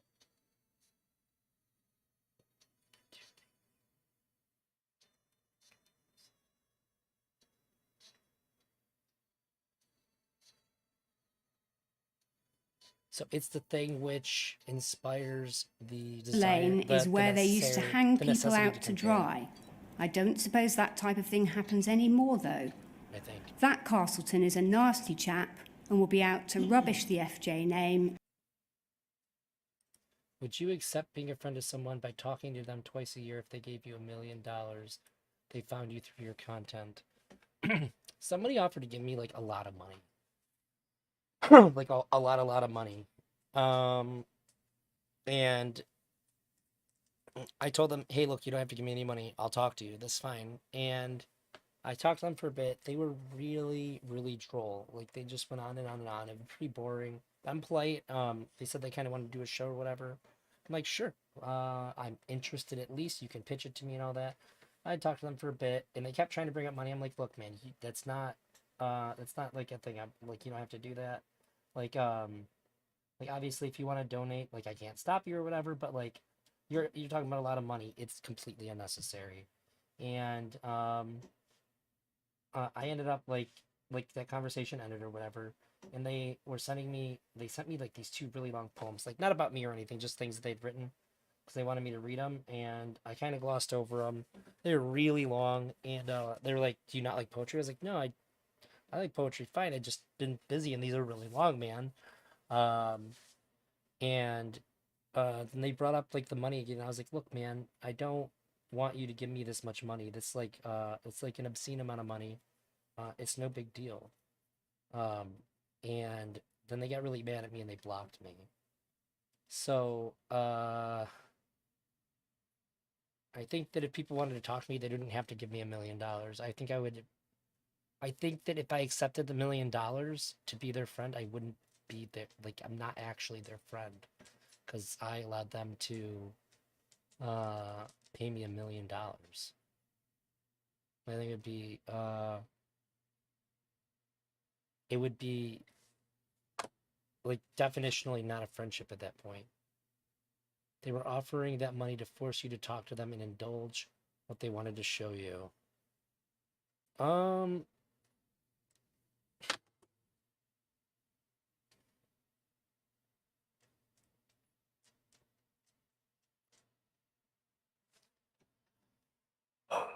I gonna think about that? Like I might, like, I guess I have to consider it like this. If they have $1 million for, like, if it's not for friendship and they just want to force me to talk to them and I don't want to, like, I think I need some kind of confirmation that they don't just have $1 million. So I feel like if you have $1 million to throw like at somebody like that, you probably just fucking stacked. Like if they're stacked to the point to where they can throw $1 million at a small content creator, I probably would. Even though I don't love the idea, there's a certain point where, so like my hierarchy of duties goes, first I have a duty to myself, so that I'm good to perform the rest of my duties. Then I have a duty to my family. But I think if somebody offered me $1 million to do something like that I didn't want to do, I might have to. But I would need some kind of reassurance that they're like not giving me like all of their money. Like if they have like millions and millions of dollars and they just want to throw it, like, I guess, yeah. But I don't know. Like I feel like I'm obligated to say yes, even though I might feel really weird about it.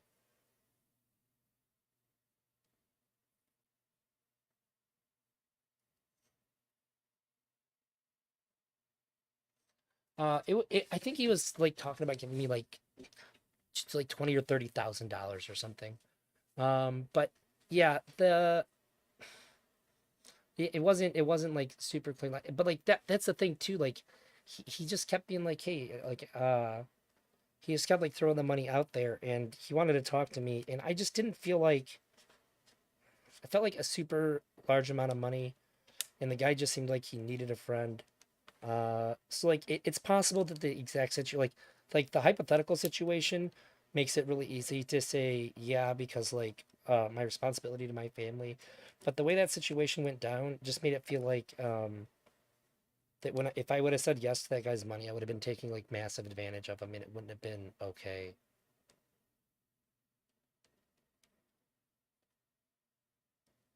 I'll take it on your behalf and listen to some poetry.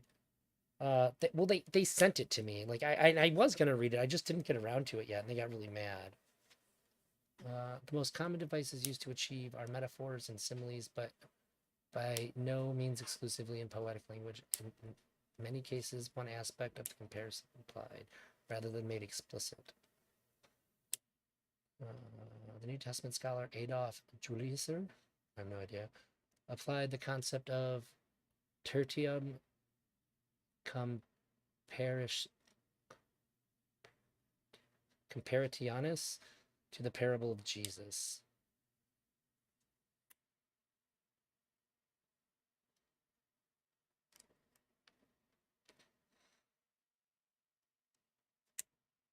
I'll take it. Oh yeah. I didn't know that you were a YouTuber. Tertium. Interesting. Oh, also, I gotta go to my door dishes.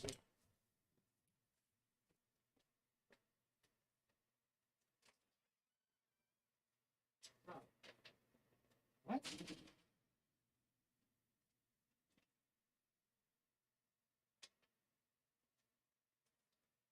This isn't what I.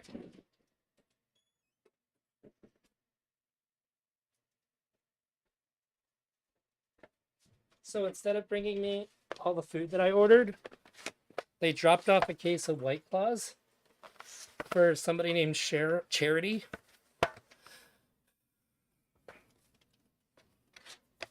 I don't know.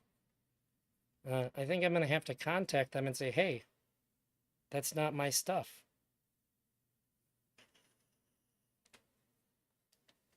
Guess your name is Charity, Dad. How do you feel? Do you like your new name? I don't like this. I fucking hate White Claws. Yeah, I made my account in 2009, and I have 200 subs. I don't make videos frequently. Teach how to pronounce it in VC. It's a little tricky, but once you hear it, you'll get it.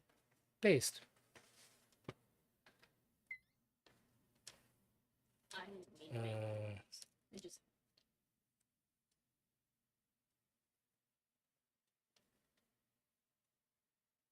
Help. I'll play the video, though. It's up to you to maintain absolute strength and integrity, no matter what the prosecution throw at you. We will all be behind you, hoping you come through unscathed. Bless you. Was this your pep talk to your team member that you were managing before he had to go and give evidence? No, it wasn't a pep talk, no. You're saying, don't worry, we're all behind you, aren't you? That's what it says. And what you say to reassure him is, don't worry, he's a nasty man. How did you form that opinion, Mr. Sewell? I don't know. I don't know why I wrote it. I apologise. What was being said within Fujitsu that allowed you to form the opinion that he was a nasty man? Nothing, I don't think. Nothing? I'm not aware of anything. No. You made that up off the top of your head? In a way, I think yes. And why would you do that, Mr. Sewell? I don't know.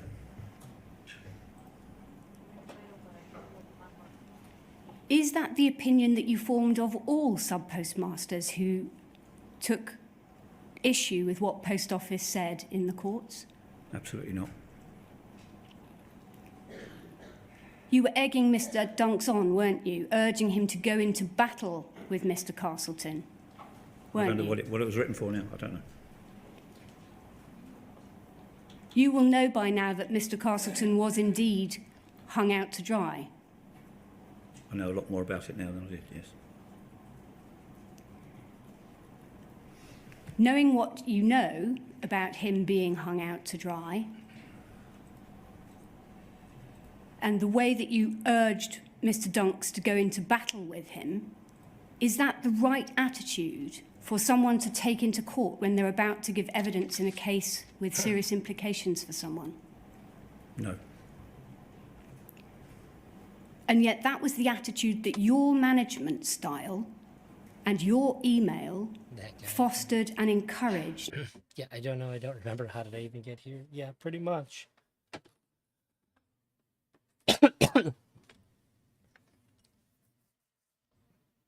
No shame. Isn't it? It suggests that way, yes. I don't know why I wrote it. Did you say similar things to Mr. Dunks before he gave evidence against Seema Misra? Absolutely not. Why do you say absolutely not? I can't even believe that that was written, so no more. Well, if you can't believe that you wrote that and clearly you did, is it not entirely possible that you said similar things before he gave evidence against Mrs. Misra? No. No? I didn't. You didn't? I didn't. And why are we to believe that, Mr. Sewell? That's what I'm saying to you. What? What? Wait, what? He said, that's what I'm saying to you. What do you mean? Oh. God damn it. What a wild response.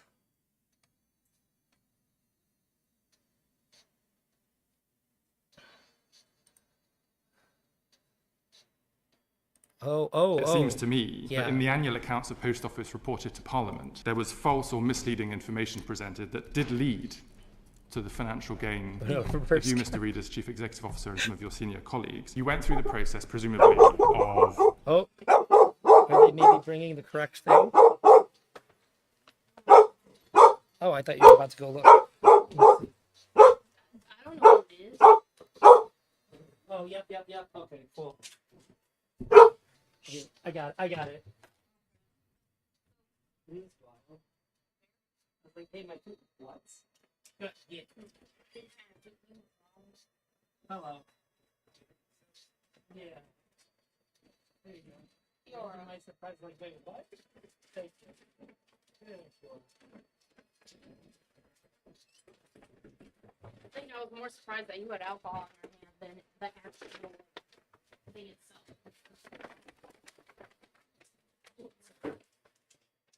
He said,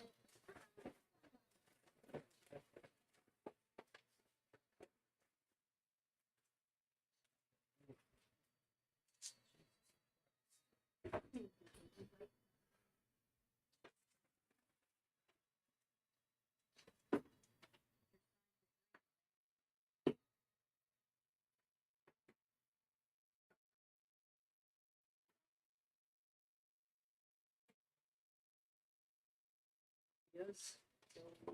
God damn it.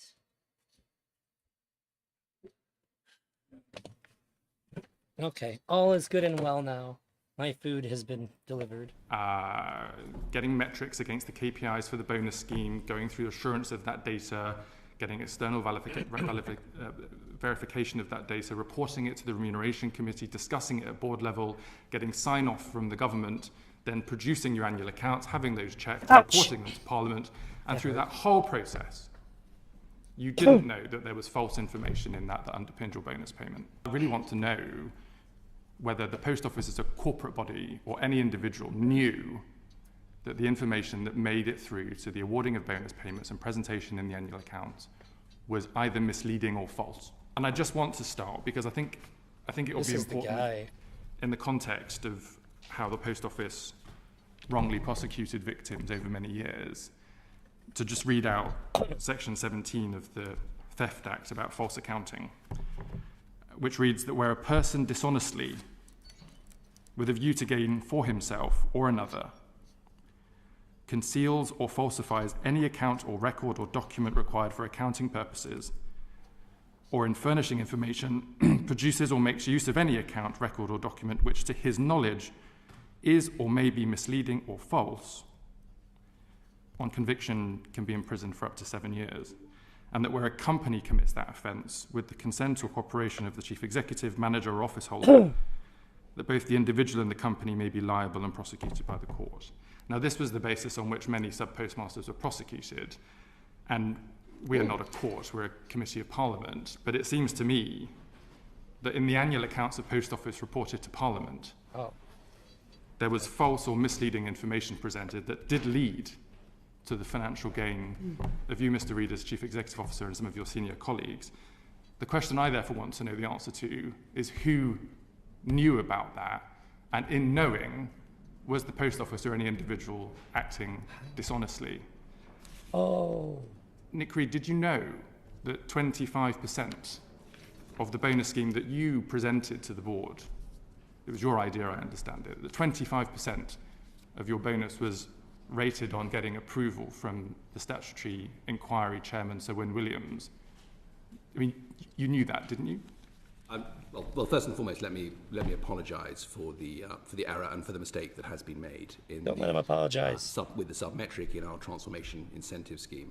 There were 17, not wrong. There were 19 metrics in total, and one of them we made the error of identifying that Sir Wyn would effectively authorise this metric. Not would, but did. Presumably. And I think it's important, just to provide a bit of context for this. Certainly when the scheme was established, which was part of the transformation of the Post Office, we wanted to emerge from COVID and transform the Post Office. We had an independent, non-statutory inquiry of 4 months duration, which was very much focused on making sure nothing like this could happen again.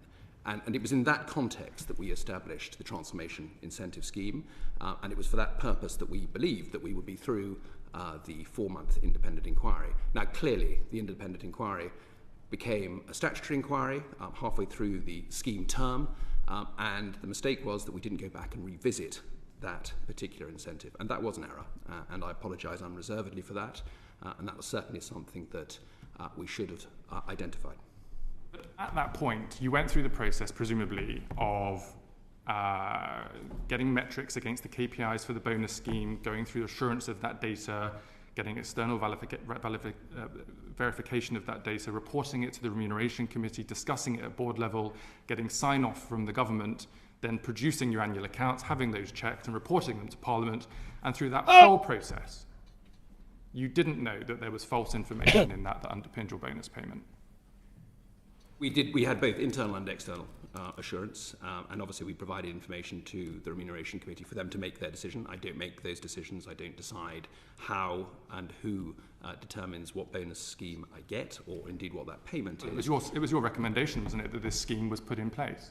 Absolutely. I agree that in terms of the incentives themselves and in terms of the suggestions and the proposal for how we should motivate and incentivise the senior team, that's what I present to the Remuneration Committee, and of course the Remuneration Committee then determines and decides how the scheme should operate. Many of the victims will be, I think, confused about why post office executives needed a bonus incentivization to just do their day job, for which you already get paid handsomely.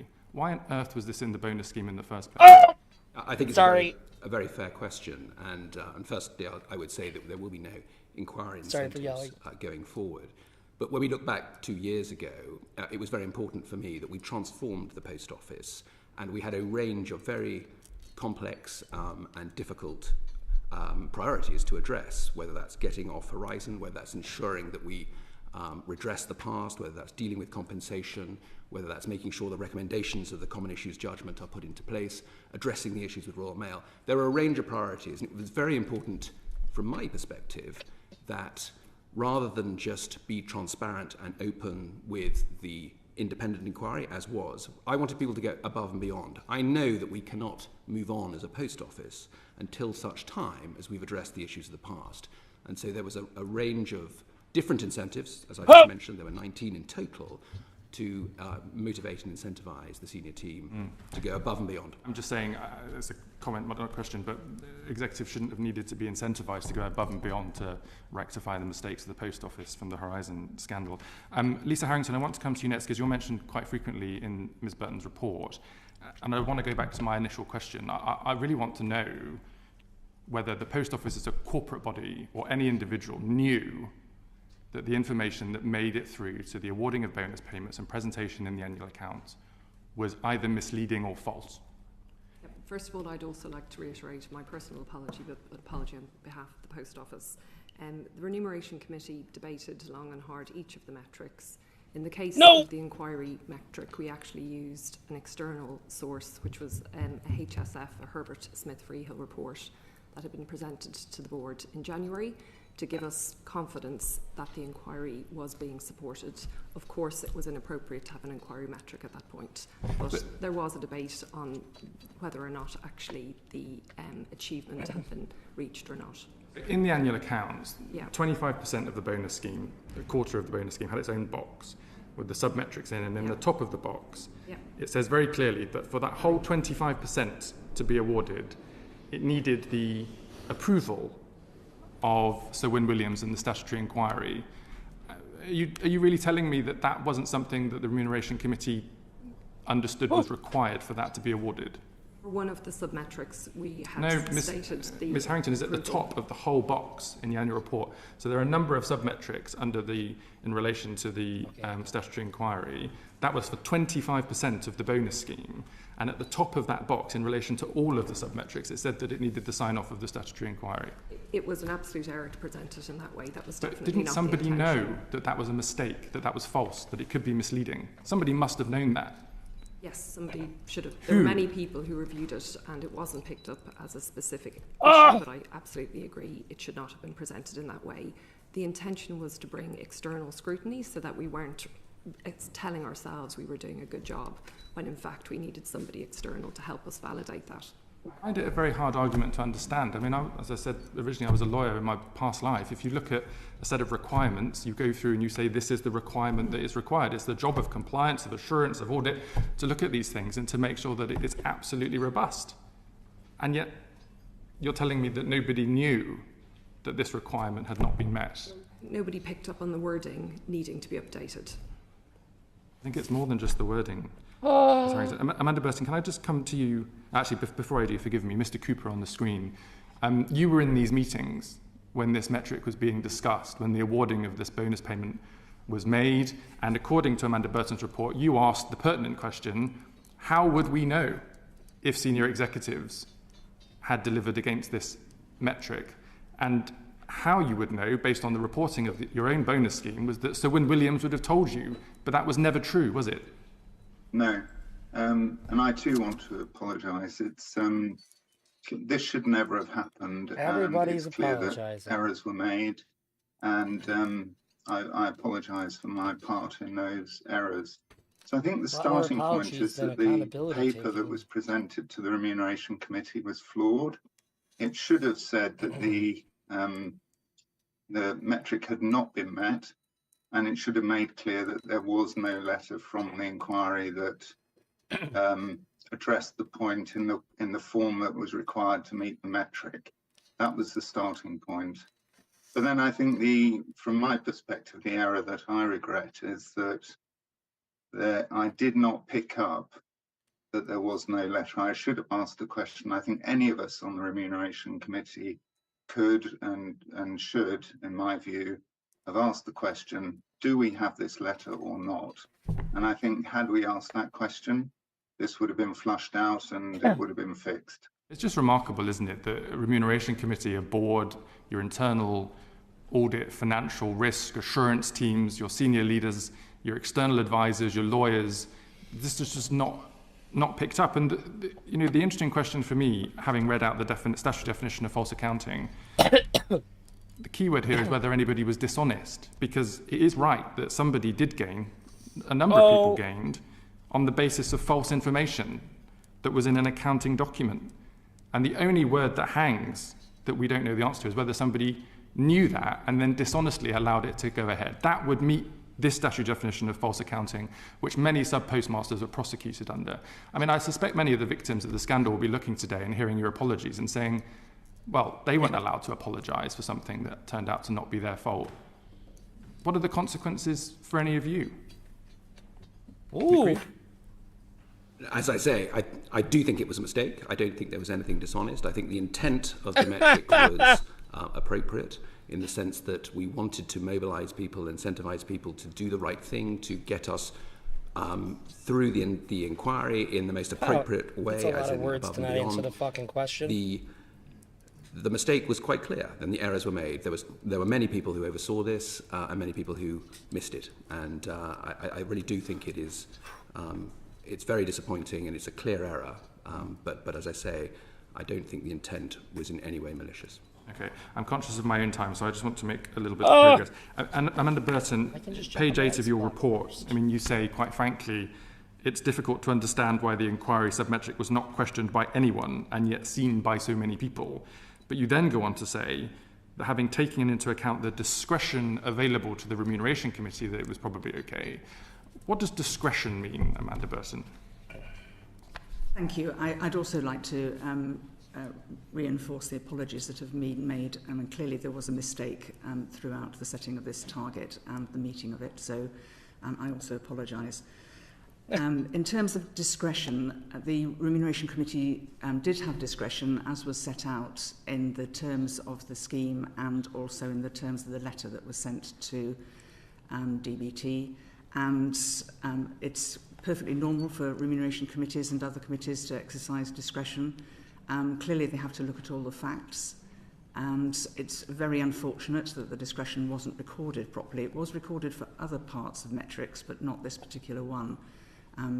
Which is extremely unfortunate, because I would expect when a Remuneration Committee is going through that thought process, they make sure it is properly documented. so that people looking back can see why that decision was made. You would expect, I mean, discretion is the freedom to decide what should be done in a particular situation, which implies knowledge. And if the discretion on this metric was not recorded in the minutes, we're left asking the question whether that's because members of the Remuneration Committee knew that they didn't have the sign-off of Sir Williams in the inquiry, but decided to use their discretion to just ignore that point and look at whether the performance of Post Office more generally had been okay and therefore awarded the bonus. Was there any evidence of that? No, there was absolutely no evidence of that. I have found absolutely no evidence of anyone trying to mislead anyone or any dishonesty. I find her hard to believe. So, what have I learned? I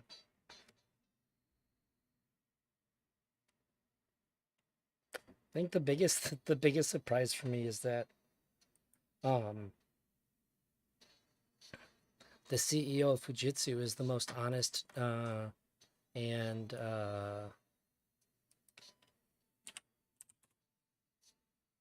ashamed person out of everybody they spoke to. Your email to... I think, let me see here. Somebody sent me one too. Is this it?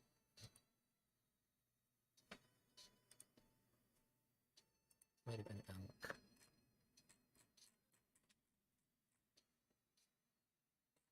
No. I thought somebody sent me one of the things.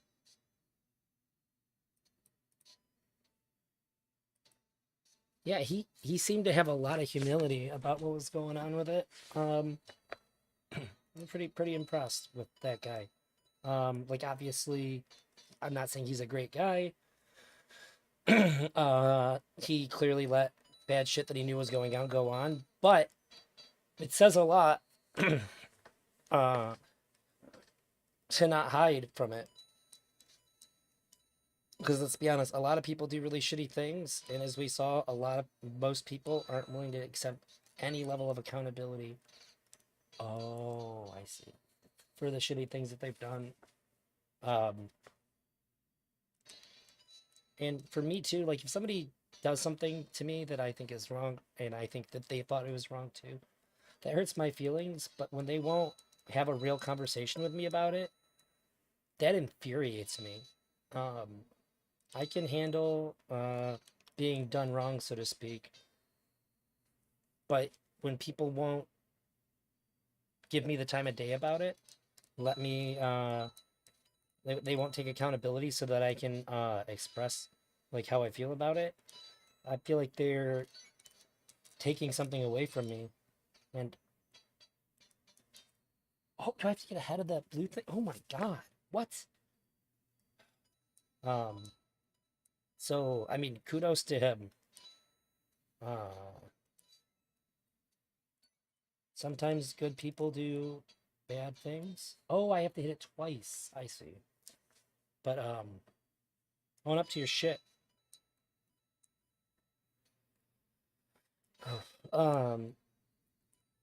Probably like I'm pretty. Oh no, I just have to ride the ice cream. God damn it. I'm pretty much done with the stream for tonight, but I'm gonna finish this level while I'm here. I'm not gonna. I mean, I don't think anybody's watching for the Super Mario Maker, but I'm gonna finish the Super Mario Maker. Whoa! Shit, I can't see. Ah! Okay, so that goes across, and when the blue skulls get across. Thank you. Try to make it a good stream. The Mr. Girl conversation was more interesting than most I've had with him.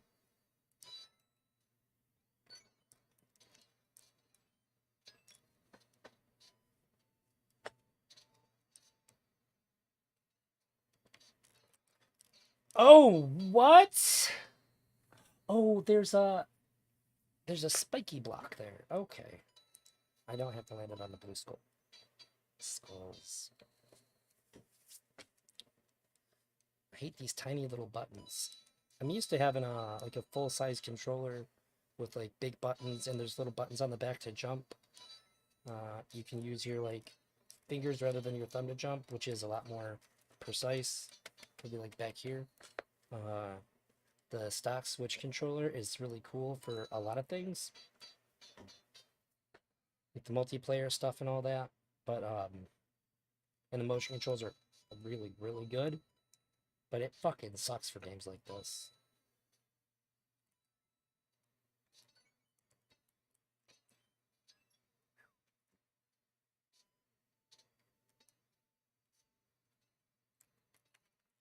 Holy fuck. Oh, I think I can toss that straight through the ghost.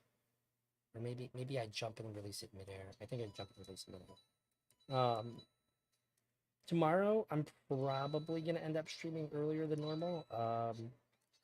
The woman my wife and I have been seeing is coming over tomorrow, I think, for the night. So I'm not going to stream while she's here. If she comes over while I'm streaming, I'll just, like, probably wrap it quick. But, that would be pretty lame of me to stream while she's over, so I'm not going to do that.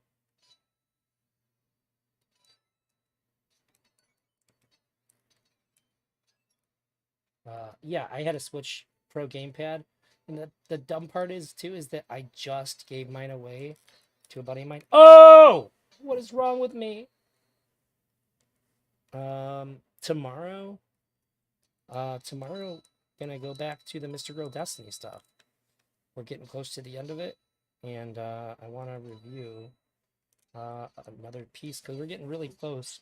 When I don't have something, it's really nice to have that to like dig into. And I know one of the videos, it actually might be the video, which I really don't want to do. I really don't want to do it because I'm in it, is I'm gonna go over when I talk to Destiny about the subreddit stuff, because that's to me that's an important part of getting the full story of the subreddit, because that's when I got the full story of the subreddit stuff. And without that conversation that I had with Destiny, I wouldn't have known. So, which means if people haven't seen it, they wouldn't have known. And also, Big C insisted that it was important to the story. That's what got me Big C as a fan, was that conversation. And I've watched part of it before since then, but I've never watched all the way through. But I hate listening to myself talk. I hate it. I hate my voice so much. To me, it's a lot lower, the way I hear it, so it's not too bad, but like, fuck, dude. And I know everybody does. But I think that I have a particularly annoying voice. But I guess everybody thinks that about themselves. But also, like, people have told me that too. I've been told that as well, and I just agree. So when I hear it and it's annoying and it's mine, I'm like, ugh. God damn it. Yeah. People have told you you have an annoying voice too? Oh shit. Alright, yeah. Thanks for hanging out and shit. Oh, a little raspy? Oh, mine's just like high pitched and like shitty. Yeah, thank you. You too.